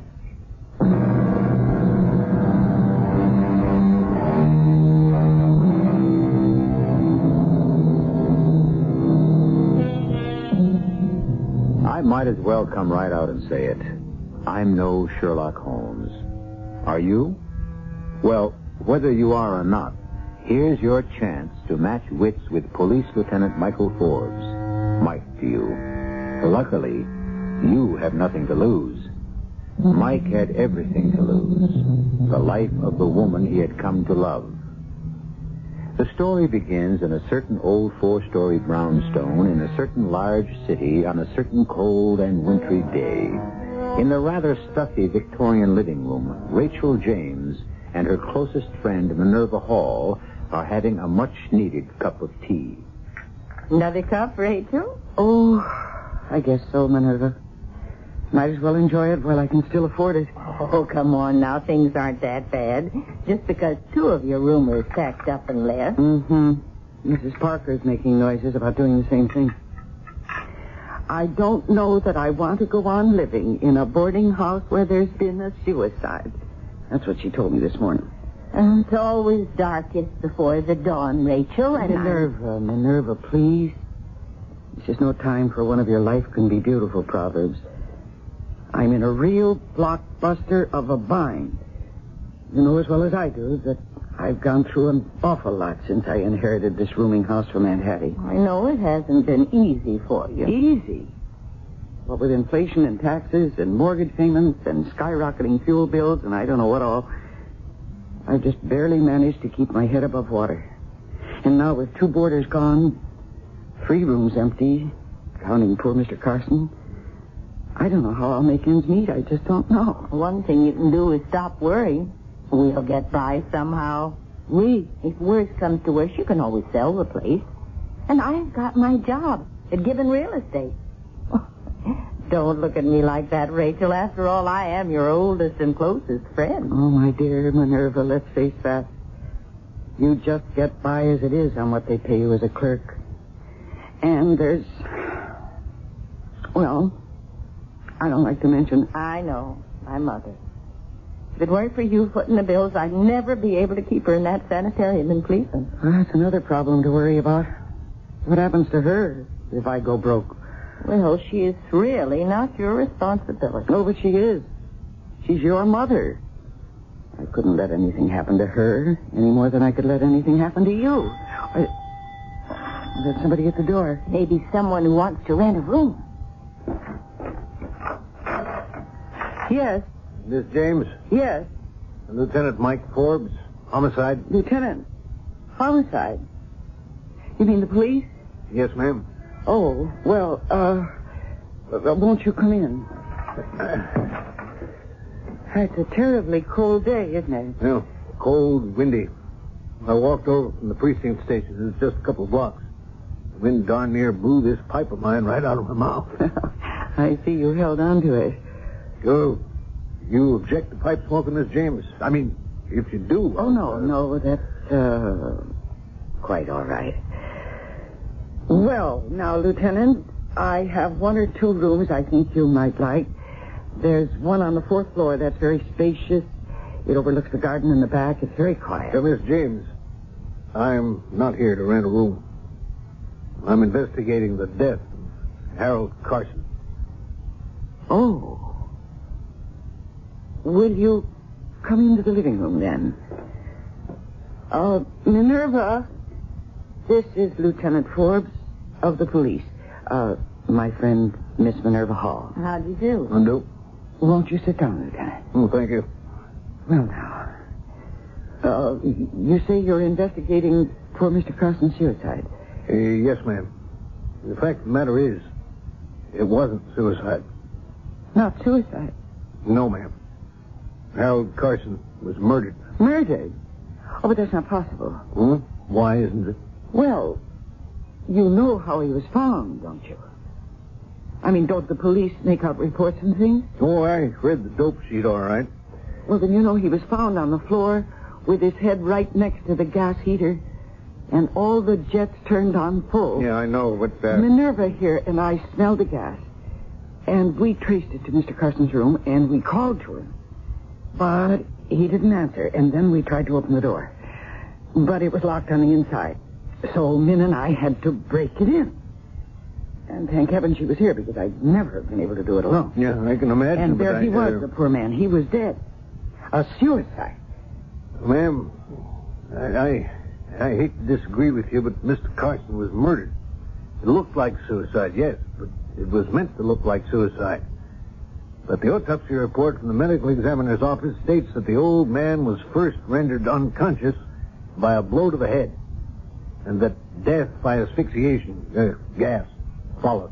Someone knocked him out and then turned on the gas? Yes. But he couldn't have been murdered. If he was, what happened to the murderer? What do you mean? Well, how did he get out of the room? The windows and door were locked on the inside. No, that couldn't be. Lieutenant, the key was in the door lock on the inside. This is an old brownstone with old doors, the kind that have those big keys, you know. And there's only one key to each room. You don't have duplicates? No, and even if I or someone did have a duplicate, you can't unlock the door from the outside without pushing the other key out of the lock. We'd have found it on the floor, but not in the lock. Mm-hmm. Well, interesting. Very. Oh, that match. Put it out. Just relighting. No, put out the match. I smell gas. Or I think I do. Oh, not again. Not again. You're right. I smell it now. It seems to be coming from... Yes, it is. It's from upstairs. All right, here. I'll go first. Oh, if it's another... It isn't. It can't be. Lightning never strikes twice in the same... Oh, men. Smell is strong, very strong, here on the third floor. Yeah, coming from this room. Mrs. Parker. Open up. Open up in there. Break it in. Break it in. Mrs. Parker. Oh, Mrs. Parker. No. Oh, no. Open the window. Let me. Locked from the inside. Door locked on the inside, too. Key in the lock. Mrs. Parker. Oh, let's get her to the window. Fresh air. No. Don't bother. She's dead. But maybe if we can get some air into her lungs. It won't cure a broken neck. Broken? You can see the way it's twisted, Miss Hall. It's broken, all right. Then she's been murdered, too. Yes, Miss James. She's been murdered, too.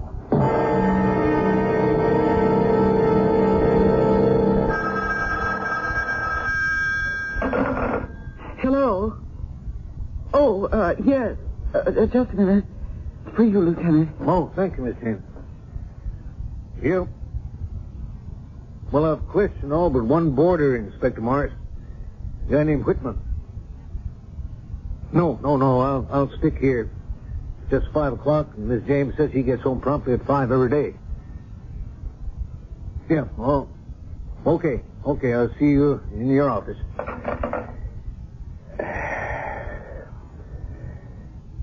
You look pretty beat, Miss James. Why don't you go to lie down for a while? No, it isn't rest I need, Lieutenant. It's just a little peace of mind. Yeah, guess so. 2 murders in your house in less than 36 hours. And a wrecked livelihood. 2 more boarders, after you questioned them, told me that they were moving out. And nobody is going to move in. You can be sure of that. Things kind of rough, huh? Oh, you don't know the half of it. Mm-hmm. I haven't seen your husband around.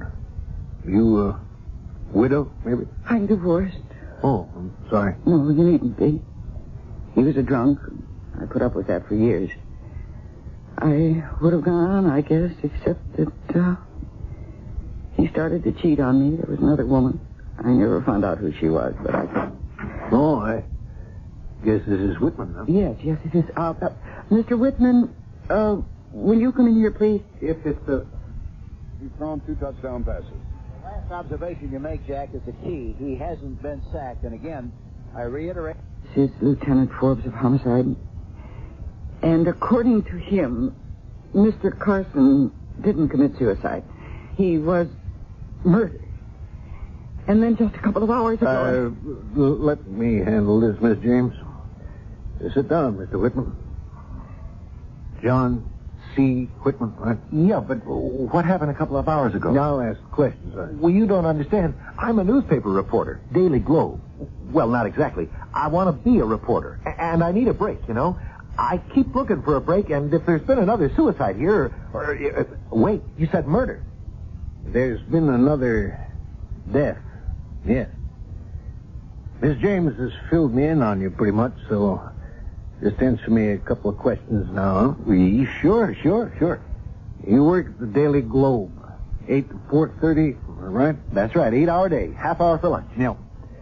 Now, Miss James tells me you always leave promptly at 7:30 in the morning, but today you didn't leave until 1 in the afternoon. Well, sort of off my feet. I called in sick. Yeah, on the day Mr. Carson met his death, on that day you called in sick too, didn't you? Well, what are you getting at, Lieutenant? Well, just routine questions, Mr. Whitman. How well do you know Mrs. Parker? Mrs. Parker? Did something happen to her? Is that what this is all about? How well did you know her? Oh, just to say hello to, that's all. How well did you know Mr. Carson? Same. Wish I'd known him better. If I'd known him better, I might have written a story my editor would have printed. But he didn't. Into the scrap basket. Says it wasn't good enough. Mr. Whitman wrote an account of what happened the other day. Well, thank you, Mrs. James. I assumed as much. You're welcome, Lieutenant Force. Oh, well, thanks, Mr. Whitman. Yeah, now, about Mrs. Parker. What happened? I could get my teeth into one good story. A scoop, you know. Listen, the city editor would make me a reporter, maybe. So, Mrs. Parker, what happened? Mrs. James will tell you, or you can read it in the evening edition. One suspect, Lieutenant. Is that all? Yes, Inspector. Whitman. 32 years old. Been in newspaper work since he graduated from journalism school. Dying to be a reporter and hasn't made it all these years. He's hot for a scoop. Well, it struck me he could maybe be making his own scoop. Well, if he made this one, how come he didn't cash in on it? You checked his city editor. He told you Whitman never said a word about Mrs. Parker's murder. Yep. Yeah, well, have a look at this dope sheet. Harold Carson withdrew his life savings from the bank, $4,300, the day before he was murdered. Read on, Lieutenant. Mrs. Parker withdrew her life savings yesterday. And not $1. That money, cold cash, was found in Carson's room or Parker's. You find out who's clever enough to pull this locked door trick. Who was clever enough to get Carson and Parker to withdraw every cent they had in the world. And you'll have your murderer. In fact, I may have your murderer for you. I give Rachel James. Mrs. Rachel James. No, not her. Listen, Inspector, she's one of the nicest women I've ever met. She's also a convicted felon, Lieutenant. What? Back in 1965, she served 6 months for theft. The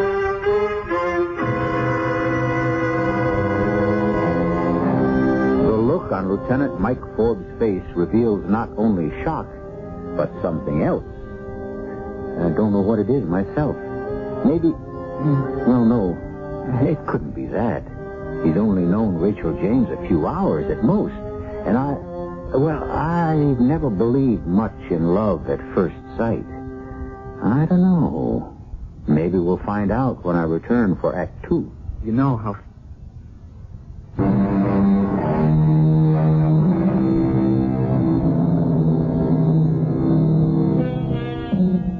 How does a murderer, or anyone else that comes to that, get out of a room when all exits, windows and doors, have been locked from inside?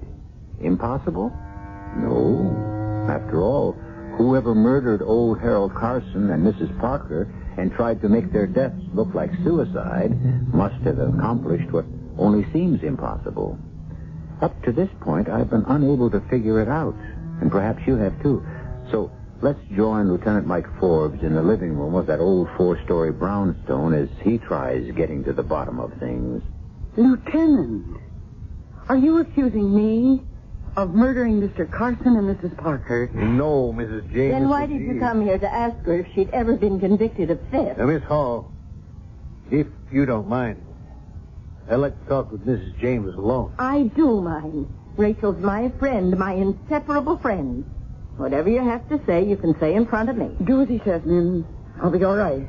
Well, if you need me, I won't be far off.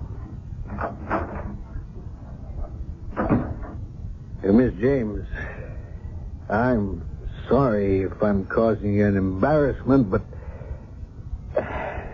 2 murders have been committed in this house, and I've got to get at the truth of things. I'm ruined, Lieutenant. That bad? It couldn't be worse. I'm afraid I'm going to have to sell, whether I want to or not. Well, at least you get a good price. Land values in this area are high. Gone up, too, since they built that office complex and shopping mall over on 8th. Yeah, but, look, I've got to ask you these questions, Miss James, and it'll be in your best interest to answer them. Now then, you did serve a 6-month sentence for theft, didn't you? Yes. And I suppose that, makes me a murder suspect right there. Oh, no. I just have to check out everybody's all. Now, about that theft. Were you guilty? No. Was Miss Hall? No. But it could have looked as if she was. And... Oh. You know. You've known all along. Well, like I said, I've been checking. Well, if you knew, why'd you bother to ask? See how you'd react. You reacted fine. Well, thank you. I'm sorry. I didn't mean to offend you. Getting back to the theft, your friend Miss Hall, well, her boss had given her $900 in cash to put in the bank. Is that right? Well, never mind. I know it's right. You came to the office to go to lunch with her and waited for her at her desk while she was in the ladies' room. When she came back, she opened her desk drawer to get the envelope with the money in it, and it was gone. Now, you just told me you weren't guilty. Is that so? Why'd you plead guilty? Well, why? To protect me, Lieutenant. Yes, I've been listening outside the door just in case you got too rough with Rachel. Oh, Min. You might as well know, Lieutenant. You probably know anyway. I stole that money. Min! No, it's got to come out now. My mother came down ill, very ill, and I needed money. When my boss gave me that $900, well, the temptation was too big for me. It was a stupid thing to do, especially since I was sure to be suspected, as I was. But that's when this wonderful woman here stepped forward and said that she'd done it. When you had to be with your mother, she needed you. And I was divorced and living alone. Oh, you sacrificed yourself for me, Rachel. And I'll never forget it. Someday I'll get the chance to repay you. Yeah, well, I'll move along now. And thank you for being so frank and open with me about the theft of that money. You knew anyway. No, Miss Hall. I didn't know.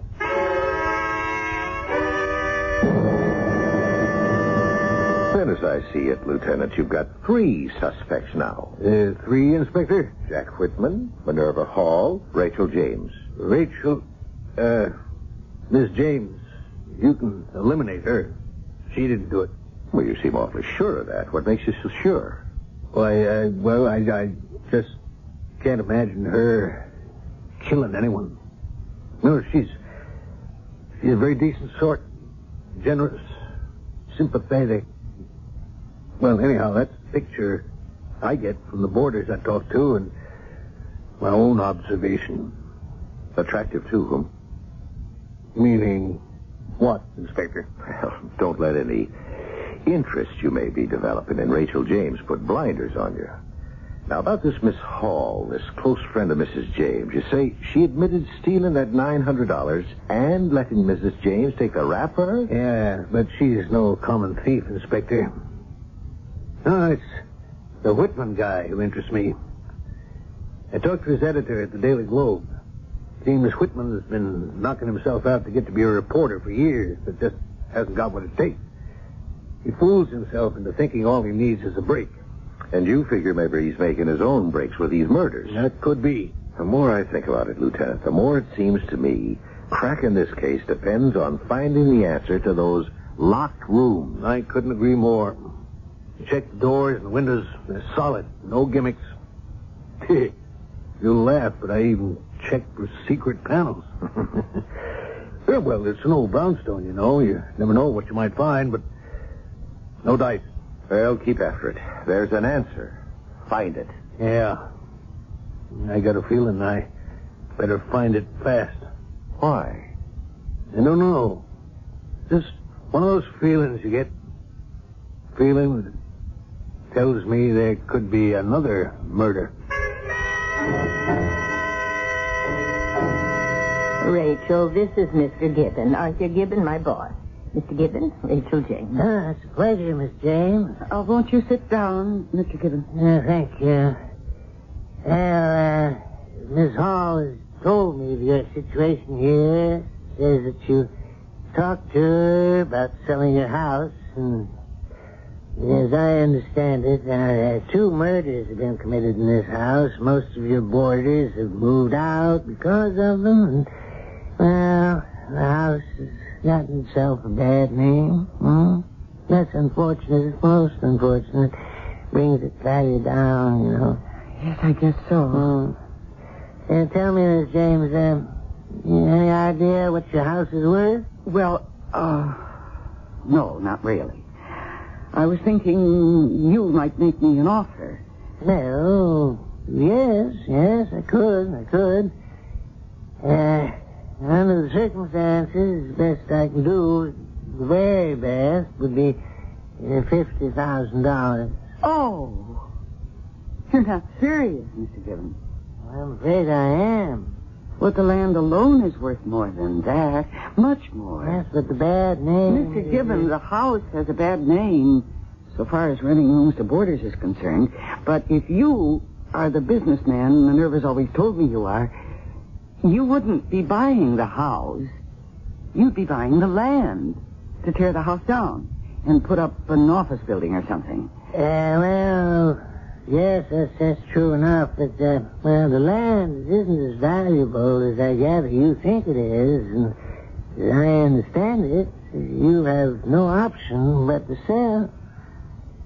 Well, I'm sorry, Mr. Gibbon, but your offer is much too low. I guess the thing for me to do is to, get bids, or whatever they're called, on the property, and, take the highest. It's your house, your land, you can do as you wish. But I ought to tell you, you're making a mistake. As I said, land values are down. But if you change your mind, Mrs. James, you let me know, huh? My offer will still stand. No, that's all right, Minerva. I'll see myself out. Oh, you won't forget about the deeds. The deeds? Yeah, the ones I want to work on tonight. Yes. I'll see you in the office then at 7. At 7. I'll be there. Goodbye, Miss James. I could be wrong, Rachel, but I don't know. $50,000 seems like a good offer to me. No, you could be right. But I'll shop around. No. There's no other way, man. Then there's no other way, Art, and the hell with it. Well, you listen to me, baby. Oh, no, Art, no. I've gone as far as I'm going to go. This is no time to chicken out. I never bargained for killing Rachel. I didn't either. But how was I to know she isn't the naive pushover you told me she was? Oh, it's that police lieutenant Forbes. What do you mean? Well, there's a change in Rachel. A subtle change. I noticed it right after she met Forbes. Well, I still don't get what you... Neither do I. All I know is there's a man in her life again. For the first time in years. Well, all right, so there's a change in her. There's $1 million. No, I cannot kill Rachel. Carson and Parker, yes, they meant nothing to me, nothing. I even conned them into taking their life savings out of the bank, suckers. But to kill Rachel... No, Art, no, I can't do it. You'll do it. You've got to. I won't. You were willing enough to wreck her boarding house business. Willing enough so I could move in, grab that property for 10 cents on the dollar. Taking her money is one thing. Taking her life... No, Art, no. I guess there's some little spark of decency left in me. Decency? You can talk about decency? Conning her all these years, sucking her dry like those monthly handouts to keep your dear mama in the sanitarium. Your dear mama who died years ago. Well, money's one thing. Money's everything. Without it, you might just as well be dead. Now you listen. I didn't set this whole thing up. I didn't explain the locked door trick and everything. A locked door trick that didn't work. The cops found out it was murder, not suicide. Thanks to you, not me. If you'd suffocated Carson and Parker like I told you... I couldn't do it. It was too horrible that way. Okay. So you bashed one on the skull and broke the neck of the other? Accidentally. Deliberately. You did it. And now you do it to Rachel James. I don't care either.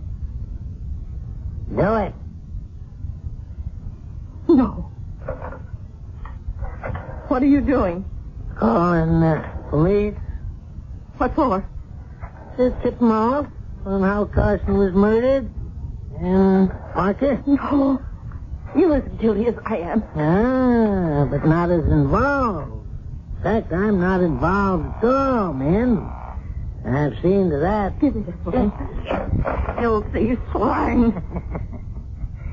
Tonight, men. Killer. Tonight. Well,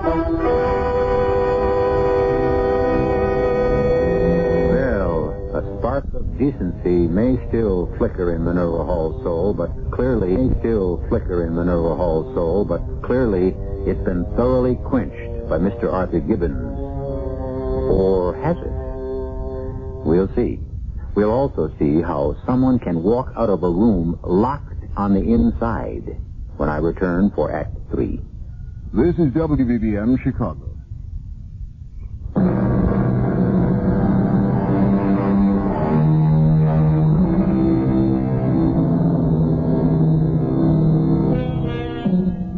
A strange and baffling thing, human emotion. Even the most skilled psychiatrists, I'm told, have trouble unraveling the tangled skeins of motivation which drive us to do one thing or another. I'm thinking of Minerva Hall, who, though she murdered Mr. Carson and Mrs. Parker, is repelled by the prospect of murdering Rachel James. Makes sense, I guess. After all, they've had a close relationship for years. And as for Rachel, sensing that Mike Forbes is something to lean on, somebody who can give her some protection, perhaps even shield her against a world she's finding it more and more difficult to cope with, well, let's see. Sit down, Lieutenant. Cup of tea? No, thanks, Miss James. It's a cold day. Bitter cold. I thought you might like something to warm you up. Well, I could use something. You mean something stronger than tea? But you're on duty. Well, not officially. Not officially, I'm not. Well, Scotch? Yeah. Bourbon, then. Rye, actually. Oh, dear, I don't think I... Well, I might. Look. Lieutenant, if you're not on duty officially, why are you here? Oh, that, two reasons. One is your friend's mother. Minerva, her mother? Yeah. Is it a fact you've been helping to support Miss Hall's mother in a sanitarium in Cleveland? Oh, yes. But how did you know? Oh, there's lots of ways. Funny thing about police work. You start digging into one thing and you come up with 10 other things. Oh, here you are. Oh, thank you. And, if you'd like to smoke your pipe. Oh, well, thanks. To tell you the truth, I bought a new one. A new pipe? Well, the old one, I guess it was getting kind of rank. Try a new kind of tobacco, too. So if you really don't mind... No. Well, you go right ahead. Oh, about Min's mother. Money has always been tight with Min, and I've just helped out where I could, that's all.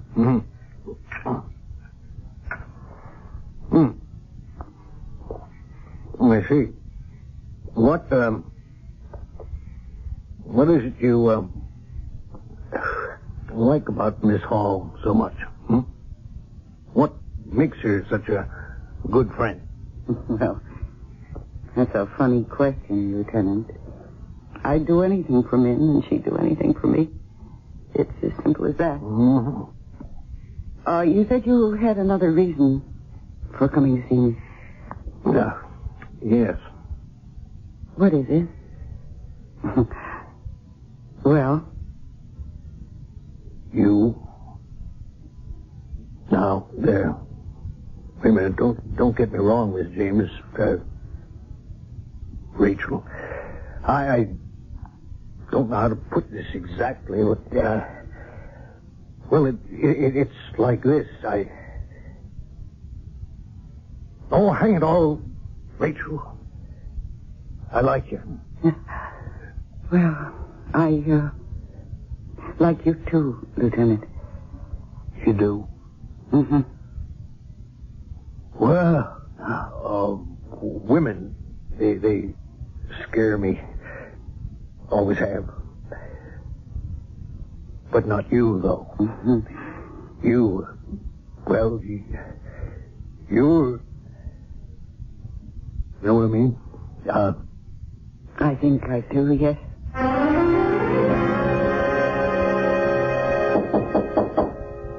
Come in. Oh, Minerva. Feeling better? Oh, sure. I just thought I'd lie down for a while. Brought you a cup of broth. Good and hot. Oh, thank you. That's very thoughtful of you. This bedroom of mine always has been chilly, even with the gas heater going. Yeah, so here. This will warm you up. So you did the town with Lieutenant Forbes last night, did you? It was a marvelous time. Just to be taken out again would have been fun, but Mike, he's a wonderful man. You better be careful. You know what they say. Marry in haste, repent and leave. Oh, Min, who said anything about marriage? Your eyes and that look on your face. That's what says... Oh, nonsense. There's no thought of marriage at all. We hardly know each other. Oh, I sleep here than I thought. I better start waking up. I have an appointment at Metropolitan Realty at 11 this morning. About the house and land? Oh, drink that broth while it's hot. Yeah. And I've got appointments at a couple of other real estate firms this afternoon, too. It's going to be able to get those bids I mentioned, baby. You won't improve on the offer Mr. Gibbons made, Rachel. Well, maybe not. Oh, good heavens. I can't be this sleepy. Yes. Yes, Rachel, you can. Oh, nonsense. I didn't get much sleep, that's for sure, but... Oh, what in the world? Well, you dropped your cup and saucer. Oh, I don't understand. How could I? You're drugged, Rachel. Huh? Sleeping pills in your broth. Enough to knock you out fast. Sleeping pills? Min, what is this? I don't want to do this, Rachel, but I got no choice. No choice? It's your neck or mine. It was Art's idea. Art given me. We're lovers, Rachel. Well, we were. Oh, and how could you do this? How could... Rachel. Rachel. Goodbye, Rachel.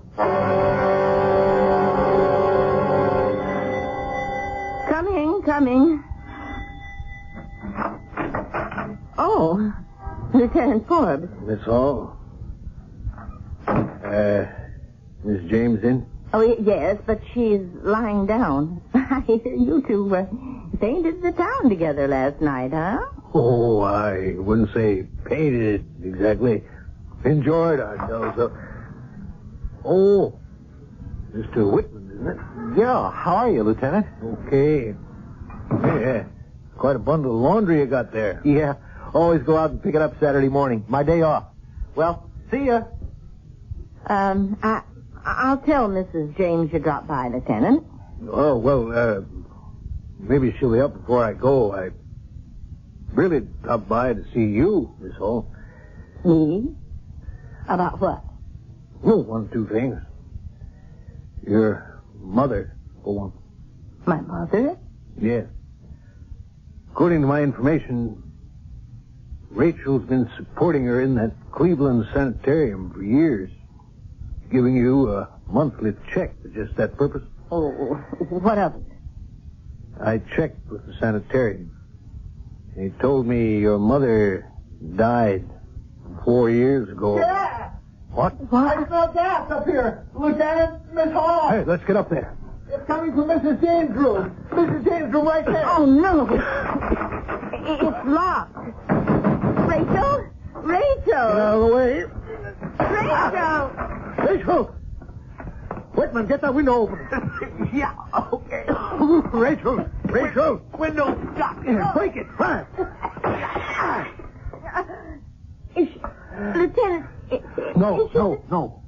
Thank God, no. We got here in time. Get into the window. Now breathe, Rachel. And you, Miss Hall. Minerva, stay right where you are. Oh, I'm just going down. Stay where you are. You're under arrest for murder. Murder? Rick, what are you talking about? You know damn well what I'm talking about. Well, you're out of your mind. You're not making any sense. We find Rachel on the floor by the gas heater, the door locked on the inside. Yeah, Lieutenant, the key is in the lock. And you accuse me of murder? Murder one. And I'll make it stick, Miss Hall.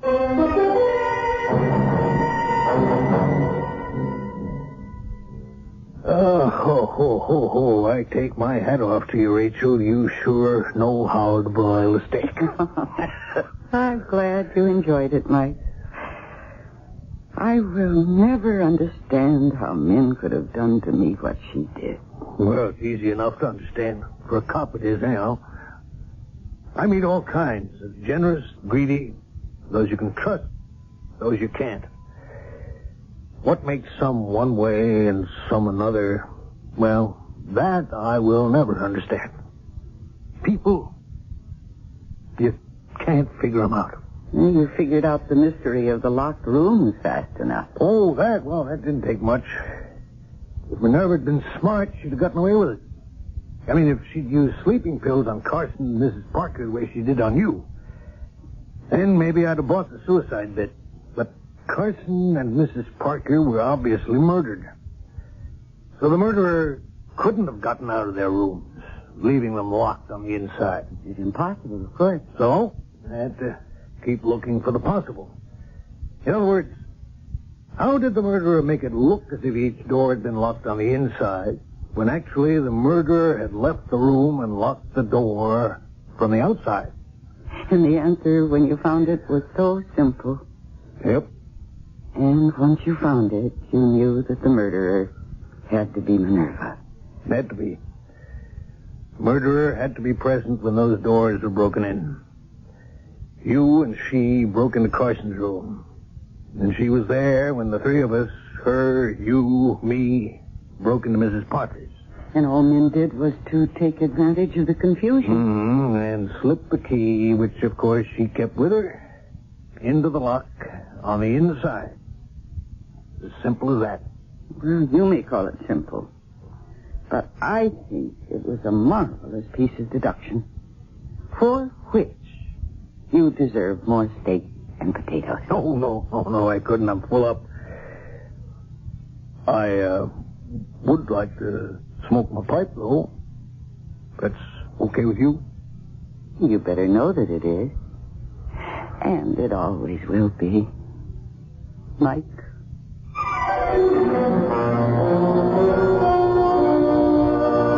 As simple as that.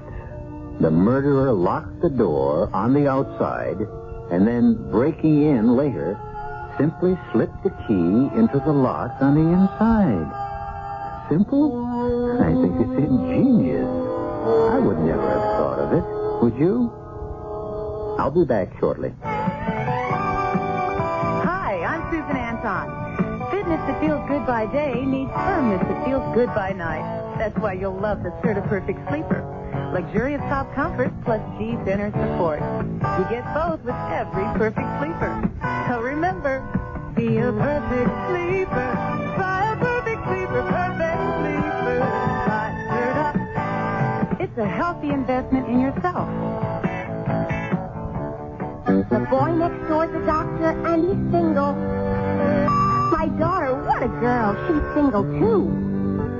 I'll invite him for some donuts and my coffee. Maxwell House, I'm leaving it up to you. Maxwell House is good moment. Maxwell House is good coffee. Good to the last drop. Maxwell House. Get together with the great taste of Maxwell House coffee. Coffee you can count on. Good to the last drop. Maxwell House.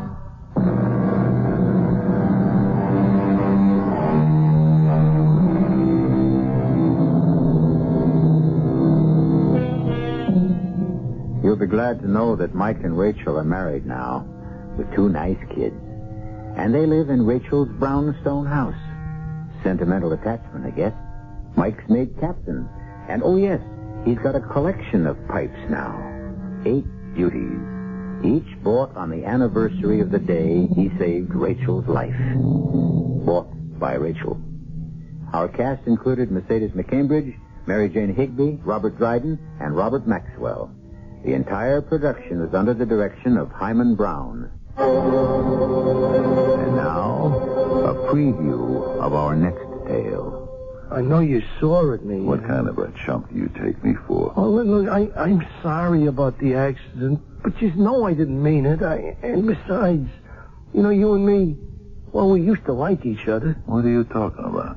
Look, I was the best safe cracker in the city, and you was the smartest detective on the force. You was out to get me, and I was out to beat you. But there was nothing personal in it, huh? Each one of us was only doing his thing. Hey, man, that's why you gotta get me out of this. Why should I? Because you know I didn't kill him. I don't know anything of the kind. Oh, look me in... I was gonna say look me in the eye and say that, but I can't because you can't. Oh, you know I'm not a killer. And you know that I didn't kill him.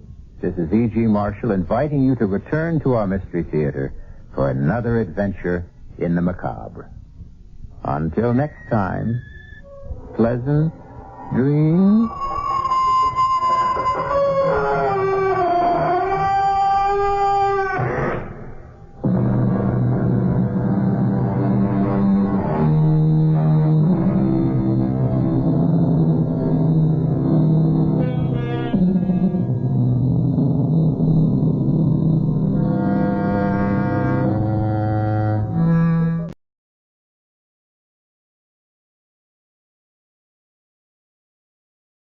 The CBS Radio Mystery Theater presents...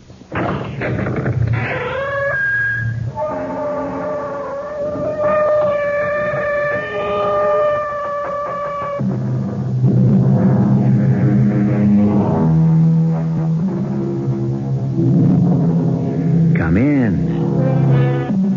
Welcome. I'm E.G. Marshall, your guide through the macabre maze of the occult.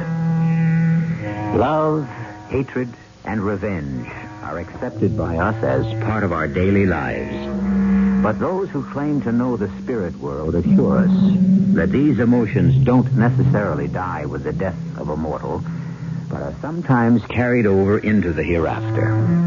Our tale deals with love, hatred, and a revenge that reached from beyond the grave and made a mockery of the marriage vow till death do us part. Honestly, Jack, do you think Vinny will come along with us on our honeymoon, too? Now, Anne, don't talk like a fool. Vinny is dead. Forget him. He won't let us. Your dear dead twin brother just won't let us alone, and it doesn't seem to bother you any more than it did when he was alive and tagged along on all our dates. Jack, I can't live with a ghost. All right, Anne. What do you want me to do? Kill him? You know as well as I that Vinny's already dead. Just make him stay that way, Jack. Just make Vinny stay dead.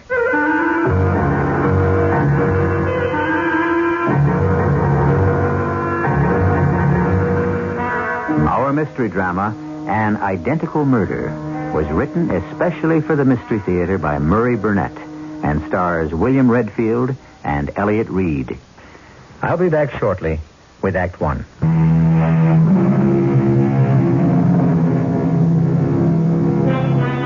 That thin line between love and hate has been walked by tellers of tales ever since tales have been told.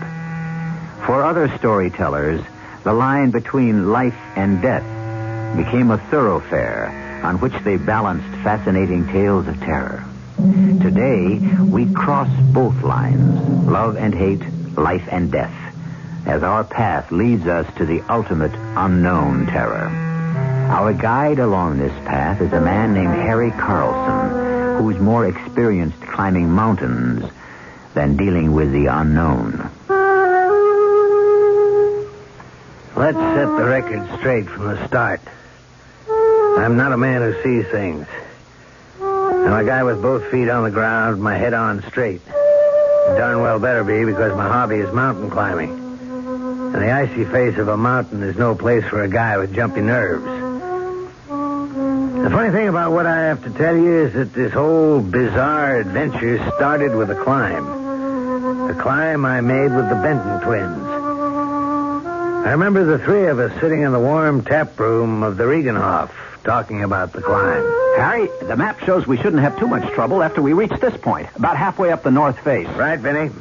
The tough part should come when we leave the trail. I'm Jack. He's Vinny. You keep mixing us up. Wouldn't you think I'd be able to tell you apart after the last 4 years? Well, Harry, why should you be different than everyone else? People have been calling Jack Vinny and me Jack ever since I can remember. Well, I'd love to talk more with you guys about people mistaking you for one another, but I think we're prepared for tomorrow's climb, and I'd better hit the sack. I'm just a lonely young lady looking for a date. Anyone interested? And what are you doing in Switzerland? Annie, darling, listen, pay no attention to my rude twin brother. I am delighted you're here, Anne. Vinny. And I know you're Vinny because Jack always says my brother, and you say my twin brother. And since you're such an observant minx, come here and put your arms around me, and I'll show you just how glad I am to see you. You've made yourself a deal. Hey, my ribs, Jack. Leave me my ribs. I'll need them for the slopes tomorrow. Oh, what's this about slopes? I don't know how you got here, but now that you're here, there'll be no skiing. You're climbing with us tomorrow. Please don't take this personally, but I have no head for heights. I'm all right on skis, but climbing is out. If everyone knew their own limitations, there'd be a lot fewer accidents. Well, good night. We'll meet here tomorrow bright and early. Yeah, that seems like a good idea for all of us. Now, what do you say, Jack? If you don't mind, Vinny, there's something I want to discuss with Jack. Oh? Private? Sort of. Well, now, Anne, you ought to know by now that Jack and I have no secrets from each other. He'll only tell me anyway. Perhaps, Vinny, that's exactly what I want. Oh, it's beautiful up here, Jack. Just beautiful. And so are you. Jack, please stop kissing me or I'll want to elope tonight. Oh, what's wrong with that? Vinny. Oh. From the conversation back in the tap room, I gather you hadn't told him about us yet. That's right. Are you going to tell him? You know I am. It's just, well, you know how Vinny feels about you, and he is my twin brother. And don't I know it? What's that supposed to mean? That I love you, not Vinny. That I want to live with you, not Vinny. Anne. That it may be hard for even me to tell you apart physically, but there's a world of difference between you. I'm in love with you, Jack. And Vinny had better be told, and soon. So that's why you've come. You traveled 4,000 miles to pick a fight. Oh, not really. My boss sent me to Paris to check on some designs, and I was so close I wanted to see you. And I was right. You still hadn't told Vinny about us. And it isn't easy. Vinny loves you, too. But it's you I'm marrying. You really don't understand how close Vinny and I are. It's something... Well, being twins... I can't explain it. That's been the story of our entire courtship. Wherever we went, there went Vinny also. Sometimes I felt as if I was getting engaged to two men. You never told me you felt this way. I've been thinking this way for a long time, and I'm desperate. An ultimatum? No. I'm too much in love with you, Jack, to give you ultimatums. All I want to know is, am I engaged to two men? If I am, tell me, and I'll see whether I want to be. But tell me, or tell him. Vinny, I have something to tell you. Oh. It's about Anne, isn't it? I should have guessed you'd know. Mm-hmm. We've always been able to read each other's thoughts. So, aren't you going to congratulate me? Well, you've just lost me. I knew it was about Anne, but where did the, congratulations come in? Anne and I are going to be married. You dirty double cross! Oh, Vinny, what do you do? Behind my back! Vinny, stop it! I'll kill you! I'm going to kill you! I will kill you! Okay. I'll kill you! Okay, I'm not going to stand here and let you beat me up. You dirty! Now are you going to listen to me? Or do I have to pound your head against the floor? Okay, Jack. Okay, Jack, let me up. I'm sorry. I'm sorry I blew my top. Vinny, what happened to you? I honestly don't know, Jack. For a minute, I really wanted to kill you. You almost did. Now calm down and let's talk about my marriage. No, the only talking I'm going to do is to tell you how sorry I am. I'll make it up to you, Jack. And I'll prove it with my wedding gift.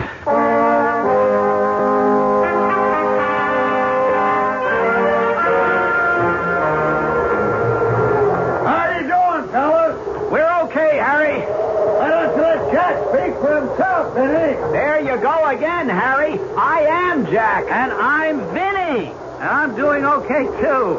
How far are we from the summit? I'll keep you straight somehow. Jack's the low man on the line, and Vinny, you're next, right? Right. How far from the summit? Not too far. A couple hundred feet or so. Uh-oh. Trouble? Yeah, a little. Oh, what is it? There's a pretty easy path to the summit, but to get there, it looks like a tough traverse right in front of me. How tough? I don't know. I don't want to get you guys started on it until I do a little more exploring. Well, how long do you think it'll take? Oh, not too long. I don't want to untie my rope. You guys be all right? We'll be fine. Hey, the wind seems to be getting stronger. Yeah, it is. And a storm can be real trouble. Maybe we have to forget the summit and start back down, huh? No, let's give it a try, Harry. Go and take a look at the traverse. Oh, okay.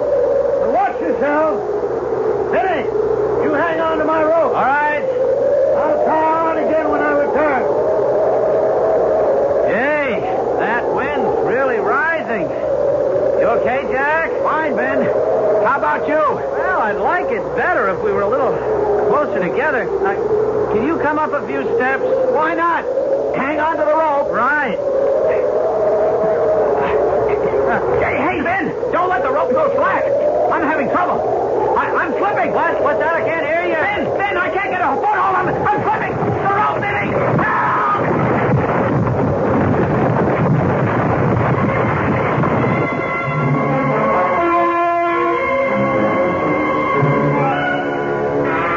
I was almost across the traverse, and I heard the scream, then the slide.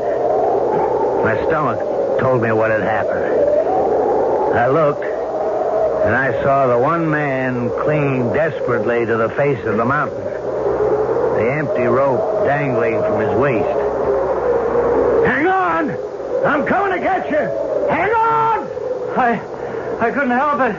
I tried, but he was gone before I could get the rope around me to hold him. Don't think about it, Vinny. Just hang on till I reach you. I'm not Vinny. I'm Jack.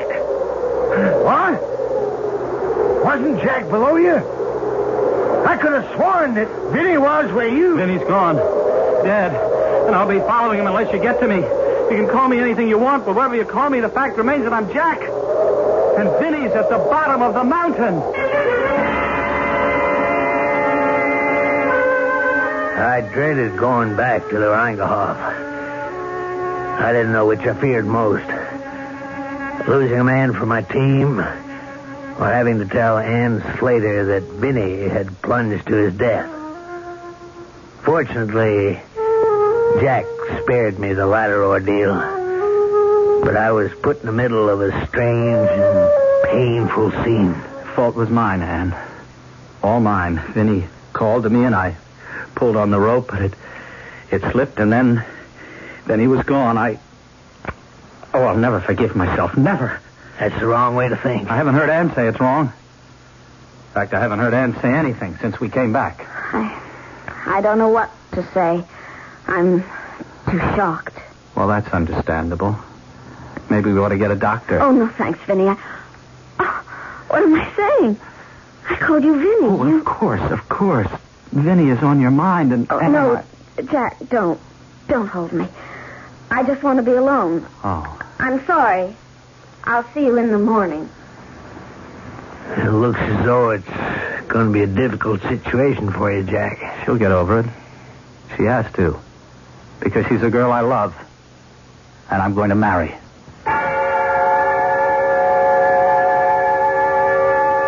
A few months passed. I expected to read the announcement of the wedding between Jack Benton and Ann Slater, but all I heard was that they were seen around town together and no date had been set. Until one day at my office, I looked up and Ann Slater stood there. Only she wasn't the vivacious, laughing girl I remembered, but a frightened, confused woman on the razor edge of a breakdown. I'm sorry, Harry. Really sorry. I shouldn't have come, but Oh, you don't think I'm crazy, do you? No, Ann, sit down. Let me get your drink. You were there. You're the only one I could think of who might be able to help. Brandy, coffee. He's dead, isn't he? You were there. Now, Ann, try to get hold of yourself. What is it? That's what Jack keeps telling me. He says it's all in my mind, but I know it isn't. It isn't. Ann, why don't you start somewhere and explain so that I can understand? It's Jack. And Vinny. Vinny? You know how close Jack and Vinny were, but what you couldn't know was that all the time Jack and I were dating, Vinny was along. Well, what does that have to do with Vinny? Heaven help me, but I think we still are. I think we still are a threesome.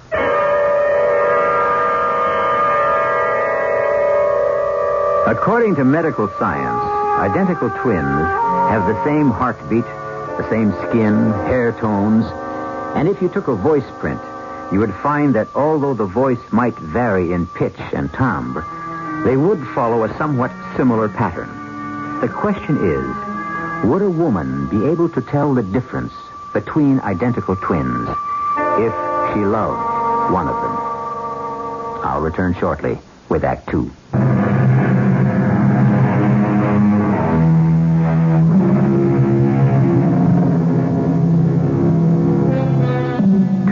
Company, and three's a crowd.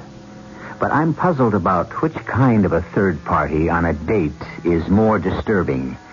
A dull and insensitive bore who refuses to take any hints about leaving, or an unseen but definitely felt presence. In other words, a ghost.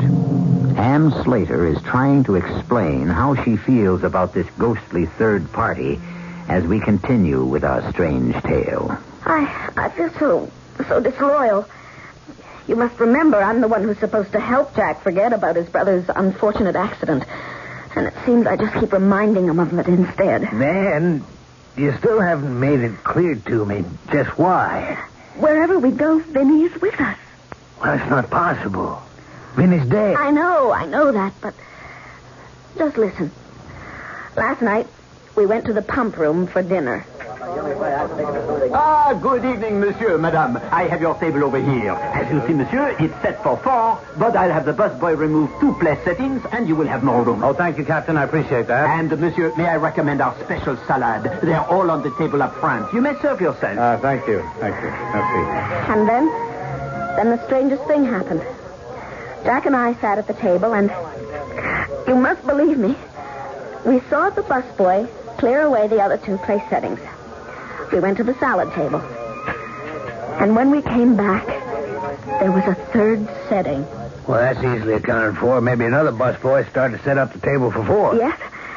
Then tell me how you account for the fact that the 3rd place had a salad plate heaped with Caesar salad. Caesar salad? I remember, that's Vinny's favorite. Well, maybe Jack... We were together at the salad table every minute, and we came back together. What did Jack say? What he always says when this happens. Forget it. Then he isn't as concerned about this as you are. That's another thing that's bothering me. He's concerned. I know he's concerned, but he won't admit it.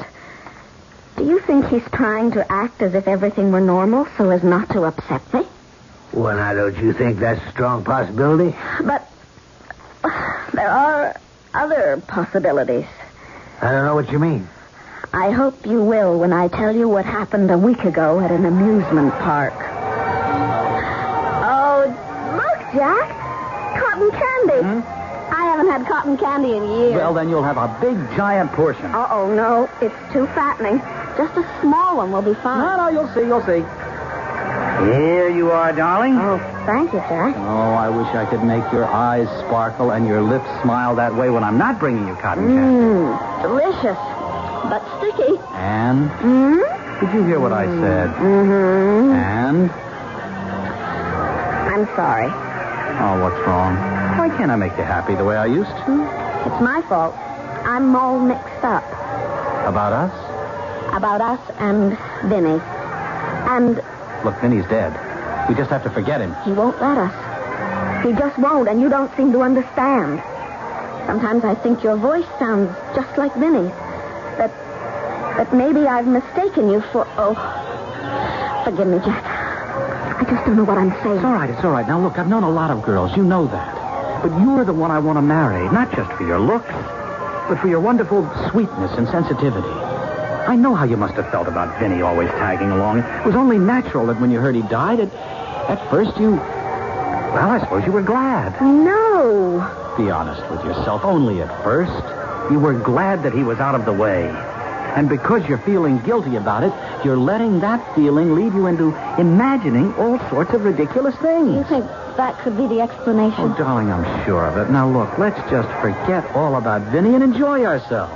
Which do you want to try? The slide or the shoot the chute? Your choice, Jack. You wait right here. I'll get the ticket. But, Jack, I want to... Jack, come back a minute. No! I won't listen! I heard Sweet Sue, just as if Jack were right beside me. But how could that be if he was off buying tickets? I heard it! All right, Ann. All right. Now, you thought you heard it. Oh, no one believes me. I'm not sure what it is you want me to believe, Ann. You were also there when it happened, on the mountain. You would know definitely which one of them fell. Well, I heard the shouts, but I didn't actually see. There's one way we could be sure. One way there'd be no doubt at all. How? Fingerprints. If the body could be recovered. No chance. Not at least until the spring thaws. But, Ann, that still wouldn't explain the strange happenings. Maybe not. But can't you see that I'm terrified I'm marrying the wrong man? If I knew which one had died on the mountain, at least I'd be sure about the man I'm supposed to marry.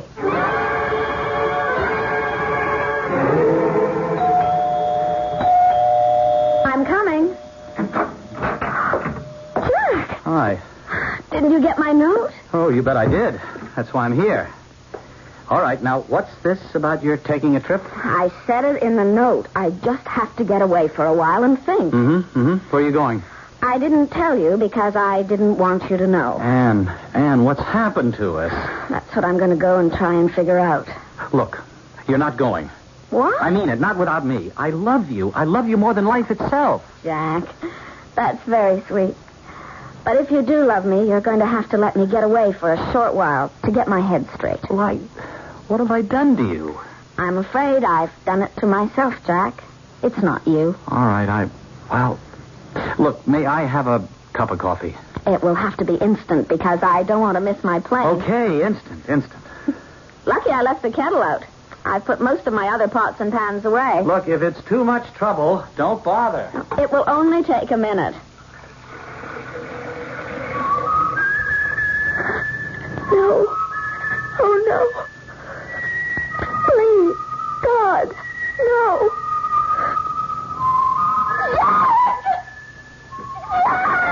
Anne, what is it? What is it? What's the matter? You've been sitting in that chair all the time, haven't you? Yes, of course. I mean, you didn't come into the kitchen, did you? Well, darling, I told you I've been here. Now, Anne, what is it? What happened? Nothing. I just got frightened. Oh, darling, come on, tell me. I thought I heard you whistling Sweet Sue. You thought Sweet... Well, why should that get you so upset? As a matter of fact, I was. No, but I heard it close up in the kitchen with me. Oh, you see, I'm worried about your being alone. The kettle.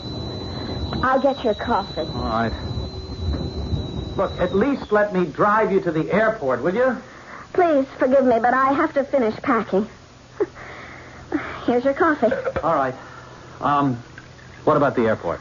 Let me think about it while I pack. 3 valises? How long are you thinking of staying? Until I feel I can handle the situation.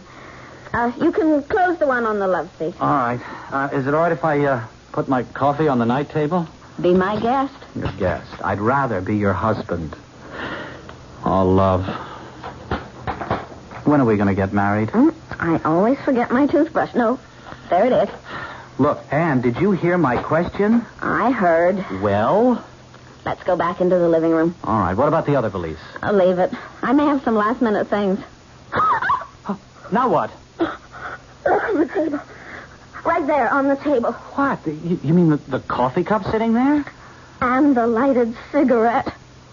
I don't smoke. And you haven't lit a cigarette since you came in. Now I know I brought only 1 cup in from the kitchen, and you left it on the night table in the bedroom, so how can you... Now, Anne, calm down, please. Now you know why I'm going away. And you also know why I may never come back. I just can't go on like this, Jack. I can't.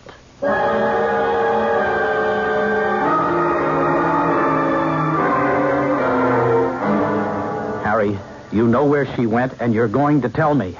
I have no idea where Anne is. I tell you, I've got to find her. Now, Jack, I'm not much on giving advice, but Anne's a big girl. I imagine if she wanted you to know where she was, she'd let you know. Harry, tell me this. Did you and Anne talk about that day on the mountain? I've already told you. I think you should ask Anne about our conversation. Oh. Now, look, Jack, I got a lot of work to do, so if you don't mind... Yeah, I get it. You're kicking me out, aren't you, Harry? Now, please, Jack, What's that? Who's... I was looking at you, and suddenly I heard... Your phone, Harry. Huh? Oh, yeah, excuse me. Hello? What? Well, how did it happen? Where is she? It's Anne. What's happened? Hold it, Jack. Skiing accident. Yeah, I see. Yes, I'll take care of it. Oh, no, it was about Anne, wasn't it? Yes. She's in a skiing accident, but she's all right. She asked the hospital to call me. All right. What hospital? Where? Jack, she called me.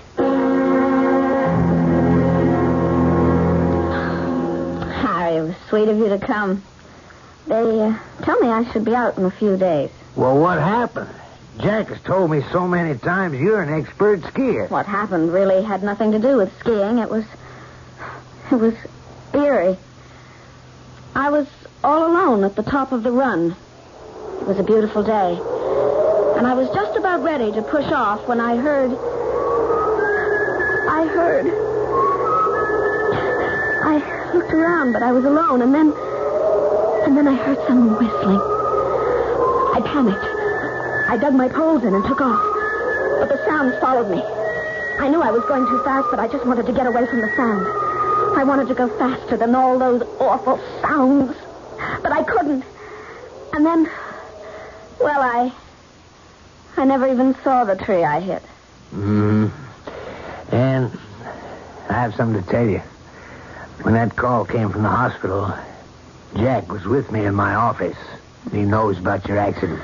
Oh, well, I don't suppose I could have kept it a secret. Anne, are you all right? I got here as fast as I could. I should never have let you go alone. Hello, Harry. Anne, please. Are you all right? Jack, I will be in a few days. Oh. The doctor says it isn't serious, just a mild concussion. But, Jack, you shouldn't have come. Oh, that's where you're wrong. Not only am I here, but I'm going to stay until you get well, and then we're going to get married immediately. Jack, don't you understand that the reason I went away was because I wasn't sure about... Well, I'm sure. Darling, I'm sure you need me, and from now on you'll be with me, and I'll be here to solve all your problems.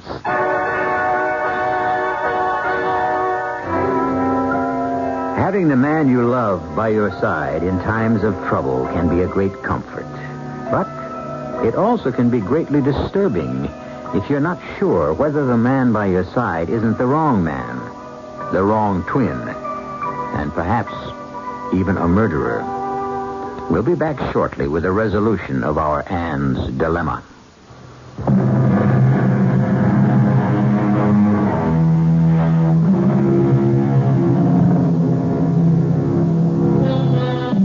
The phrase ménage à trois means a household made up of 3 people, usually 2 men and a woman. But the 3 can be any combination that medical science and the new sexual freedom can devise. In our story, Anne Slater, 1 week before her marriage to Jack Benton, was deeply worried about a possible ménage à trois. But her concern was that the 3rd person in her ménage was a ghost. Harry Carlson, the best man, was also worried. I certainly didn't relish the idea of Jack Benton asking me to be his best man, but my guilt over the death of his twin brother left me no choice. And so, 3 days before the wedding, I found myself Jack's guest at a charming cottage by the sea that he and his brother had inherited. It was here that he had decided to spend their honeymoon. Now, we were alone that first night, just Jack and me. Well, I'm sure glad you could make it, Harry. There's no one in the world I'd rather have as my best man, except, of course, Vinny. Thank you for the compliment. Who's upstairs? Well, you're the only guest. Yeah, but there's somebody up there. Surely you can hear the footsteps. There's no one there. Oh, you must be putting me on, Jack. I tell you, there's no one. Now, don't tell me you don't hear those steps. Must be someone making them. Well, okay, if you want, you can look for yourself. That's exactly what I'm going to do.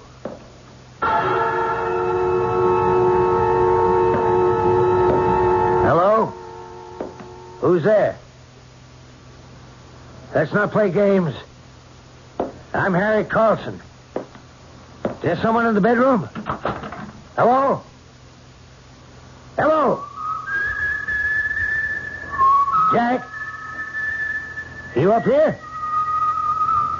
Jack, what the devil's going on? The next day, when Anne called and asked to see me privately, I knew what it was about. And I dreaded the meeting. But there was no way out.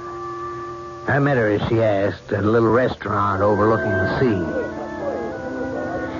We can't look at the ocean, but this table's far enough away from everyone so that we'll have some privacy. How are you, Anne? You look completely recovered. Physically, I'm just fine, but mentally, Harry, I just have to find out if I'm going crazy or... You've spent a night with Jack in the beach house, and I want to know if... If I heard anything strange. Yes. Whenever I'm with Jack, I I don't know how exactly to describe it. There's always a feeling of another person. A presence. Someone else there. Did you feel that, too? You're not crazy, Anne. Oh, thank heaven. You felt it, too. Harry, I think you've saved me. From what, Anne? Sometimes I'm absolutely sure that the man I'm going to marry isn't Jack, but Vinny. Now I know what I have to do. I'm going to call the wedding off. I thought it was supposed to be bad luck if the bridegroom saw the bride before the wedding. I think it's only on the same day or something like that. And alone here in your room at the motel, what will people say? What will people say when they hear that there's not going to be a wedding? You know, I've always loved your sense of humor, until now. I'm not joking. No, you're not. I don't mean I won't marry you. I will just as soon as you level with me. Don't you see I can't go into a marriage with a man who just laughs off something that's terribly important to me? Anne, please, I'm not doing that. I simply don't know what you're talking about. When you do, maybe we can go ahead. Okay, all right. I have been lying to you. Oh, Jack. But why? Why did you lie? Because, darling, I didn't want to worry you. I thought Vinny would go away. Then it is. Vinny, or his ghost. You wanted the truth, didn't you? Yes. Then you're going to have to be able to face it. You knew, of course, that Vinny was in love with you. I knew. I mean, I won't pretend that I can explain it, but we were identical twins. You must remember how sometimes we didn't even have to talk because we knew what each of us was thinking. I remember. Sometimes it drove me crazy. Well, somehow, now, I don't know how. Vinny is still with us. I feel him at times so strongly that I've even started talking to him. Then you're saying that Vinny is a ghost. But look, there are ways of getting rid of ghosts. You mean something like exorcism? Whatever you call it, there are people, mediums, who get through to the other world. What makes you think Vinny can be made to leave us alone? Anne, I'm telling you, I'm sure he'll do it. Out of his love for you. I know that was genuine. But how would I go about it? I don't know anything about the spirit world. I made some inquiries. I have the name of a reputable medium, no phony. And I've spoken to him, and he's agreed to help. You spoke to him about me? Yes. And he feels exactly as I do. That Vinny's ghost will be more apt to listen to a plea from you. This is your first visit to a medium? That's right. Mm-hmm. Let me explain briefly what may happen. I will go into a deep trance, and I will call to him and ask him to talk with you. If you hear him, you may answer him, but otherwise you must keep quiet. All right? All right. Vincent Benton, the one you loved on Earth is here. You know her, Vincent Benton, the girl named Anne Slater. She wants to talk with you. Are you there? He's here. Vincent Benton, listen. I speak for Anne Slater and your brother Jack. Stop that! You have no reason for anger. Listen to us. Your actions are making Anne Slater and your twin brother Jack very unhappy. You must realize that you will only have peace when you give them peace. You must understand that your peace and their happiness lies in their marriage. Stop! Let go of me! You're hurting me! Let go! I must get back to the sphere where I belong. Let me go! I'm not one of you! Are you all right? What happened? I'm sorry. I cannot help you. I don't believe anyone can. We contacted a very evil spirit. And it's best that you leave immediately.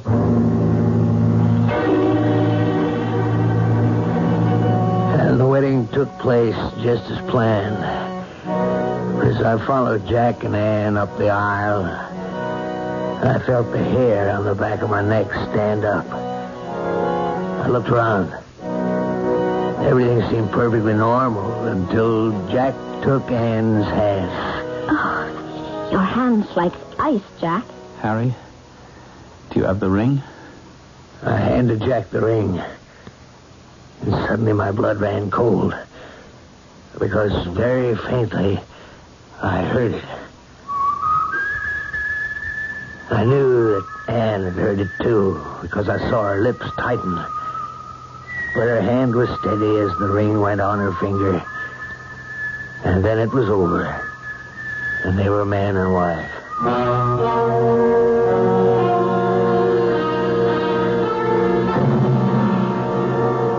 At the reception after the ceremony, I was only counting the minutes until the last guest left, and I could also decently leave. Nothing more had happened, but I still desperately wanted to get away. After what seemed an interminable length of time, only Ann, Jack, and I were left. I took Ann aside to offer my good wishes. Thank you, Harry. Thank you. I owe you a lot. Oh, you don't owe me a thing. It's just... you sure everything's going to be all right? You heard the whistling at the ceremony, too. Don't worry. Jack and I have made up our minds. We'll be fine. Yes. Yes, I'm sure you will be. I'll just go back to the cottage, pack my bag, and clear out. This is going to sound silly, but Jack and I decided we wanted to be in the cottage alone for the next few hours. Of course, I understand. What time should I drop by? Half an hour or so. Jack and I are walking back along the beach.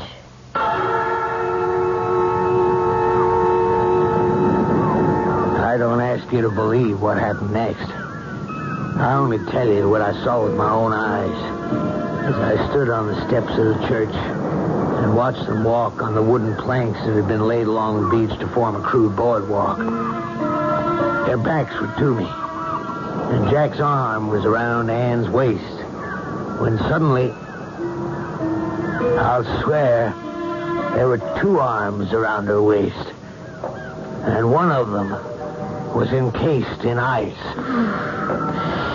Why is it suddenly so cold? I think the wind has come up. I don't feel any wind, but Jack, I'm freezing. Let's walk faster. Darling, I can't. Look, you run on ahead and light a fire, will you? I'll be along in a minute. Don't be long. I won't. Jack, please let me go. I really tried. I tried to throw you the rope. Look, believe me. You know Anne would never have married me. I had to take your place. It was better for Anne.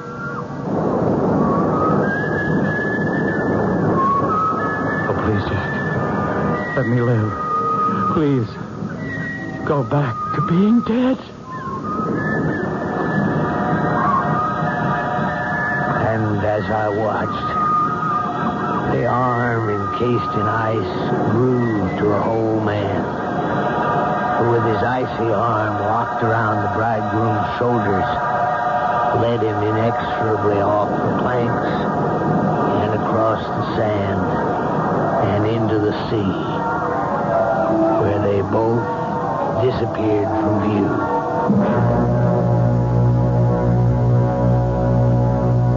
As Harry Carlson told us, you don't have to believe it. But I have to report that the bridegroom's body was washed ashore on the following day. Coroner's finding? Death by drowning. There was, however, no explanation offered as to why the new bridegroom had suddenly decided to go swimming by himself with his clothes on. I'll be back shortly.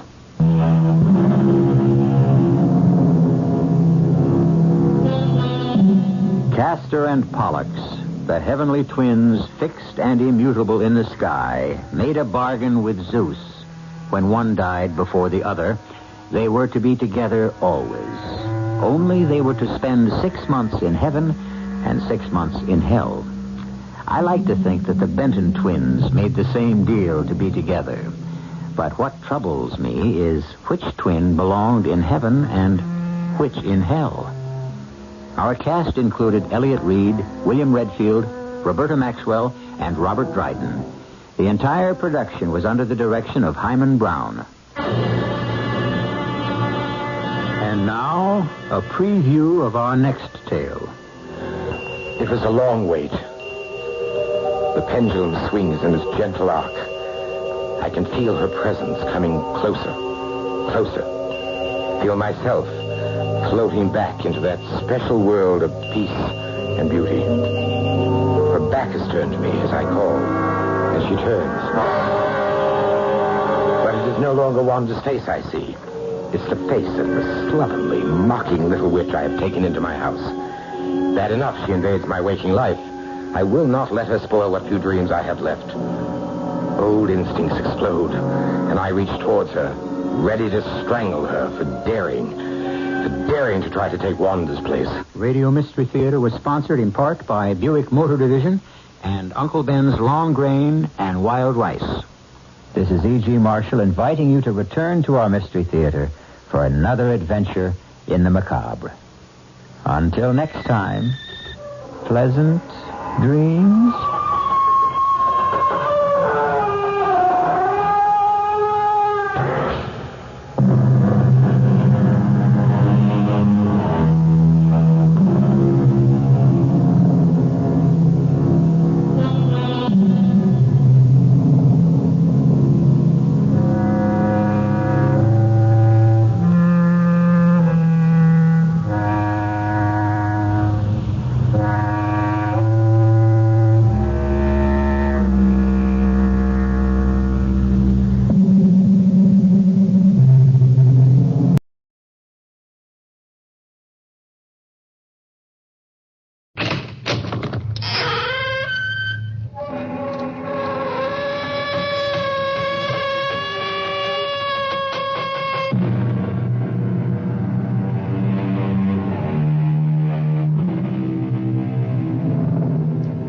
Come in. Welcome. I'm E.G. Marshall. Welcome to the world of terrifying imagination. The fear you can hear. This is the story of a natural-born loser. Within the quietest and most retiring of the genus Homo sapiens, there lurks a tiger, as indeed it lurks in all of us. It takes only the right combination of intolerable pressures, unfulfilled dreams, and the opportunity to escape the first and realize the second to make even the worm turn, which is just what happened to Henry Green. I do a lot of dreaming. When you're married to someone like Florence, you got to do something. But I never figured any of those dreams to come true. Revenge dreams, you know, like, it is the decision of this court that you, Florence Green, be removed to a suitable place and hanged by the neck until you are dead. Maybe it's hung. I never remember, or like, it's all right, Dr. Willoughby.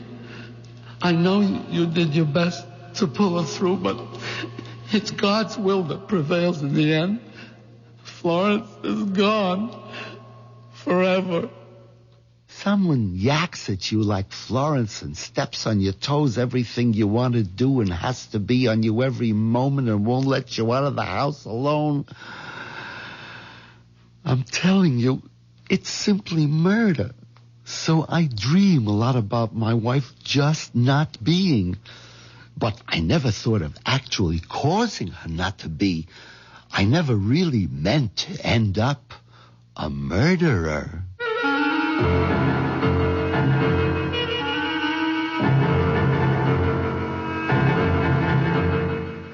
Our mystery drama, It's Simply Murder, was written especially for the Mystery Theater by Ian Martin and stars Jack Gilford. I'll be back shortly with Act One.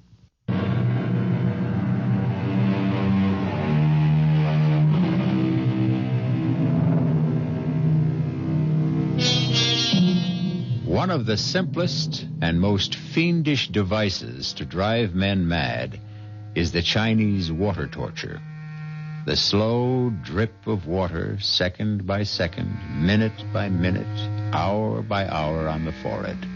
Unending, inescapable, inexorable. Henry Green's life was like that, both in his work and at home. Did you wash up all your breakfast dishes? Yes, Florence. You left the spoons up so they drain? Yes. Put out the garbage? Yes.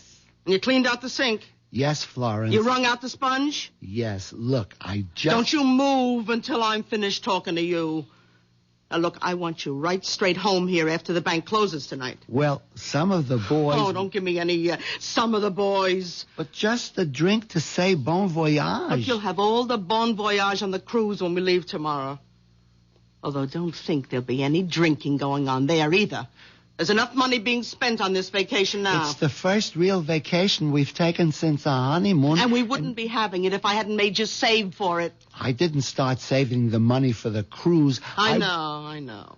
You wanted to save it for a smelly, dangerous, noisy old motorcycle. Well, I wasn't having any of that. I always wanted one. All my life. Oh, stop it. You're too old for one now anyway. How do you know what? What was that? I said, now, do you know that I've got to leave or I'll be late for the bank? Well, don't forget to pick up the suitcase. What suitcase? Your old one that Travers' luggage is repairing. Oh, all right. And mine to come right home after... Watch out for the cat! Ouch! You clumsy fool, you stepped on him. I didn't. He tried to run out of the door and he bit me. Serves you right. He knows you don't like him. Once I left the house, I always tried to put Florence out of my mind. And the best way to do that was to think about Sherry Woods. Not that I could do any more than think about her, because she was Mr. Mercer's day and night, if you know what I mean. But more and more, I guess I was getting to the dangerous age, because I sure did a lot of thinking about Sherry. Well, that's 10, 20, 30, 35, 40, 45, and 1, 2, 3, 4, 5 makes 50. Thank you, Mr. Robinson. See you next week. You haven't any more customers, Henry. Close your window. Why, Sherry, Mr. Mercer wants to see me? I want to see you. Meet me in the conference room. Of course, if you say so, but what's wrong? Everything. As far as we're concerned. Unless maybe we have the nerve to try to put it right. Anyway, it's something we can't talk over here. Meet me where I said.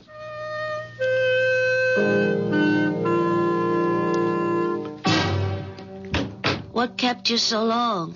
Mr. Mercer, he stopped me. You still think I'm attractive? Well, Sherry, knowing how I felt for you all this time, you have to ask? Yeah, I want to be quite sure. Come here, Henry. Where? Here. Right close against me. Put your arms around me. Suppose someone should come in. I slipped the automatic lock on the door before you came in. We're quite safe. I don't feel that way. I meant from being interrupted. Now kiss me. Sherry, I'm a married man. Oh, don't tell me you don't want to. Sherry, you could make me do anything, but... Oh, make me do anything. All right, that's enough. Oh, I never kissed anyone like this. It's a good thing. You'd be arrested. It'd be worth it. Let's do it again. Well, we could do it forever.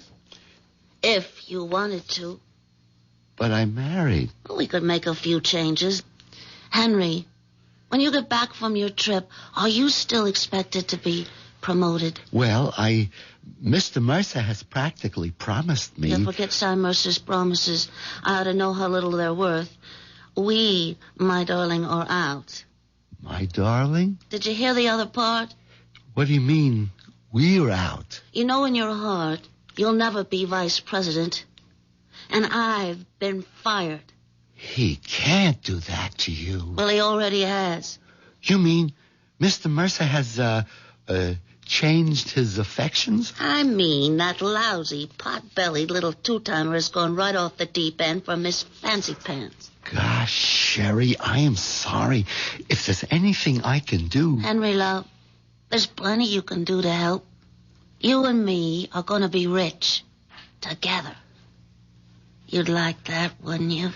Look, I better get back to my cage. Is that where you think you belong?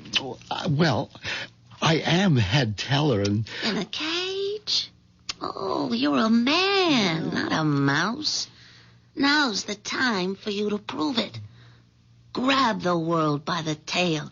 How'd you like to travel the world, live like royalty, never have to punch a time clock, get away from handling other people's money, have it be your own? Both of us.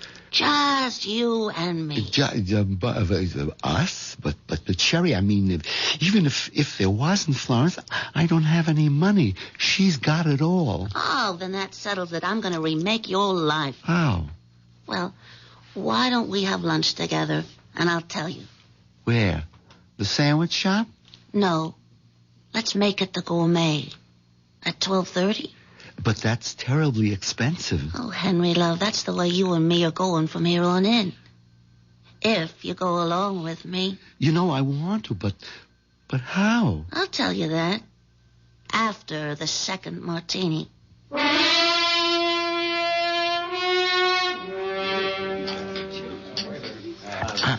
I don't think I've ever had 2 martinis in a row. Certainly not in the middle of the day. Well, that's the whole trouble with you, Henry. You haven't really lived. That's because I haven't wanted to. Well, if you really want, you gotta take. I guess we both learned that today. We sure did. The boat sailed for both of us. Yeah, well, there's another boat sailing tomorrow that I'm more interested in. It's the one I wish I was taking with you. Oh, but what could I do with Florence? Yeah, well, that's what we're going to discuss. We are? The best way to get rid of your wife. It's what we both want, isn't it? Florence would never give me a divorce. And even if she did, she'd want a big alimony. And I just couldn't afford you, Sherry. Well, I won't deny I'm expensive. But you could easily afford me. How? Cy Mercer and his new lady love are leaving early for a weekend in Bermuda. Monday's a holiday. They won't be back till Tuesday morning. It won't be till then that they discover the money is missing. What money? The money in the teller's drawers. How much do you think it adds up to? Well, it's the end of the month. Payday for most people. The deposits have been heavy, somewhere between $600,000 or $700,000. Why? What do you want to know? I just wanted to know how much we're going to steal. It's all right, dear. No one's listening to us. I'm not listening to. You must be mad. Steal it for what? For us to enjoy the rest of our life together. Together? What about Florence? Yeah. What about Florence? I just can't wish her dead, you know. Well, I don't see why not. You mean kill her? How many times have you wanted to? Almost every day. But that's different. I would never do anything about it. Not even for me? It isn't that. I wouldn't know how. Anyway, it's all impossible. Why? But it takes 2 keys to close and open the teller's vault. Mine and Mr. Mercer's. Oh, you mean this one? How did you... Well, I told you he was leaving early. He gave me his key to close the vault tonight with Mr. Schaefer. But Schaefer doesn't have the other key. I have. Yeah, but Cy thinks Schaefer's going to have it because he's instructed me to tell you to give it to Schaefer and tell him we'd be locking up while you're gone. So we have full access to the money. Yeah, until the outer door is closed with the time lock. And then the vault can't be opened until Tuesday. But I'd be trapped on the ship out at sea, and then Henry, After you've taken the money, you never get on that ship. I've always wanted to take a cruise, and Florence wouldn't... There isn't going to be any Florence, Henry. Remember? But where could we hide? With enough money, you can hide anywhere. You'd shave off your mustache, get contacts instead of those wire-rimmed glasses, a mod wig. I'd cut my hair short, dye it blonde, and get a nose bob, and put on a little weight in the right places. We'd be new people. I always wanted to have a beard. So, all right, grow a beard. Florence would never let me. Listen, Florence won't be around to object. Would I really have to kill her? What other way around is there? None. The trouble is, I wouldn't know how. Well, I've thought of that, Henry. Here. What is it? It's a bottle of sleeping pills. Just dissolve them in a nice hot cup of tea for Florence. What more do you want? I think I'll have another martini. I couldn't believe it was me sitting at an expensive restaurant, drinking in the middle of the day, and planning to murder my wife. Then I started in to think about the 20 years I'd already had with Florence, and the 20 or more I still might have to spend with her, and killing Florence began to make sense. Maybe. I stole a look at Sherry, who was powdering her nose. It looked pretty good to me like it was, and I didn't see where she didn't have enough in all the right places to start with. That's when I made up my mind. Florence had to go.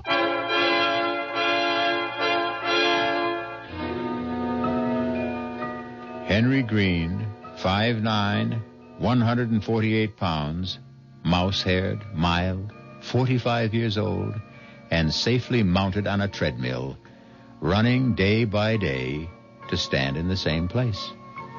A man in a cage, both at work and at home, but now in the grip of the mating urge, a tiger. I'll be back shortly with Act 2.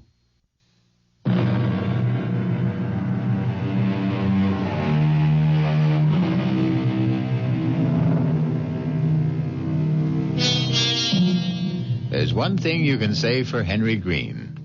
Once set loose, there's nothing small about his new way of life. Within one day, he is all set to break 3 of the major commandments, the 6th, 7th, and 8th, although not necessarily in that order. Murder and adultery will have to wait their turn.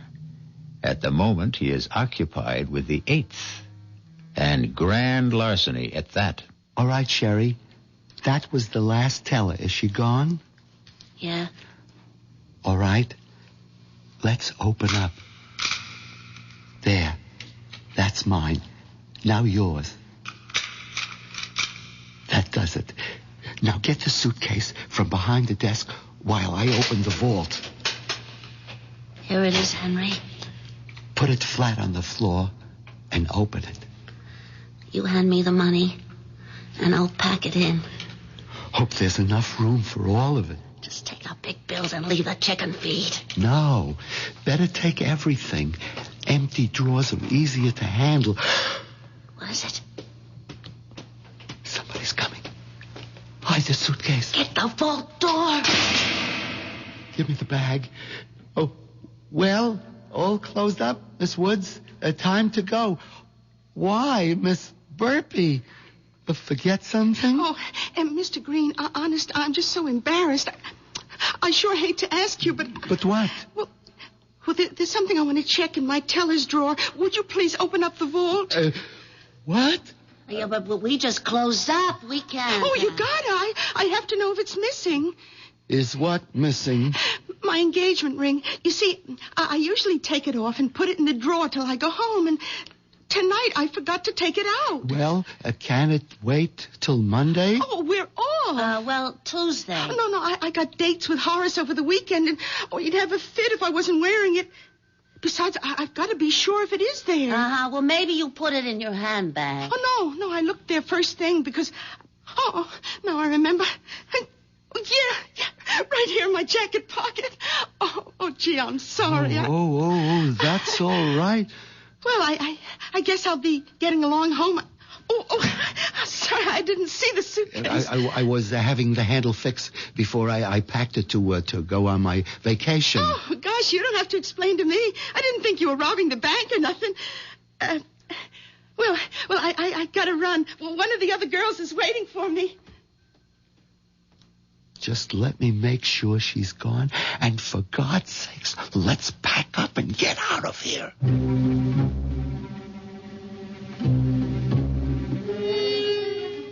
We were both shaking like we had a fever after that run-in with bird brain burping, but somehow we managed to pack the money in the bag and close the outside door with a time lock.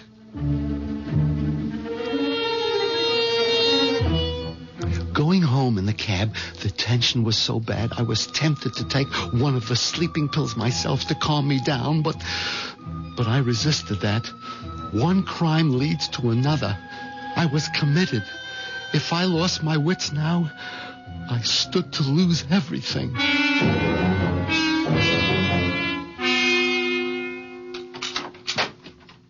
Well, it's about time you got home. I had to close up the bank. At least I see you remember to bring the suitcase. I'll take that. No, I mean, I'll do my own packing. You can't even fold a bath towel. Well, this time I'll show you. I want you to get a little rest, dear. I'll take care of myself. No, I'm not going to argue. Go ahead. Throw everything in. Higgledy-piggledy. You've been drinking. Well, just a sort of party because... I hope you didn't get too giddy so you can't manage to take your dinner out of the oven. Where are you going? Over to Mama's to leave Pussy. She's going to take care of him till we get back. Oh, okay.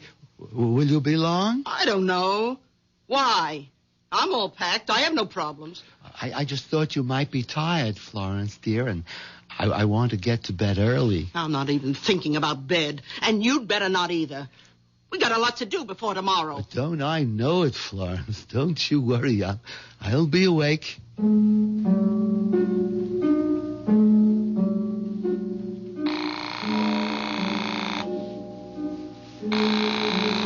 Hello? Sherry? Yeah? What's happened? Oh, nothing yet.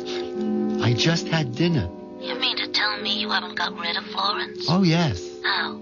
Well, she just took the cat over to leave at her mother's. Oh, you know that isn't what I meant. I know. It's just I'm Sherry. I don't know. Henry Green, you listen to me. It's now or never. But I don't know how to... Look, you take those capsules, empty the powder from them into a cup or mug or whatever, and coax Florence into having a nice relaxing drink before bed. What does she like? A chocolate, but... No buts, Henry. You can do it. Just put your mind to it and I'm finish just sorry I ever started it. Oh, Henry, when you know you're going to end up with me. Oh, okay, Sherry. You can trust me.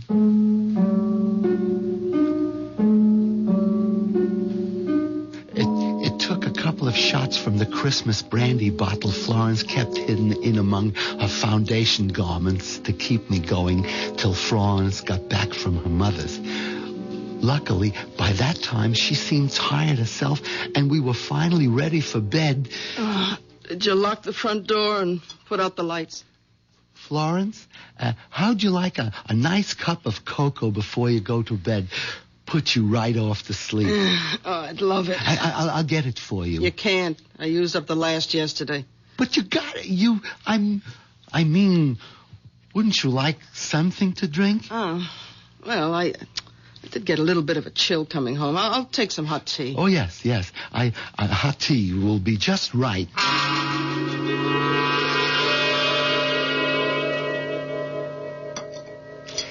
Here's your tea, Florence. Now drink it up. In a minute, when I have my hair up. Meanwhile, I have a list of things for you to do. Me? Yes. I want you to put out the garbage, check all the outside door locks, bleed the hot water tank and make sure there's no rust, oil the garage doors, replace that burned-out bulb on the basement stairs. Well, here, it's all listed. But this'll take hours. Just do as I say. Okay, most of this wait till we get back? No. Why not? I'll tell you when you're finished. Now, on you go. Oh, don't look so pouty. It's something to keep you busy till I'm ready to go to sleep. Yeah. Okay, Florence. Good idea.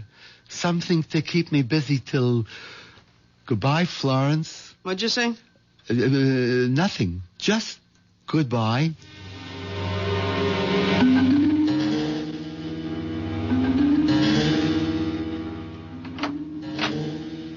Florence? What is it? Oh, my God. What is it, Henry? Nothing. I just thought you were asleep. No, I just can't relax somehow. Too many things on my mind. What was it you were going to tell me? Oh, that can wait. Oh, I wish I could sleep. Wasn't the tea any help? Oh, that. I poured it out. You forgot the sugar. Poured it out? I yelled and yelled for you, but you didn't answer. I must have been outside. Anyway, it tasted terrible, and it was cold, so I just poured it down the sink. Well, how'd you like to bring me another, but with sugar? It's too late. Why? It's only just after 10 o'clock. Yes, I guess I'm so tired. Okay, Florence, I'll get you another cup.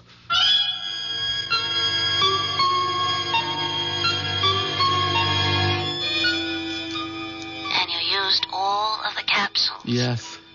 Now, what do I do? There's gotta be a way. How? Tell me. I haven't got a gun. I wouldn't know how to use a knife. We haven't got a rope in the house. There isn't even any string. And I haven't got the courage to even consider a blunt weapon. Oh, why did I ever get into this? Look, if you had a razor, couldn't you? A razor? I don't even use a safety razor because blood makes me nauseous. Just electric. That's it. Electricity. Take out a fuse and... I wouldn't go near the fuse box. I'd probably electrocute myself. Gas. Have you got a gas stove? Oh, great. All I have to do is say, Florence, I just robbed the bank because I'm in love with Sherry Woods and we need you out of the way, so would you please just stick your head in the unlighted oven so I can smother you? What's that? The tea kettle. Blowing the whistle on me. I guess it's only the first. Wait a minute. Smother. A pillow. Oh, Henry, that's it. A pillow. A what? You know, like Laurence Olivier in that picture where he had the black face and he held the pillow over his wife's face and then, it was by Shakespeare. Yeah, Othello. Yeah. I might just be able to manage that.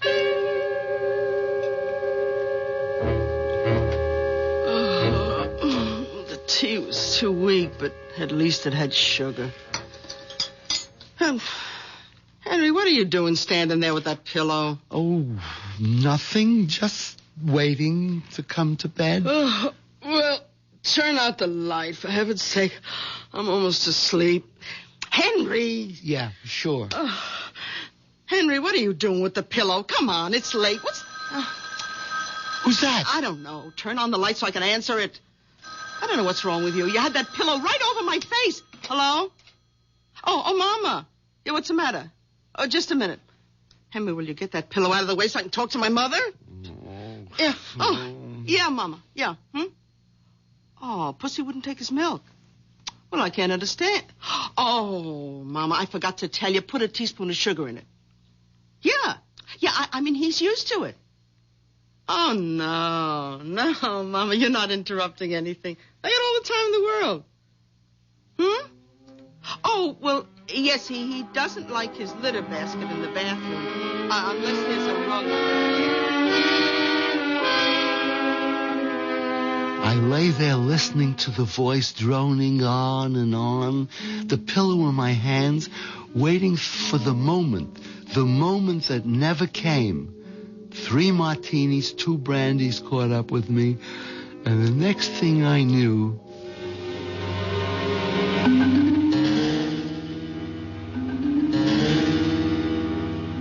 You fell asleep. Sherry, I was bushed. I was just knocked out.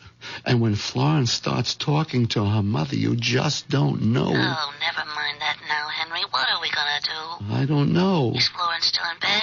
No. She got up before me. She's in the bathroom. Oh, I tell you, Henry, I don't know what to say. I've been up all night, half out of my mind, waiting to hear. Hold it. Henry, where are you? What is it? It's Florence. She's yelling for me. I'll have to call you back. Henry! Okay, Florence. I'm coming. Henry, I declare I could shout my lungs out and be dying, and I couldn't get you to help. I'm here, Florence. What is it? Open the door and come in. Oh, come right over here to the end of the bathtub. What's wrong? I have this terrible cramp in my foot. Oh, it's killing me. Massage it quick, please. Like that? Not the left when you fool the right. That's it. Oh, grab it and rub. Oh, be careful, idiot. Don't pull it towards you. You almost had my head underwater. You want to drown me? Suddenly, after all the trial and error, the hedging and the fudging, there it was. All I had to do was grab both feet, pull and lift up, and Florence was helpless and gone. Murder could never be made more simple.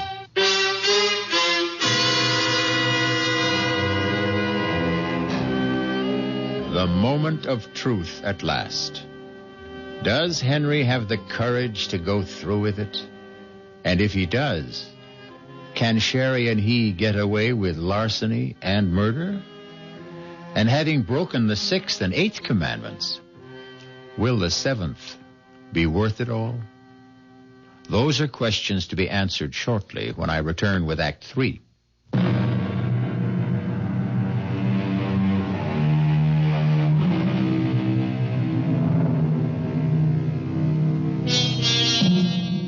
I don't suppose you'd ever want to try it. But in case you do, if your bathtub has an open end, coax any obliging friend to lie in it.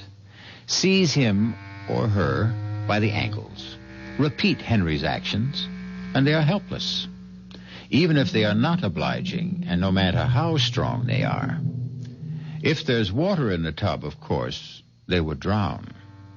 That would be surely up to you, as it is this moment up to Henry. How long I stood there frozen, unable to move, scarcely able to breathe. After I took the action, I'll never know. I suppose Florence must have thrashed and twisted. There must have been a sound of choking and bubbling as her head stayed beneath the water. I'll never know. I don't remember. All I do remember is what brought me out of my trance. Who's that? Doorbell. Who? Must be Sherry. Yeah, Sherry, you gotta answer.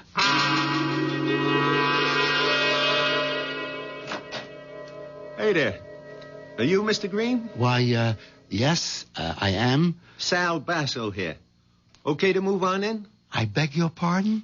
Well, didn't the missus tell you about me? Why, I don't, who? I'm your new tenant. Short term, you know? Just while you're off on a cruise. And that's my family out there in a wagon. My wife rented you our house? Yeah.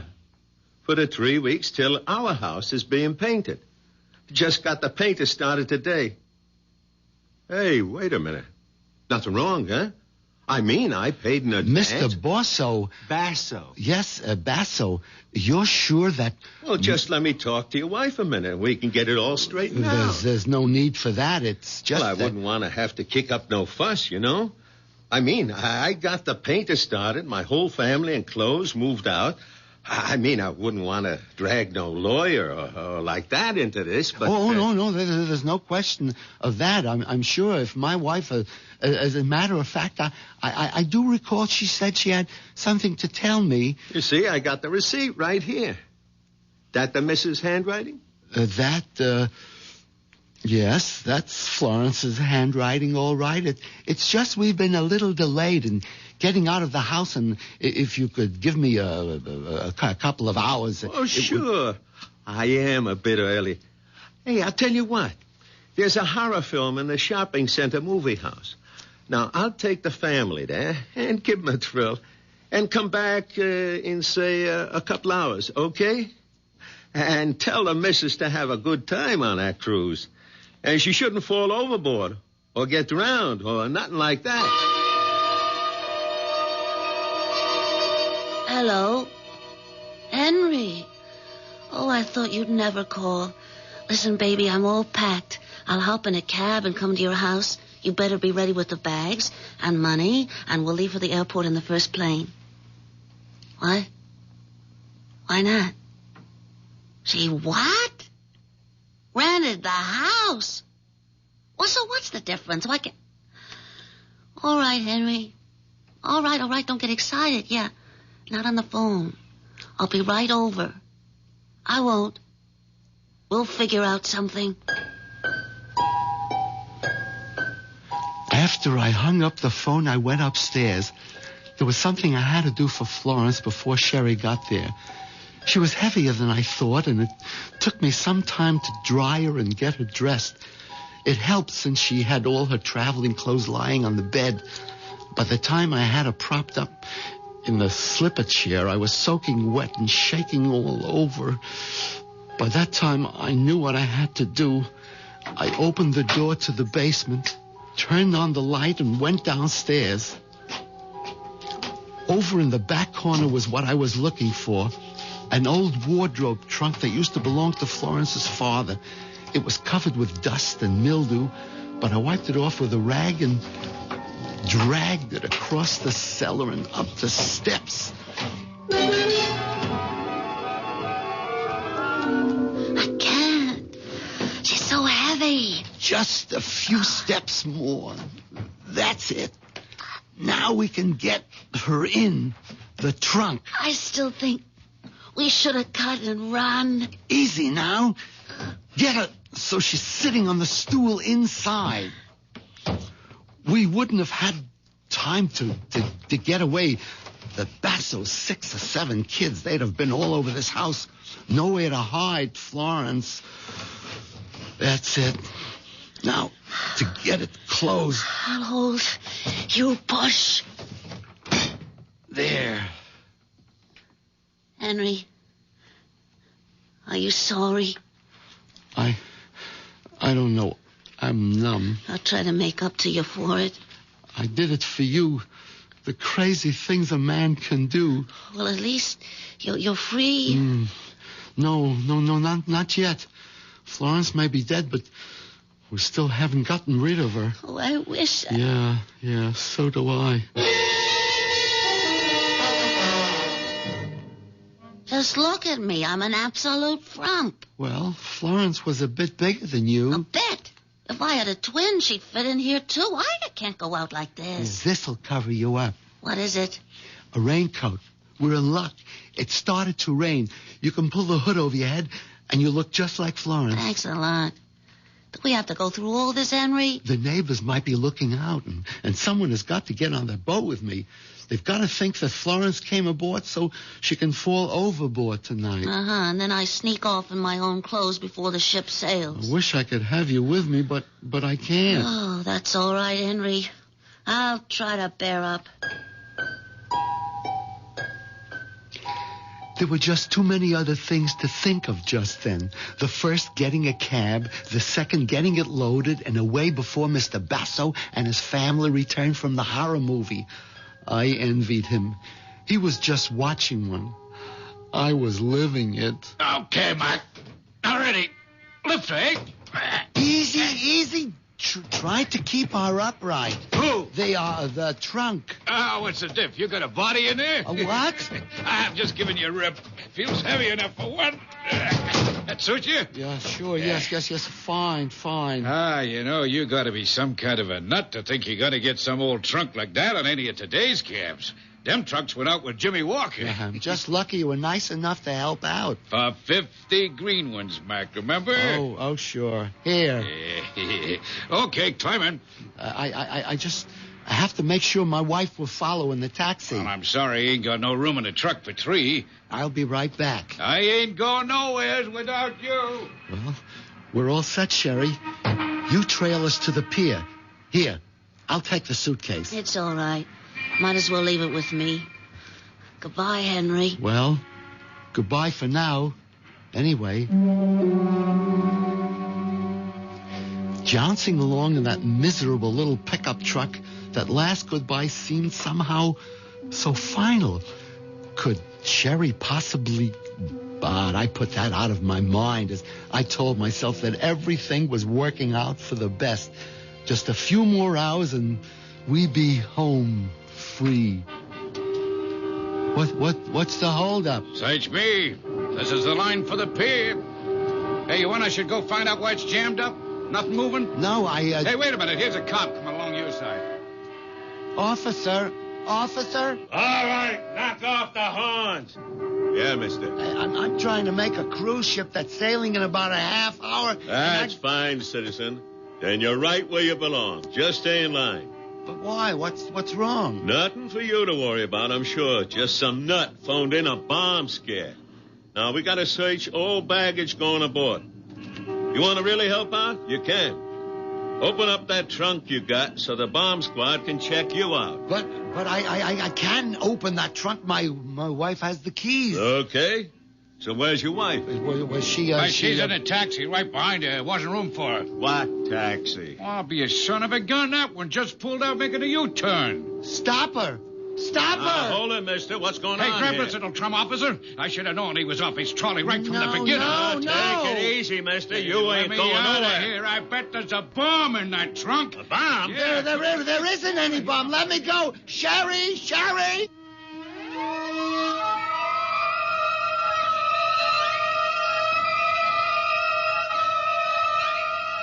Sherry! Sherry! Henry, wake up. What? Well, where? Florence, where am I? Oh, I'm not surprised you don't know. Stumbling in drunk last night and waking up the first day of your vacation still calling for a drink. A drink? Well, you're not getting any. I hope you have a hangover big enough to make yourself properly ashamed of. Now, you get up out of bed and pull yourself together. Oh, yes, Florence. Oh, my head. Ooh, ouch. Ooh, what's that? Your suitcase. Right where you insisted on putting it last night, right next to the bed. You didn't open it? I did after you fell in the door with it when you brought it home, and I packed it for you. Now, you'll be on your feet and ready to go by the time I'm out of my bath. My mind was reeling and splitting in two at the same time. I kneeled on the floor and opened the suitcase. It contained nothing but clothes. No money, just clothes. With a shaking hand, one ear on the rushing bath water, and an eye on the bathroom door, I dialed Sherry's number.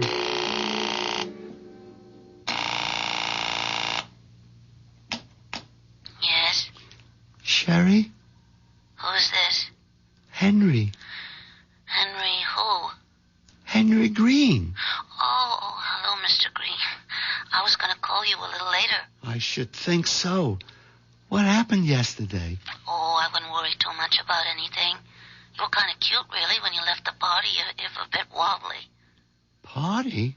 What party? Well, the party that Mr. Mercer gave when you were named vice president. I was named vice president? You don't remember much, do you?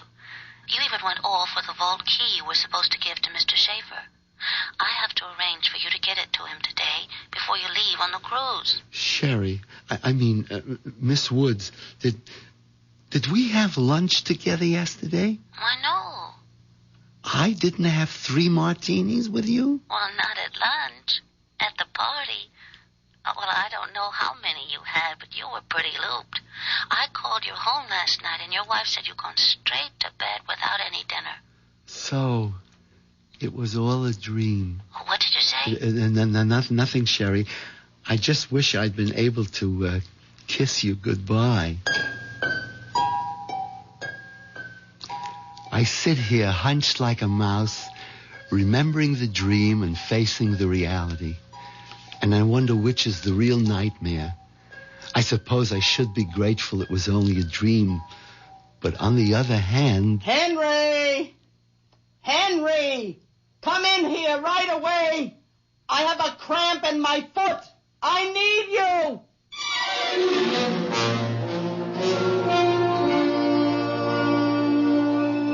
Henry Green, Paper Tiger, as it turns out. Grand larcener, first-degree murderer, rapacious adulterer thirsting after a young woman's flesh, but all and only in the mind. And surely to have to go on living with someone like Florence is punishment enough to fit the crime. I'll be back shortly.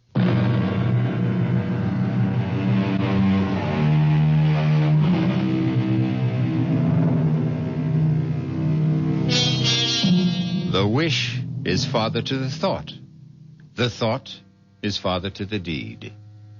Henry Green only got 2/3 of the way along that path. Even in dreams, he never managed to break the 7th commandment. Poor Henry. But, as I said in the beginning, this was the story of a natural-born loser. Our cast included Jack Gilford, Marion Haley, Bryna Rayburn, Dan Acco, Ian Martin. The entire production was under the direction of Hyman Brown. This is E.G. Marshall inviting you to return to our Mystery Theater for another adventure in the macabre. Until next time, pleasant dreams.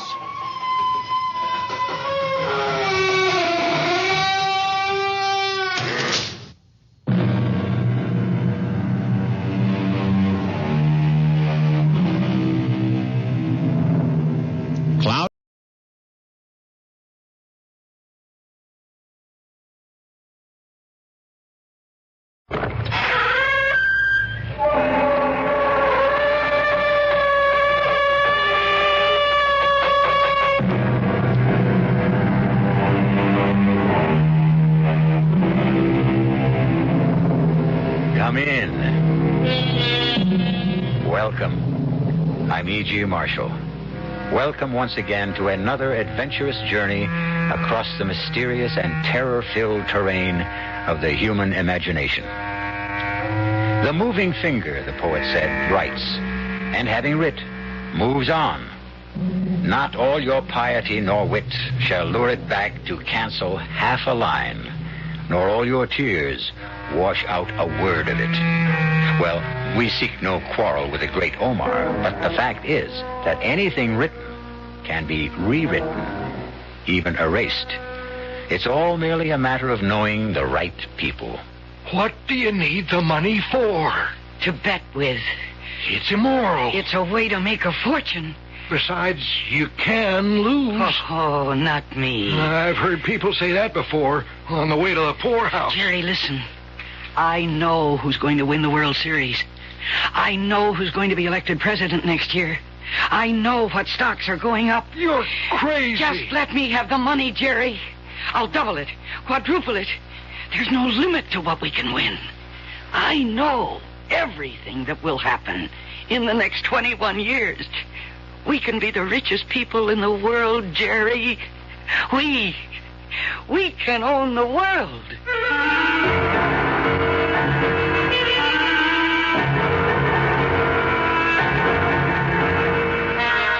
Our mystery drama, Yesterday's Murder, was written especially for the Mystery Theater by Sam Dan and stars Mercedes McCambridge. It is sponsored in part by Contac, the 12-hour cold capsule, and Anheuser-Busch Incorporated, brewers of Budweiser.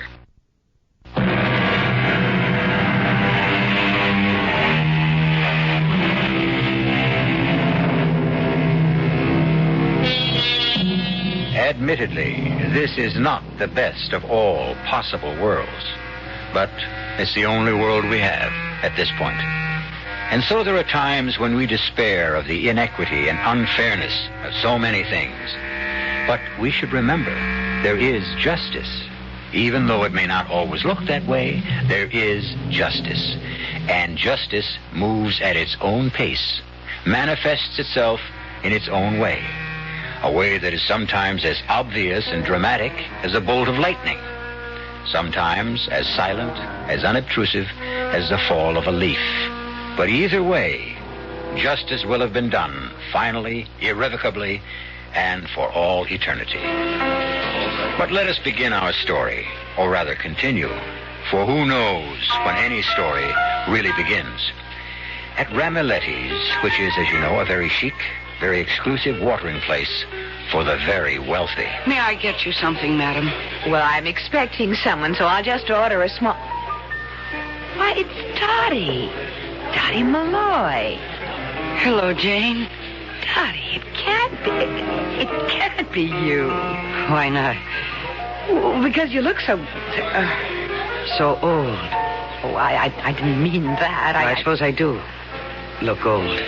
But you're just a year older than I am. You can't even be 40 yet. I'm 2 years younger than you are, Jane. And I was just 43 last week. I didn't recognize you at first. Have I changed that much in 20 years? No, I was just so busy looking at the necklace and the earrings and the rings. The diamonds are all genuine. But if you got them, wear them. Well, to answer your question, you haven't changed. You look exactly the same. Same as you did when we were both working at Waterfield and Prentice. Actually, you look better. I don't suppose. That is, I guess you're not allowed to sit down and talk to me. No, I'm very happy for you, Jane. Well, that's another thing. I can't say that I'm happy for you. How's Harold? Oh, yes, Harold. He's fine. Still as handsome as ever? Handsomer. What's he doing now? Oh, you know what he's doing. Yeah, I suppose I do. Still selling men's suits at Westing's. No, not at Westing's, but at a place just like it. That's all he ever wanted to do. Is to wear smart clothes. I want to apologize to you, Dottie. What for? Oh, for the way I hated you.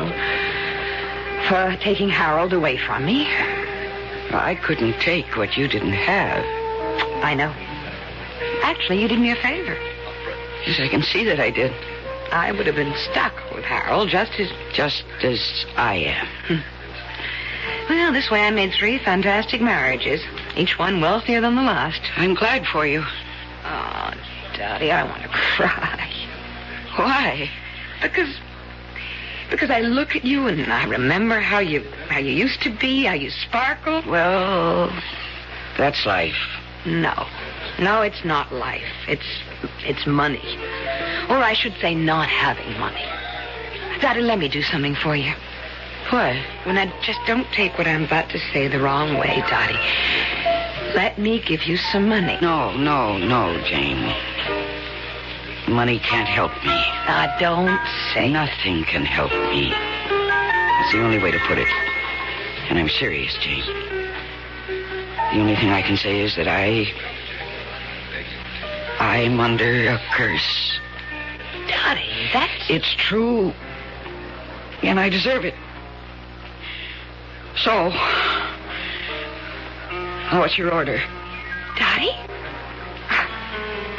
Is there any point in my saying that we should get together soon? No. No, Jane, you know as well as I do, there is no point in your saying it.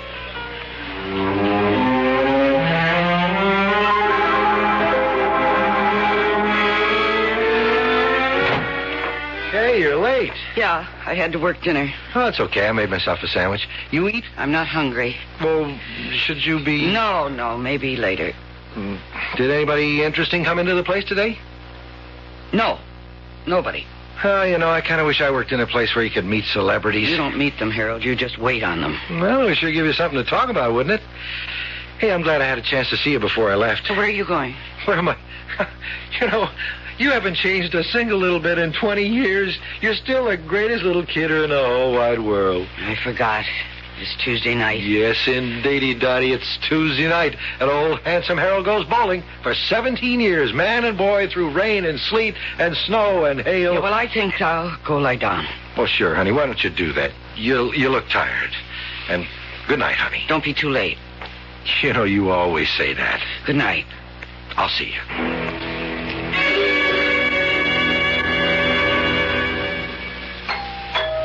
Huh? What the... Oh, now what did he do? Forget his key? Look at me. I must have fallen asleep on the couch. All right. I'm coming. Honestly, Harold, the least you could do is take...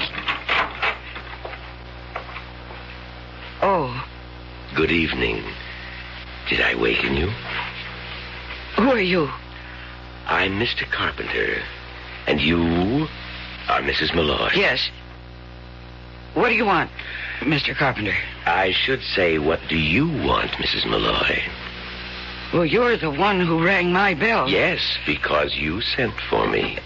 I sent for you. I'm from Opportunity Incorporated. Opportunity Incorporated? Why don't I come in? Thank you.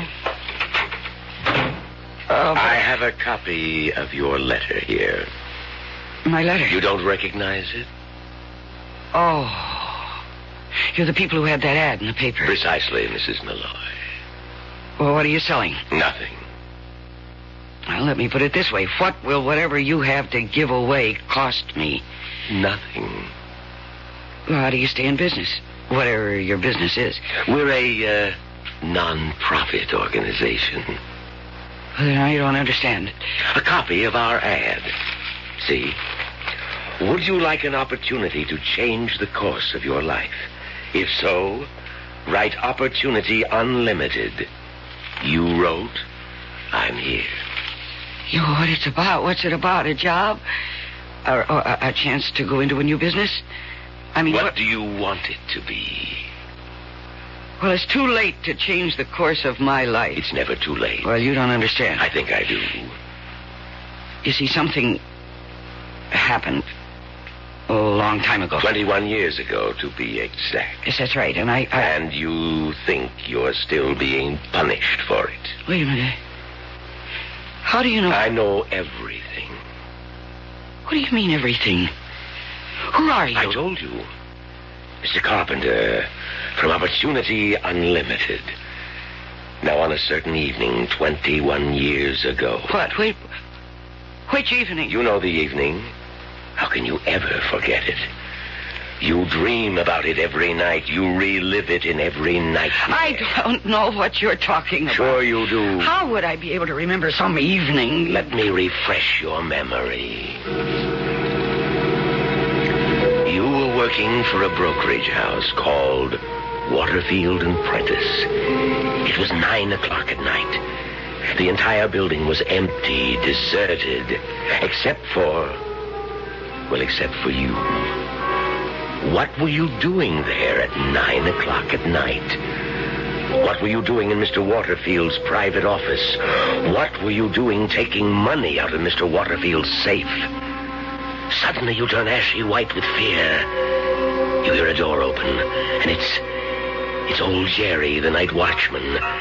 And he asks you the very same question. What are you doing at that safe, Dottie? Oh, Jerry. Oh, you scared me. Well, you see, Mr. Waterfield called me. And he asked, could I come down here and take this money out of the safe? And, No, Dottie. It ain't so. He didn't ask you nothing of the sort. Oh, but I tell you, he... Besides, you ain't supposed to know the combination. How'd you find the combination, Dottie? Jerry, listen. I know you were tempted, and I can understand that, Dottie. I need this money. It's not just for me. It's to help somebody. Jerry, I'm not supposed to know the combination. Nobody could ever trace this to me. I guess not. And it's only $20,000. What's $20,000 to old man Waterfield? He can afford to lose it. Look, Jerry, I'll give you some of it. $5,000. No, Dottie. I'm taking this money. You can't stop me. I'll have to report you, Dottie. I'll deny it. It's your word against mine. Enough people around here think you're getting senile anyhow. Now, Jerry, get out of my way. I'll have to stop you, Dottie. It's my duty. You're an old man, and I don't want to hurt you. Now, let go of me. Let money back. Get your hands off me. Put it back, Dottie, please. Dottie, put it.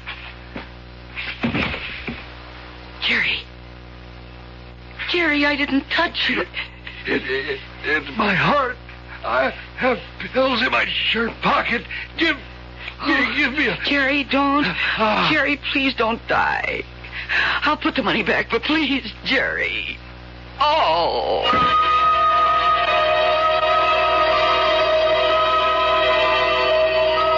But he did die. And you didn't put the money back. What do you want?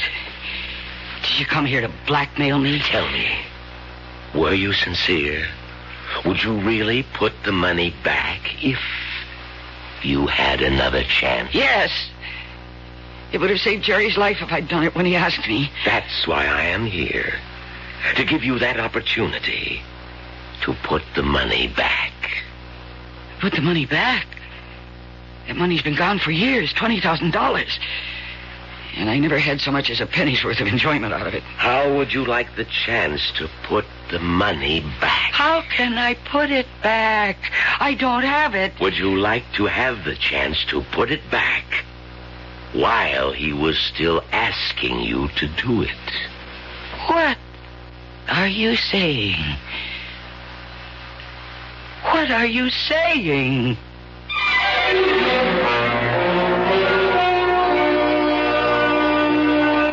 There can't be very much doubt about what he's saying. He's certainly saying it clearly enough. But can it be done? Even so, you certainly have to admit it isn't the kind of offer you get every day. Should she take him up on it? Would you? I shall return shortly with Act 2.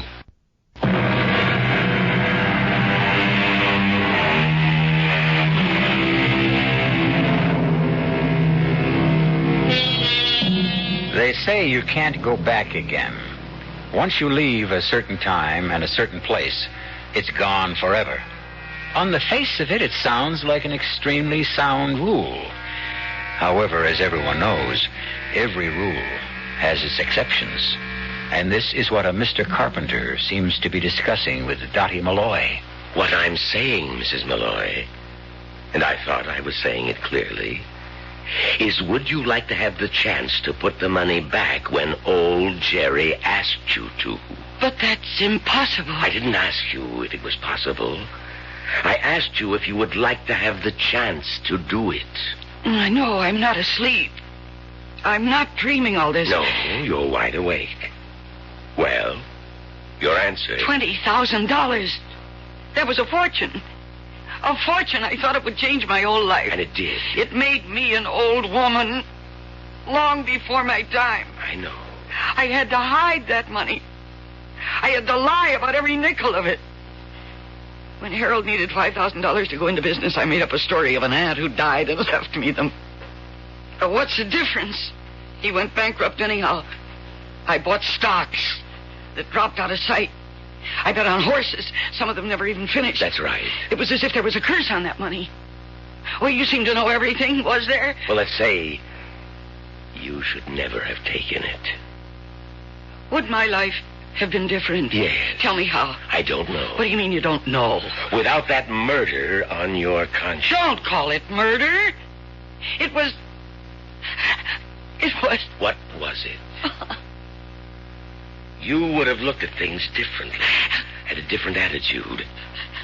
Unless, of course... Unless what? Unless you happen to be a thief in your heart, in which case, one way or another, you'd wind up just about the way you are now. A failure filled with remorse. I'm not a thief. I wasn't... I never stole anything in my life until... Well, you probably never had the opportunity. Don't say that. I have to say that because there's no point in giving you a chance to make amends if in the end you do the same thing all over again. Do you think I'd... Oh, Lord. To get one night's sleep. To lose the sight of that old man's face, I would give my soul. You don't have to give anything. Money. Once I thought it was everything. Oh, look what it did to me. I hate it. I don't want it. Please, give me that chance. Give me that chance. Oh, listen to me.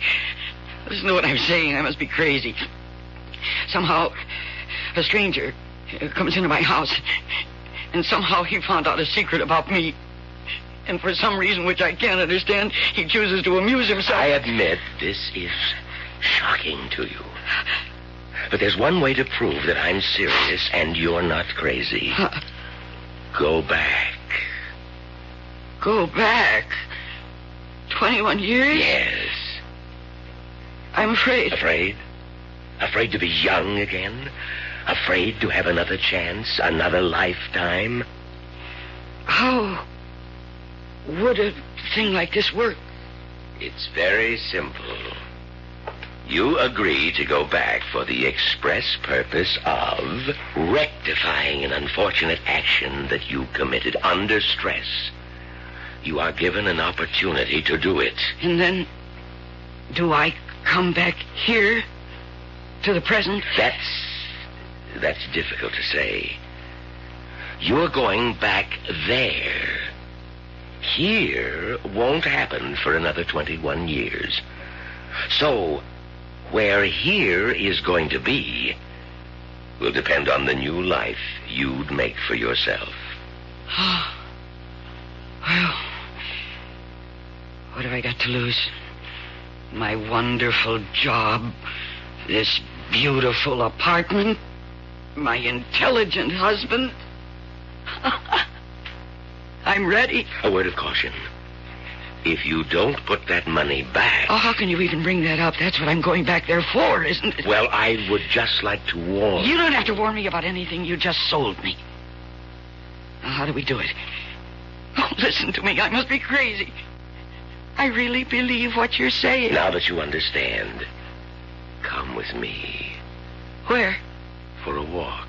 At this hour? When we get downstairs, it won't be this hour. But I'm not dressed to go walking. You're not dressed for 21 years ago either. But don't worry. It will all adjust itself. Come. But Well? Harold, he'll come back. He'll worry. No, he won't. Once you walk out of here, this place no longer exists. I'm scared. That's perfectly natural.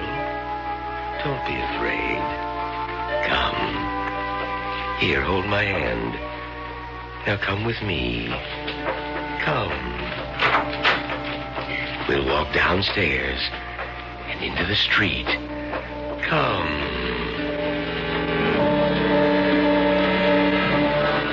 It's day. It's daylight. How did it get to be daylight? It was just 9:30 at night. How did it get to be... Oh! Now, don't be alarmed.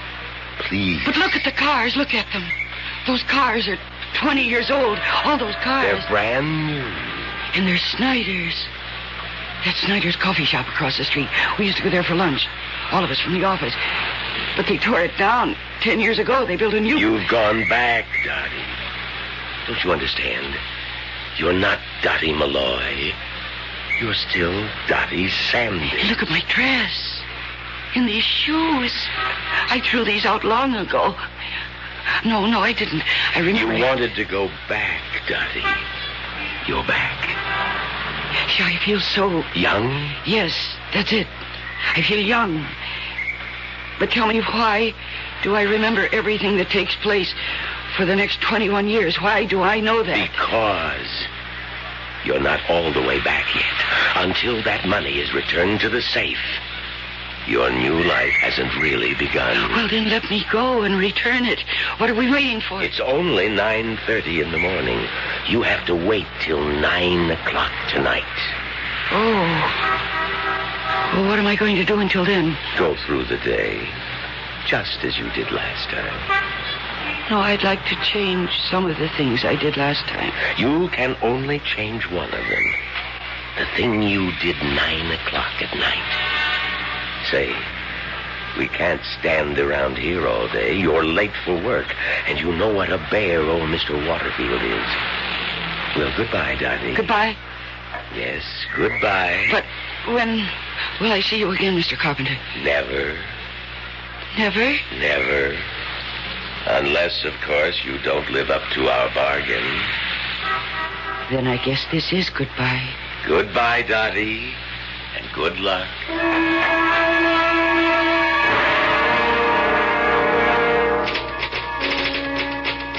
Dottie. Hi, Jane. You're 40 minutes late. I know. Old Waterfield is having a 14-carat fit. Honestly, he's given me such a headache. Oh, there he goes again. I'll get it. Yes, Mr. Waterfield. Well, where have you been? I just got back, Mr. Waterfield. From where? Oh, never mind. Come in here. I'm so glad you're here, Dottie. He makes me ill. Well, why don't you go lie down? All right. And if you don't feel any better, go on home. Oh, but Harold's taking me to dinner tonight. No. No, he isn't. What do you mean? Well, I mean, he isn't. If you don't feel well. Oh, yeah. Yeah, you're right. I have to quit this job. That Mr. Waterfield, he makes me so nervous. I just wish Harold would ask me to marry him. Just a minute. Now repeat that combination slowly. 12 left, 12 right, and a round to 0 twice. Yeah, I got it. Why do they always have to change the damn things? You know, sooner remember one combination at Miss Sanders, Dottie. I'm right here, sir. Oh. I was just coming in the door. Now make a note. I want Kelly to pick up 5,000 shares of International Motors at the market. International Motors? That's what I said. But wasn't there a big scandal? Scandal? What scandal? Yes, they went bankrupt. And the president, Abner Stillson, went to jail. Miss Sanders, have you taken leave of your senses? Excuse me, sir. What year is this? Well, now I know there's something wrong. Oh, that's right. It hasn't happened yet. And it won't for about it. I'm sorry, sir. Dottie, I have enough problems with that flighty one outside, that Jane. Now, don't you go haywire on me, too. I'm sorry, sir. Now, I want Peters to buy 2,000 shares of Midwest Steel. That is, if you approve. Midwest Steel? Sir, that's a... That's a what? That's a sleeper. That'll go to... Yes. Excuse me, sir. I'm just feeling... Oh, I don't know. I'm kind of wild this morning. Well, maybe you better see a doctor. No, sir, I'm all right. I'm just very happy. About what? Oh, about everything.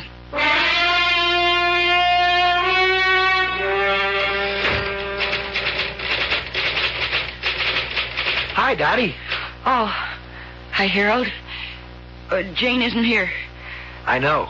She just wasn't feeling well, so she went home. I know. I didn't come to see Jane. Oh? I came to see you. Me? How about lunch? Oh, now look, Harold. You have to eat, don't you? And I have to eat, and I happen to be in the neighborhood. When Jane happens to be my best friend. I like her, too. I don't do things that way. Tell you what, I'll really splurge. I'll take you to Ramoletti's. I'm sorry, Harold. What time do you go out? 12:45. Meet you downstairs.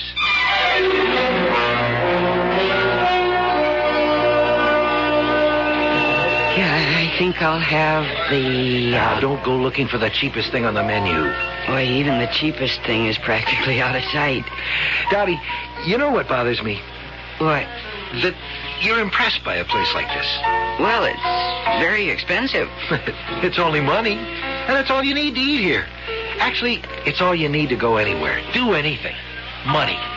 Yeah, well, I never had any money. I never did either, but I'm going to. I'm not going to be a salesman all my life. I intend to own a place. Oh, sure. Well, there are plenty of good locations, and I know how to sell. Yeah, you do have a wonderful personality, Harold. No reason why I shouldn't be on my own. Well, there is a reason. What's that? Well, you can even sing it. Do, re, mi. Yes, indeed, Dottie. The good old cabbage leaves. Yeah, and that's a shame. Yeah, all it takes is a few thousand, 5, 6 maybe, to get set up. Well, let's enjoy the here and now. Why don't you try the rack of lamb? Where is it? Oh, Harold, that costs $12. It's delicious. I'm going to have it. Yeah, but 12 for you and 12 for me, that's... Just for lunch, it adds up to... It adds up to 0, Dottie. 12 and 12 are 0. What? What did you say? Nothing. No, what did you say? About 12 and 12. I said 12 and 12 add up to 0. 12 left, 12 right, and around to 0 twice. What are you saying, Dottie? What am I saying? Oh, nothing. Nothing at all. But I think I will have the rack of lamb after all. Great. Did you ever have it before? Sure. Once. Where? Here. Here? I thought you said you never ate here. Well, I did. And I didn't. You say the craziest things. I know. I think that's why I've fallen in love with you. Oh, how was the rack of lamb? It's not so hot. Well, in that case, let's not have it. No. We must. What are you saying? I'm saying we can't change anything. Just yet.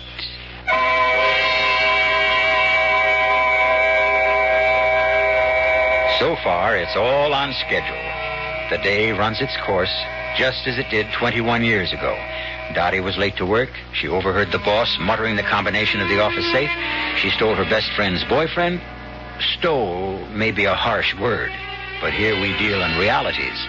Realities so real that they can be considered fantastic. We'll find out how she handles the rest of the day when I return shortly with Act 3.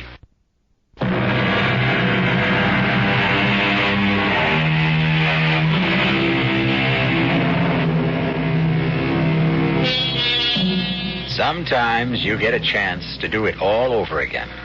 Sometimes. And you know exactly how to handle the situation this time. There's absolutely no way to commit that fatal blunder. Because this time, you are forewarned, forearmed. You have foresight. How could you possibly do it wrong? Oh. Hello, Harold? No, it isn't Harold. Mr. Carpenter. Well, Harold was supposed to call me. He did last time. And he will again. And will I go to dinner with him? Yes. And do I have to go through that situation with Jane again? You know you do. And then you must come back here to... Oh, yes, I know. And I will. The only reason I called was to wish you luck. Oh, I don't need any luck. Remind you of what it is you have to do. And I have every intention of doing it. I'd better hang up, because even now Harold is dialing your number to ask you to dinner. Goodbye, Dottie.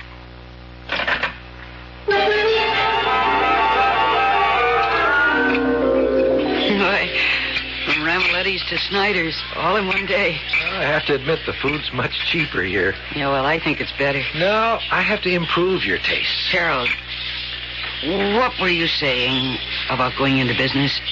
Was I saying anything about... Yeah, at lunch. Oh, I always talk that way. It's just talk. Where could I ever get the kind of money it takes to... Well, you could save it. I don't make enough. Well, still, you could put it aside. Oh, sure, but you have to be the saving kind, and that's just not me. Yeah, but if you did have the money, well, just suppose. You mean, like, just suppose the moon is made out of green cheese? No, suppose. If I had it? Oh, that'd be a brand new ball game. I'd open my own store. I'd know what styles to buy. I know how to handle my customers. Oh, Dottie, I could make a fortune. I believe you would. Well, look, I don't do too badly now. I'm still the best salesman old man Westing has. I make enough to... To what? Well, listen to me. I have no trouble selling a suit of clothes, but I have all kinds of trouble selling myself. Well, don't oversell, Harold. Huh? I mean, you just about closed the deal. Dottie. No, don't. Don't kiss me, Harold, please. But don't you realize what you just said? Yeah, I know. But first, I have to talk to Jane. Jane? Why? Well, because she... Dottie, I just dated Jane now and then. I never gave her any reason to think that there was... I'm sure you didn't, but she seems to think so, and that's the same thing. But look... No. I really feel I owe her an explanation. I thought you were my friend. Jane. Yeah, I see it all now. Jane, there isn't anything to see except the truth. We just happened to fall in love with each other. Oh, take him. Take him in good riddance. He's just a phony. Big, good-looking, but not a brain in his head. You'll never get anywhere, you'll never be anybody, and you'll never have anything. You'll wind up supporting him. Oh, no, Jane. It's for the best. I know it's for the best. You don't see it now, but you will later. I never want to see you again. Now, don't stand there. Get out. All right, Jane. All right. Dottie, please, for your own sake, give him back to me. Dottie, look at you, so pretty and so smart. You could do so much better than Harold. Don't let him ruin your life. Me? What does it matter? I know. I'm just plain Jane. He's good enough for me, but he's not good enough for you. I know. You know?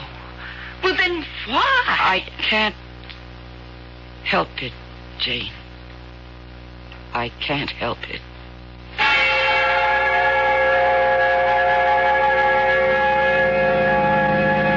Did you tell her? Yes, I told her. Was it bad? Yeah, it was pretty bad. I'm sorry. Well, it's nobody's fault. Well, look, it's still early enough. How about a movie? Harold, could you really make a go of it? Make a go of what? Your own business?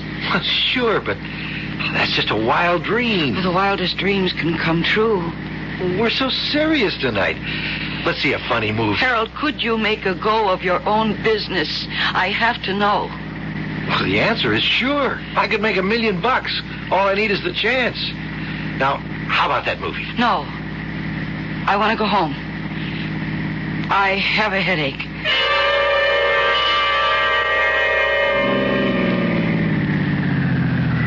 Sure you just want to go to sleep? Yeah, I'm sure. It's been such a great day. I hate to see it end. Well, I guess I'm just overexcited. After all, a girl doesn't get a proposal every day. Why don't I come by for you in the morning?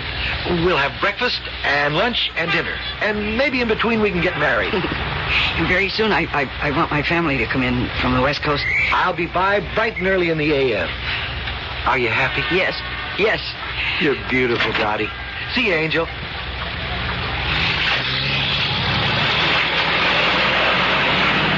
Taxi!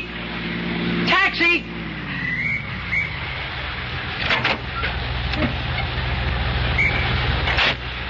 Would you take me to the Waterfield Prentice Building, 12th and Main?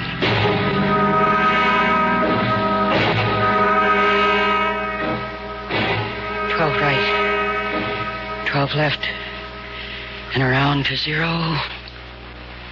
Twice, and I'm right. It opens.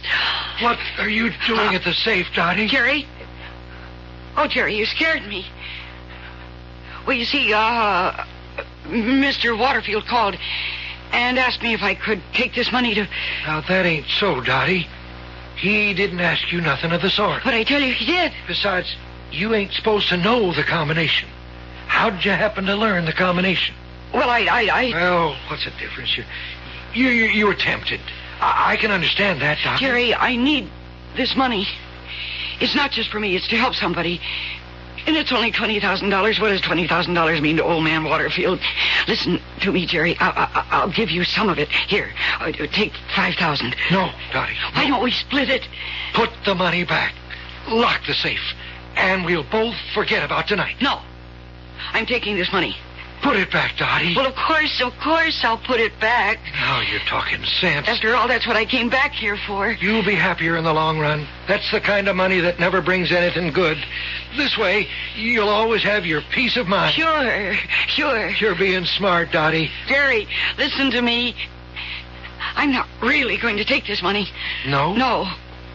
I'm just going to borrow it. And you're right, I was a stupid, immature kid that last time. But not this time, Jerry. This time. Do you know what I know? Now listen, Dottie. This time I know all the stocks that are going to go up. All the horses that are going to win. Listen, this year, the Sox are going to win the pennant. Now I know you're crazy. The Sox are going to come from nowhere to win it 100 to 1. Dottie, you're out of your mind. And Sweet Reward is going to win the Derby. And there's a stock, Midwest Steel. If you get in on it right now... Jerry, I know so many things. Dottie, just put the money back. Yeah, I will, Jerry, I will. Right now? No, not right now. Tomorrow. I just want to borrow it for one day. Please, Dottie, I don't want you to get into trouble. I need the cash just for a few hours. Jerry, you and I will be millionaires. Please trust me, believe me. Put it back, Get out of my way.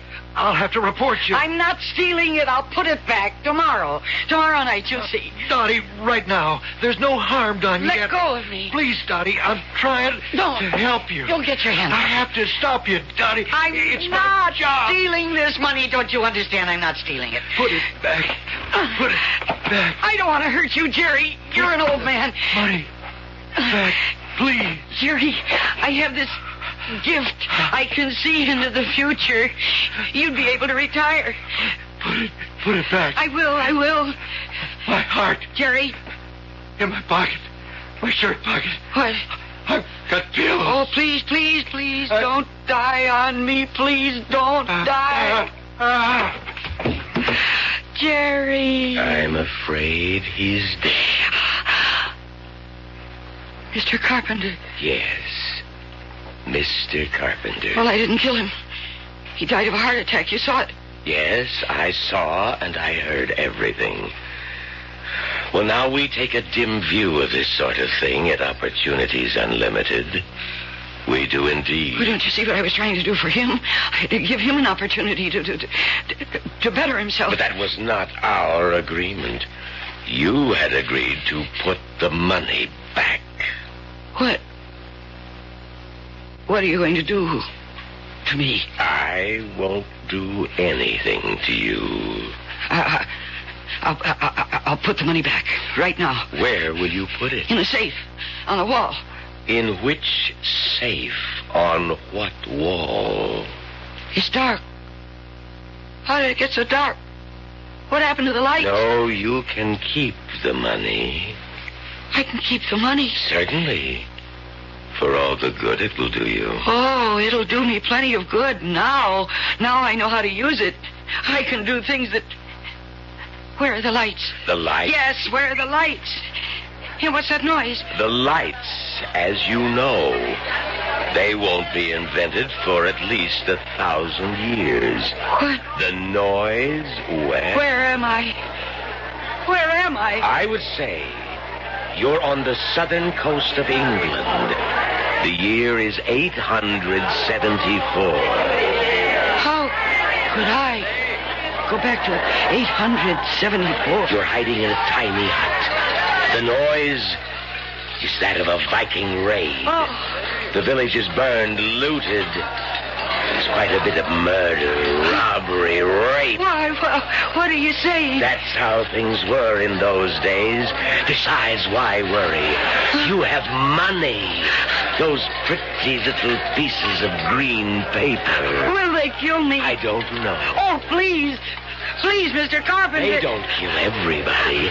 And you've got $20,000 in good American money. Oh, please save me.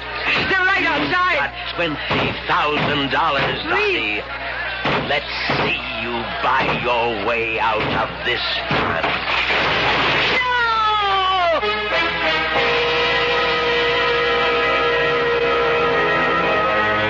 Dottie was lucky in one sense. The chief of the Viking raiders was Eric the Red. He had an eye for pretty ladies. So instead of killing her, he kept her for himself. So, basic relationships didn't really change. Instead of keeping house for Harold Malloy, she kept house for Eric the Red. And talking about houses, don't you leave the house till I come back shortly.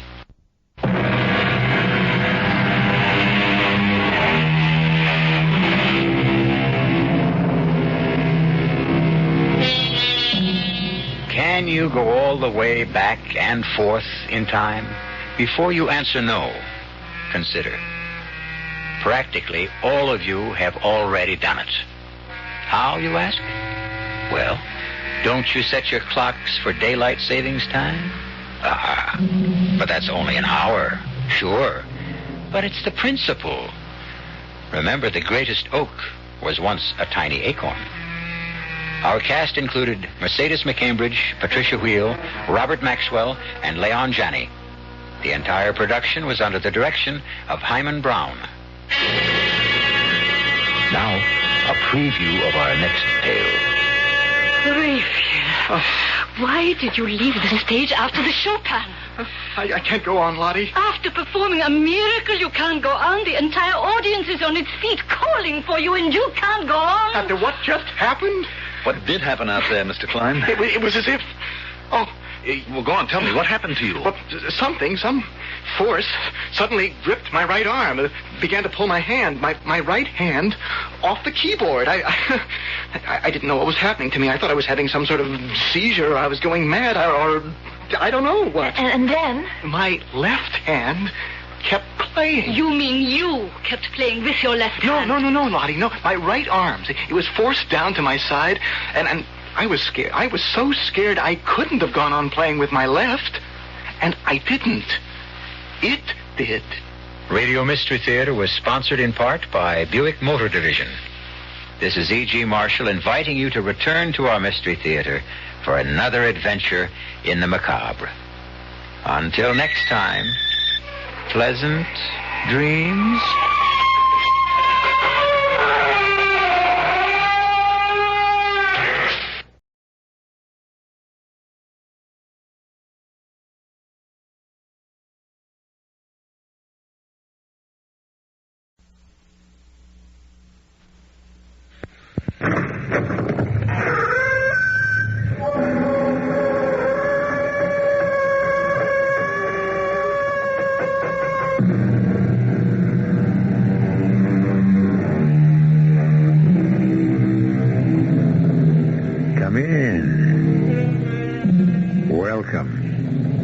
I'm E.G. Marshall, major domo of this mansion of the mysterious and the macabre. We complain that so many of the old values are lost on this new generation. And it may be true. But consider some of our old values. We were told to look before you leap. But we were also told, he who hesitates is lost. Obviously, there has always been a problem in communication. As the philosopher said, we must simplify. Simplify and clarify. Our mystery drama, Marry for Murder, was written especially for the Mystery Theater by Sam Dan and stars Mandel Kramer. It is sponsored in part by Luden's Medicated Cough Drops and Buick Motor Division. I'll be back shortly with Act One.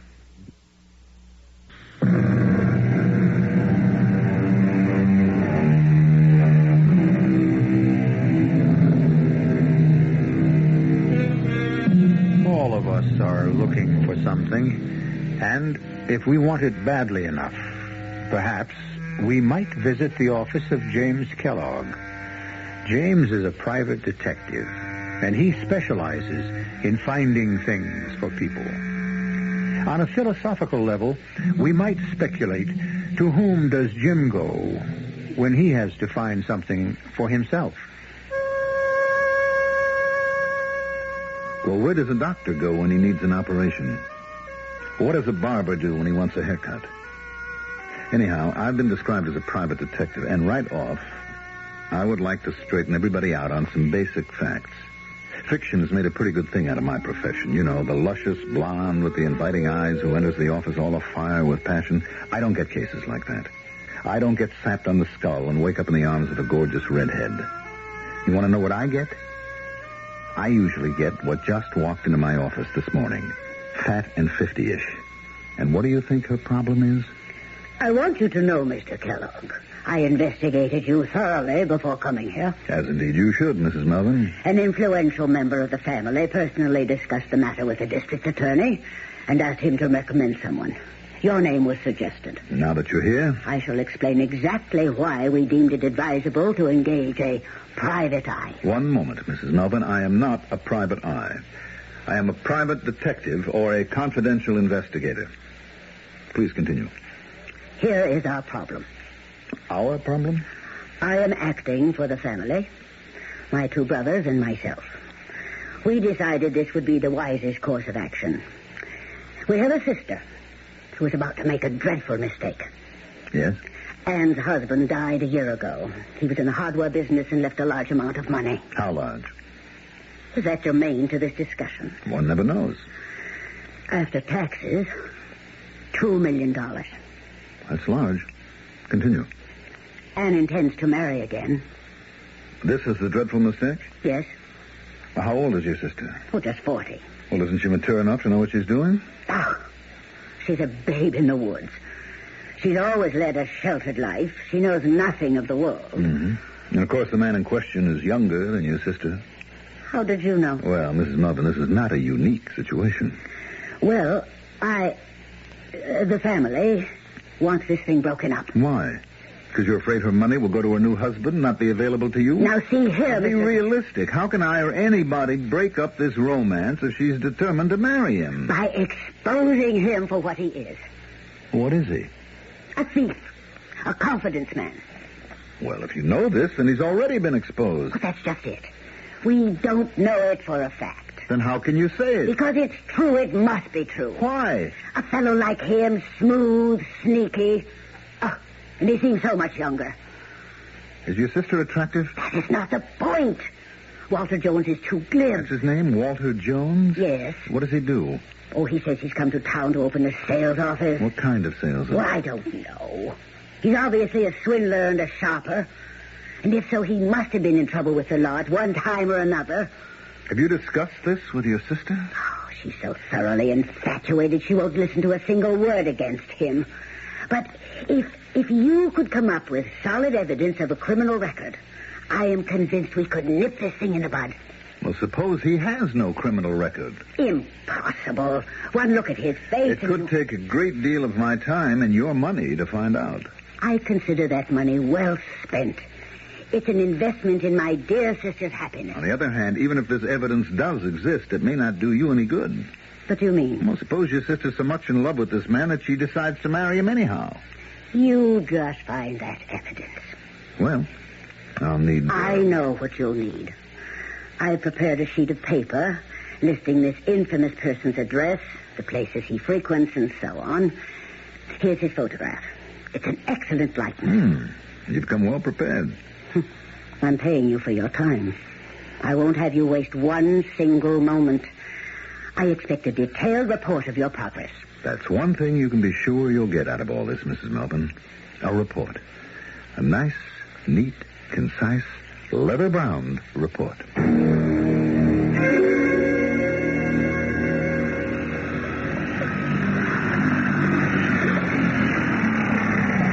Why did you cut the motor, Walter, darling?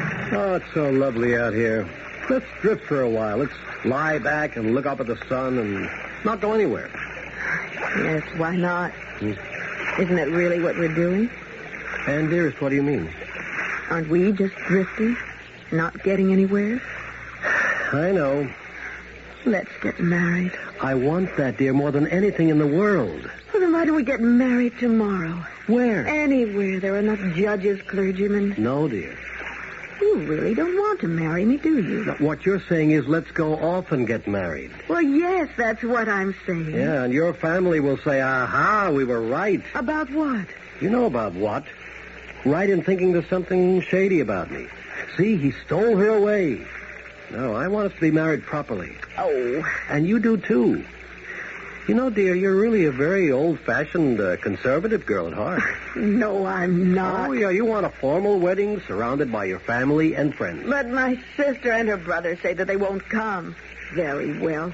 We gave them their chance. Darling, a marriage should be forever. Even though we both had previous experiences that might deny it. However, this is the real one for each of us. Oh, yes, darling. It is. I know it is. Then let's be patient. Perhaps for just a little while. Oh, I've been patient with my stupid sister long enough. Well, let's give them a little more time. And when they get to know me better... I don't care. Darling, I'm doing this for you. If it were up to me, we'd be standing before a justice of the peace tonight. But your family means so much to you. You want their approval. So let's wait a little while. All right, darling. But that's going to be a very little while.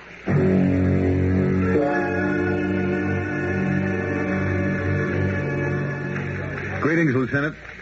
What can I do for you, James? Well, I'm looking for a baddie. That is, he may be. Walter Jones. The name ring a bell? No bell at all. Walter Jones. But, Edgar. In the big file under J. Jones. First name Walter. See if there's a make. Yeah. Name could be a phony. What's he supposed to have done? Well, I don't know what he's done exactly, Lieutenant. I only know what he wants to do. He wants to get married. Has that become a crime? Well, maybe it ought to be. Outraged prospective in-laws, blushing bride with $2 million clutched in her hand like a lollipop. And friend Walter out to snatch it away from her. Well, some guys have all the luck. Lieutenant Martin. Yeah, Edgar? Oh, thanks. Sorry, James. How about the listing from the Federals? A blank. And Edgar checked the All States Wanted folder, too. Well, can we cross-file him, Lieutenant? It means we'll have to look at a lot of pictures. Well, you might want him one day yourself. What's this guy's M.O.? Well, if he has one, he's a confidence operator. Makes a habit of marrying wealthy widows. This mugshot here on the file. Here's your guy in the picture. Walter Jones. It's his real name. Age 33. Did 2 years for stock swindle. That's the only rap they ever got him on. But look at what he beat. Yeah. Suspicion of homicide. Carolyn Jones, wife. Released lack of evidence. Tried for murder. Julia Jones, wife. Acquitted. Yep. And now does the mad wife killer strike again? A lieutenant's suspicion will get us nowhere. And the time that he was tried for it, he beat it. I don't know what we can do. The fraud thing he's already paid for. The suspicious stuff... Neither here nor there. Legally, he's innocent. So he cannot be arrested. He can't be stopped. I'm not out for an arrest, Lieutenant. All my client sent me to the store for was information, and I got it. Thanks, Lieutenant. And thank your department for your courtesy and cooperation.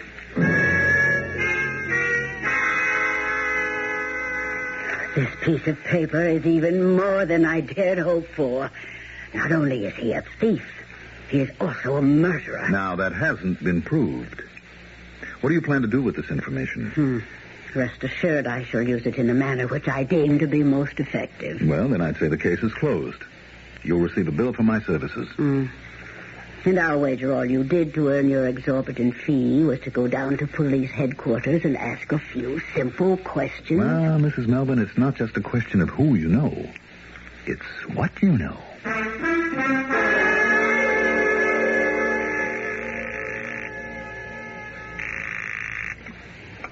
Hello? Phyllis? Oh, yes, Ann, dear. How are you? Phyllis, I want to invite you to my wedding.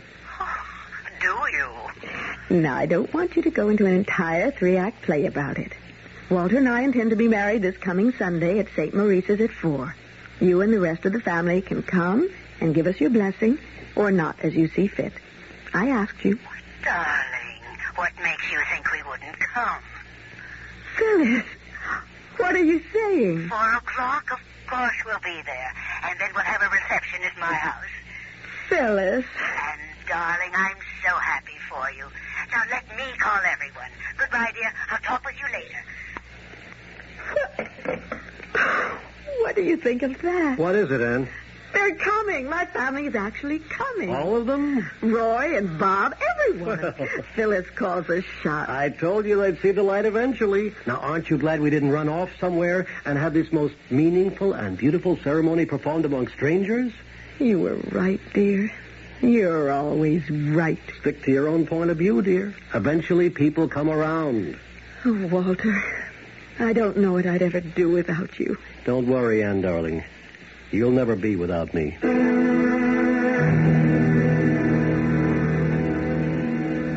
Phyllis? Yes, dear? What's keeping him? Oh, he may have been delayed in traffic. He's late. Now, dear, you must calm yourself. Something's happened to him. Nothing has happened to him. You did something to him. Me? Why, what could I possibly do? I don't know. Something. I can tell by the look on your face. Oh, now, Ann. I know that look since we were children. You've had that wise, superior, all-knowing look. I don't know what you're talking about. Whenever you were trying to put something over on me. But what could I be putting over on you? You're at the bottom of this. Of what? Of Walter's disappearance. Who says Walter's disappeared? But why isn't he here? No, Phyllis, you did something. You swore that you would break this up. But that was before I got to know Walter. This is your doing. It's not going to work, though. Somehow, some way, I am going to find Walter if it takes me the rest of my life. And every dollar that I have in this world. I'm going to find Walter. Nothing can keep us apart. Nothing. Nobody.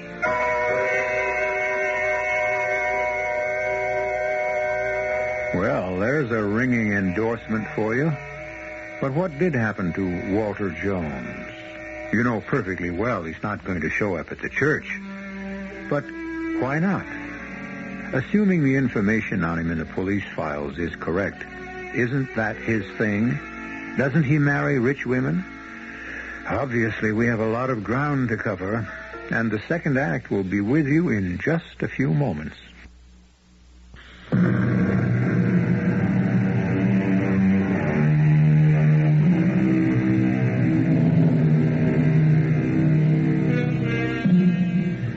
Some men can marry for love, and some can marry for money.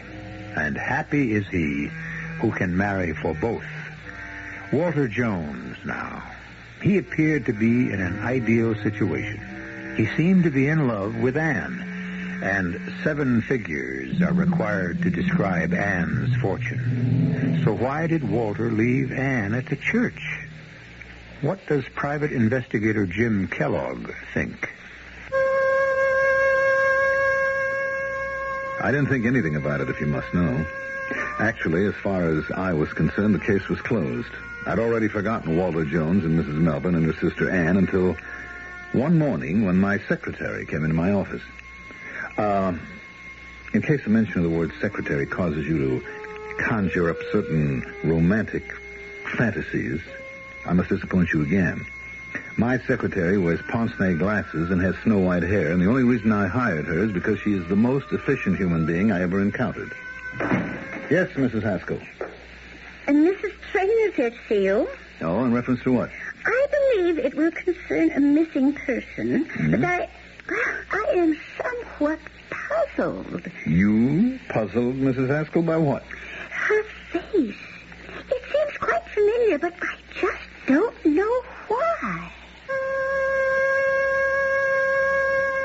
Mrs. Trainer entered my office. Looking at her, I'd say she was somewhere between 35 and 40. And still looking at her, I'd say she was one of the most attractive women I'd ever met. But that was beside the point. Mrs. Haskell was right. There was something strangely familiar about this woman, but I couldn't place it either. I don't know how I feel about all this, Mr. Kellogg. What do you mean?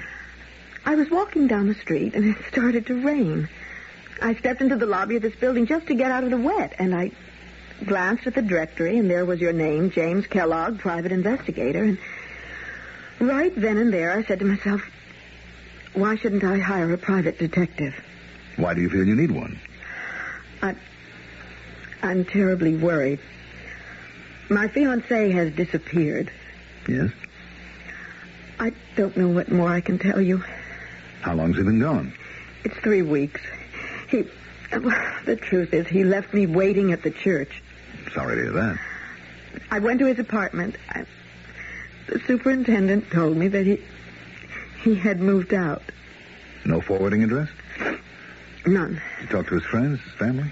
He has no family. And I never met any of his friends.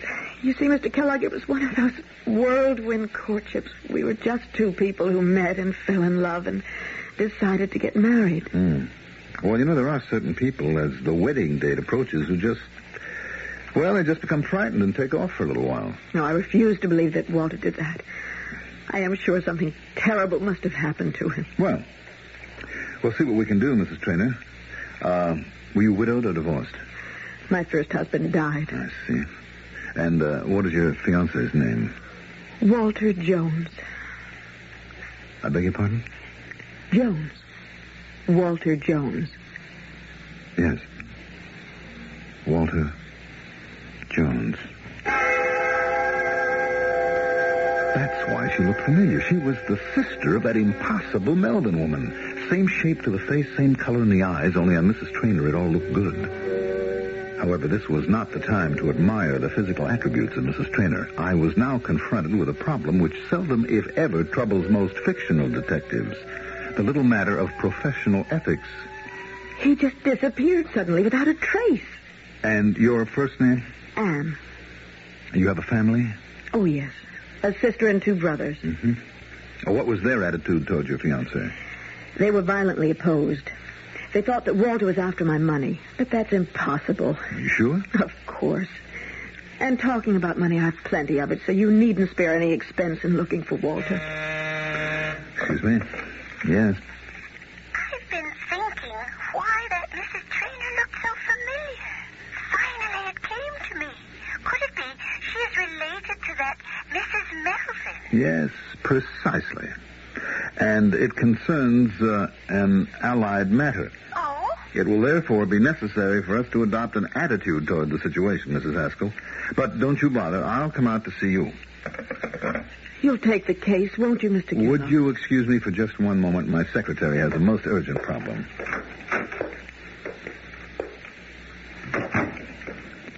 Guess what she wants? I would assume she wants you to find her fiancé. Obviously, her sister, Mrs. Melvin, didn't tell her that she hired me earlier to dig up Walter's past, nor any of the specifics of that past either, or she would have mentioned it. The question is, can I accept Mrs. Trainer as a client? Oh, why not? Well, wouldn't that be the same thing as working both sides of the street? But not at the same time. Mrs. Melvin hired me to break up the marriage. Did she? Well, maybe not. I mean, I never agreed to do that. Oh, of course not. How could you? All I was required to do was to secure certain information concerning Walter Jones. Exactly. And your client was satisfied. Now, another client, quite by coincidence, also wants information concerning the same Walter Jones. Specifically, his whereabouts. Now, is there any legitimate reason why I shouldn't take the case?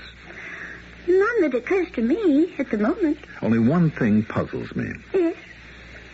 What can a woman with her looks and charm see in a phony like this Walter Jones? Tell me, Mr. Kellogg, is that a legitimate area of curiosity for a private detective? Well, I'm talking now as a man. Mrs. Trainer, tell me everything you know about Walter Jones. I don't know very much. I only know I love him. Well, shouldn't marriage require a firmer foundation? Such as? Well, I would assume knowing something about each other's habits, tastes, attitudes, so forth. And how much did you know about your wife before you married her? I've never been married.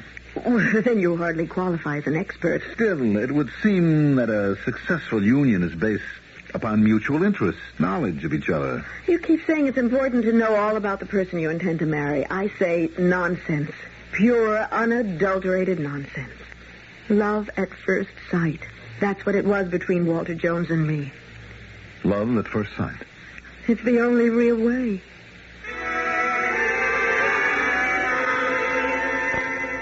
Mr. Kellogg, have you begun work on Mrs. Trainor's case yet? Yes, Mrs. Haskell, I have. Well, do you suppose you have any operational reports from each type? Seems a shame to turn a man like Walter Jones loose on Mrs. Trainer. That's not our problem, Mr. Kellogg, is it? No. Do you want me to hire some temporary operatives? Mrs. Haskell, do you believe in love at first sight? Oh, I remember 45 years ago, I was standing on a street corner. A young man drove past and splashed mud all over my legs. I didn't think women showed their legs in those days. I had lifted my skirt to step over the puddle. The young man apologized profusely. We looked at each other. Then and there, we knew. We both knew. Does that answer your question? I'll be leaving town for several days, Mrs. Haskell. With whom did you fall in love at first sight? Now, that is a ridiculous question. I didn't have to ask.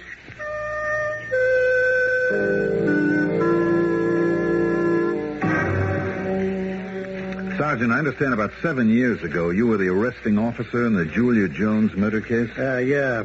Well, as it turned out, it wasn't a murder, so it never even got to be a case. What happened? Oh, she was an older dame. They went out in their boat. She drowned. He claimed she fell overboard. Pretty heavy insurance there. And so the relatives started pointing fingers. How'd it work out? Well, I just booked him on suspicion. The DA figured he didn't have enough for an indictment. The thing just dissolved. Mm-hmm. And what do you think? Well, I guess we'll never know, huh? Mr. Thorpe, I understand you're the attorney who prosecuted Walter Jones a few years ago for the murder of his wife, Betty?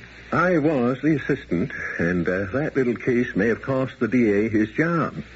I never saw anything fall apart the way that one did. Did he murder his wife? You haven't murdered anybody until the jury says so. How did it go?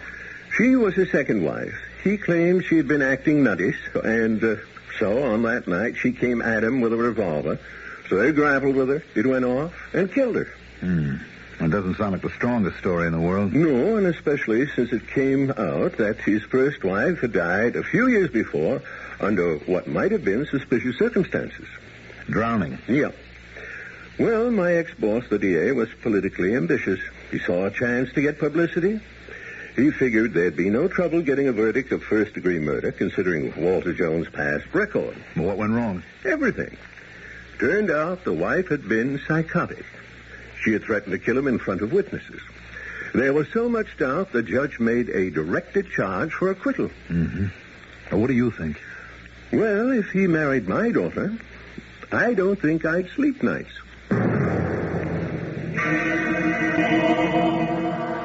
Well, Mr. Kellogg, what have you discovered? I've discovered that we can't take a chance. Oh, on what? No, that should be on whom? On Mr. Walter Jones. How do you mean that? He may or may not be a murderer. He may or may not have murdered his previous wives for their money. Is this what your client is paying you to find out? I was under the impression she wanted you to find him. And if I do, she'll marry him. Oh, it's a free country. But I can't take that chance. I mean, suppose he kills her, too. She's very rich. Well, why not show her the record? Now, that won't stop her. She'll say he's being framed. Then what do you propose to do? I don't know. She's a woman who has a terrific sense of loyalty. Then why not drop the case? No, I couldn't do that. Why not? Because she'd just go somewhere else, find somebody else to find Walter Jones. Well, what happened to Walter Jones? No, he'll turn up. What makes you so sure? Anyway, right now, I have a really pressing problem. Oh, what? When it suits his purpose, Jones will show up to marry Ann Traynor. There's only one way I can save her. How? I have to make her forget Walter Jones. Once again, Mr. Kellogg. How? How? Well, there's only one way. By making her fall in love with me.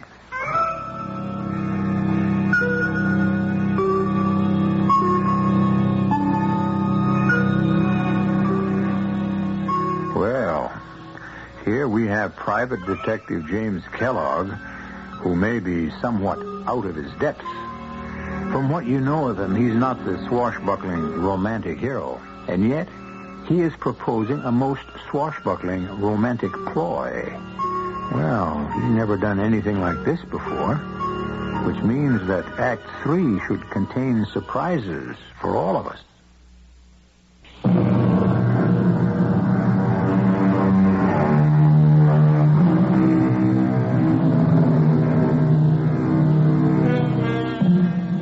There is always the conflict between desire and duty.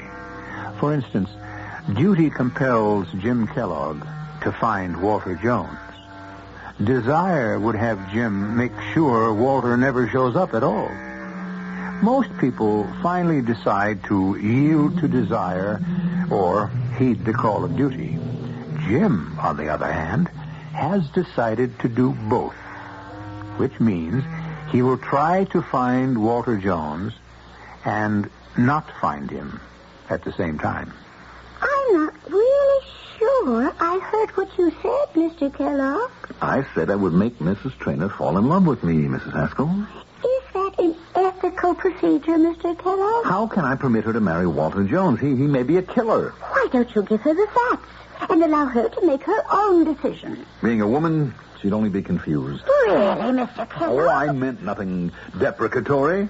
I have every respect for a woman's intellectual capacity. Oh, thank you. But a woman in love is a strange creature. That's because love itself is not a rational state.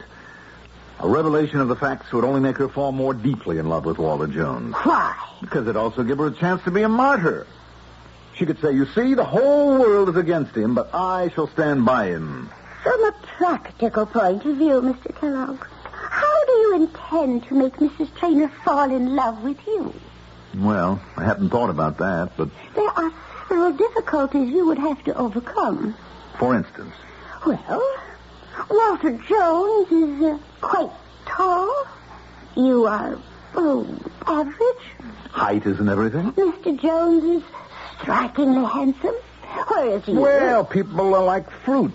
It's not the outer husk or the shell, it's the kernel, the meat, the true substance inside. Well, from the conversations I have had with Mrs. Traynor, I understand Walter Jones talks beautifully and romantically. Mrs. Haskell, Mrs. Traynor will fall in love with me because it's the right thing for her to do.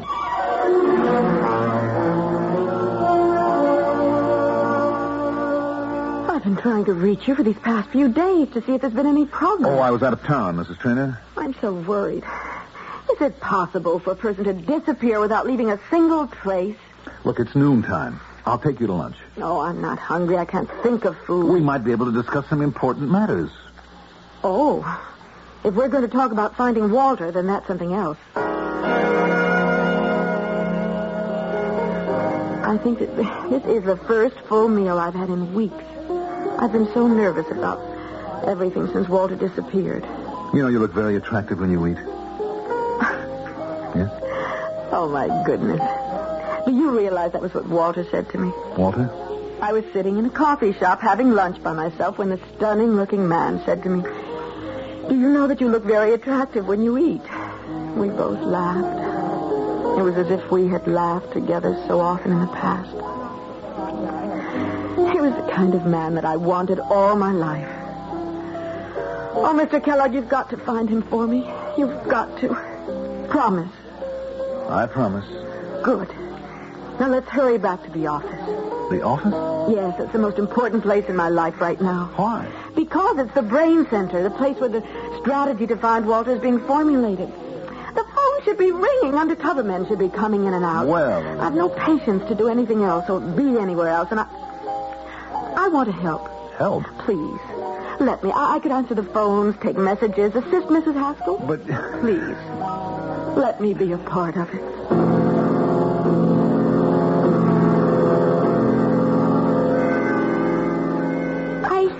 I have an assistant. What can I do? She's the client. How is your campaign coming? Which campaign? The one that's supposed to make her fall in love with you. I don't know. Mr. Kellogg, my husband and I agreed that I would work here because we felt you were an unusually ethical man. Well, I try. Is what you're doing now ethical? What do you mean? You are being paid to find Walter Jones. I'm looking for Walter Jones. I am your private secretary. If you're doing any investigating, it isn't apparent to me. Well, what should I be doing? You should be out looking for Walter Jones. Well, by the same token, I could be in looking for Walter Jones. There is every possibility that he is a murderer. And I can understand your feelings. But you should confess to her. Mrs. Haskell, I'm doing this my own way. And it's the only way that has a chance of success. And what is that way? It's a line of investigation that has to be kept confidential, even from you. I hope you understand. Oh, I understand. It probably has to be kept confidential because it doesn't exist.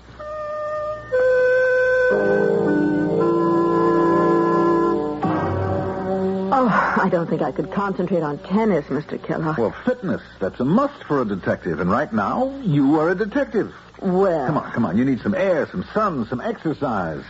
That's right. I must be strong for Walter.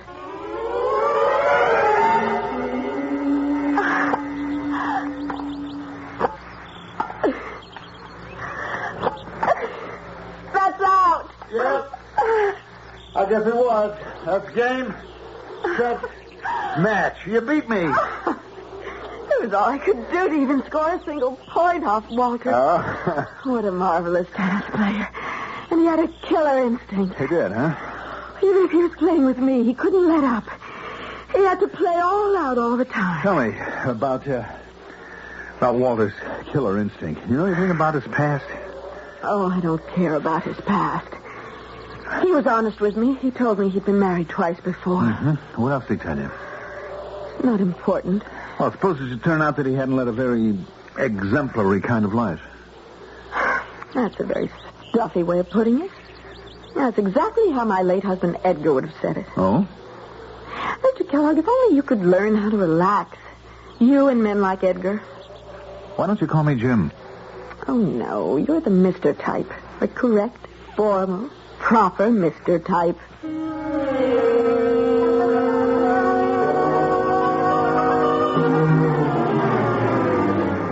Good morning, Mr. Kellogg. Good morning, Mrs. Haskell.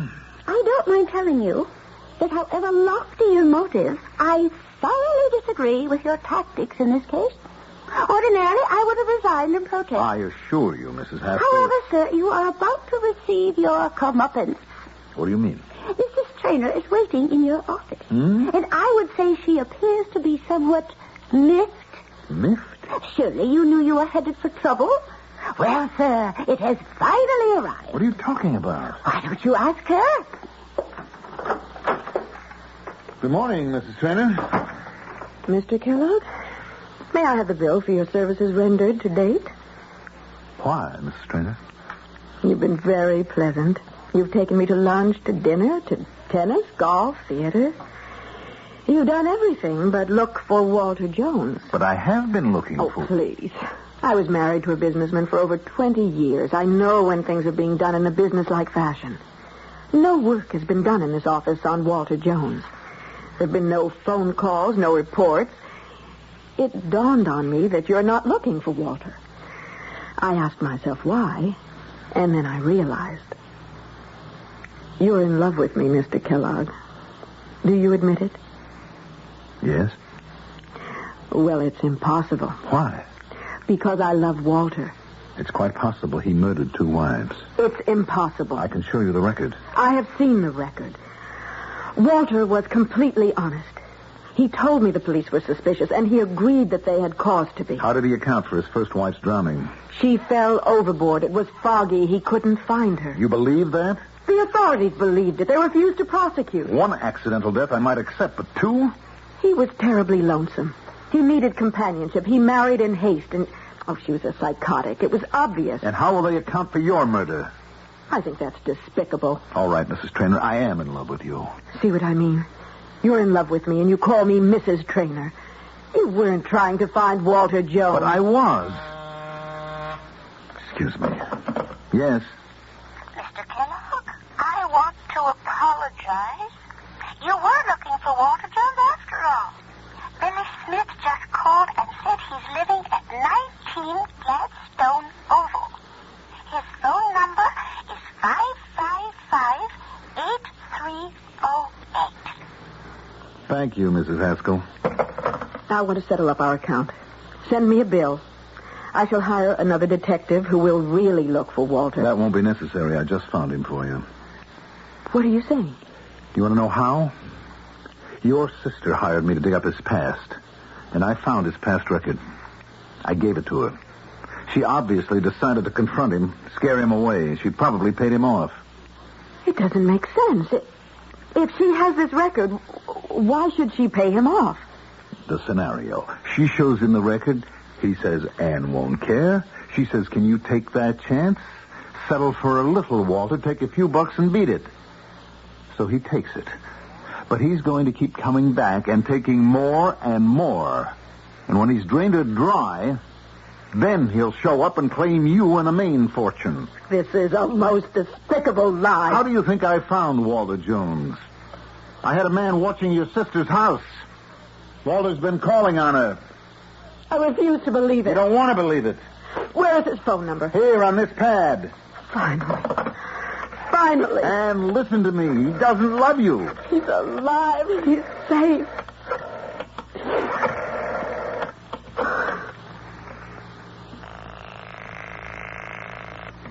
Hello? Walter. Darling. Anne. Why did you disappear? Anne, I began to worry that you might begin to think about my record and have doubts. Oh, you fool. You wonderful fool. Do you love me? Oh, Anne, I love you so much. Please come to my apartment. I'll be home in 20 minutes. I love you. I am so grateful to you, Mr. Kellogg. Send me the bill. He doesn't love you. He does. I can prove it. How could you prove such a thing? It's impossible. You don't want me to prove it. It can't be done. Walter and I are completely in love. All right, you're afraid, and I don't blame you. What would I be afraid of? Afraid to put his love to the test. What test? I say that all he wants is your money, and I propose a test that can prove it. But you're afraid. Now, I am sick and tired of the cynicism showed by you and my sister and my brothers. And everybody wants to brand Walter Jones for life. I'd like to wipe that self-righteous smirk right off your face. You know, if you have a legitimate way to put his love to the test, I'll give you the chance to go wrong.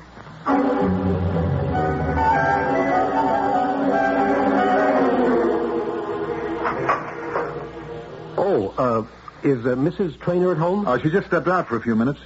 She's expecting me. My name is Walter Jones. I'm Mrs. Traynor's fiancé. Oh, well, won't you come in? Thank you. Are you a friend of Anne's? Well, I'm afraid she wouldn't think so. Actually, I've been appointed a receiver by the court. What did you say? Well, since you're Mrs. Traynor's fiancé, surely you should know what's going on. Say, what is going on? Who are those men? What are they doing? Easy, boys, easy, will you? For heaven's sake, don't chip that table. Well, it should be obvious, Mr. Jones. I'm the receiver in bankruptcy, and the men here are removing the furniture. You can put two and two together. No, wait. I'm not sure I understand. Well, it'll all be in the papers tonight anyway. It wasn't generally known. But Mrs. Traynor's husband left the company in bad shape when he died. They've declared bankruptcy. We've been ordered to attach Mrs. Traynor's assets, too. Mrs. Traynor's? Yeah. You know, her bank accounts, jewels, spurs, furnishings. She was on the books, you see, as an officer of the corporation. Now, wait a minute. According to the law, an officer of the corporation is not responsible for... I see you know your law. That's true, ordinarily. But in this case, we have reason to suspect fraud. Oh? I think she'll be stripped clean. But she's lucky. She'll have you to take care of her. Me? Yeah, you said you were a fiancé, didn't you? No, I'm sure you misunderstood. I said I was a friend of her fiancé, and I was passing through, and I just thought I'd say hello. Well, sit down. I mean, she'll be right back. I'm sure she could use some cheering up. Oh, I wish I could do that, but I have a plane to catch. Well, I'll tell her you were here. Thank you. Goodbye. Jim. Walter Jones dropped by to say hello. So I heard. I'm sorry. You win. May have won the battle, lost the war. No. When I saw the two of you side by side, I realized that I was really very happy with my first husband. I'm not a very exciting guy, Anne. Well, at least I can be sure of one thing. You'll never kill me for the insurance. And no woman who married Walter Jones could ever make that statement.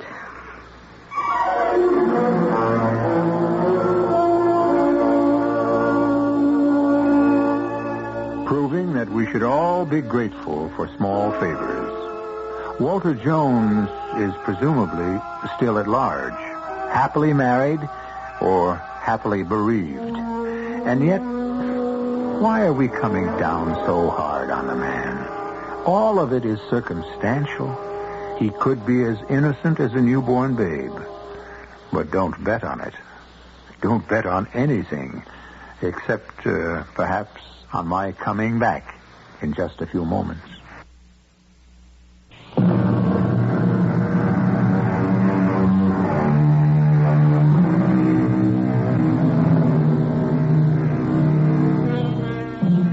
We look down, perhaps, on a beautiful girl who marries an older man for his money.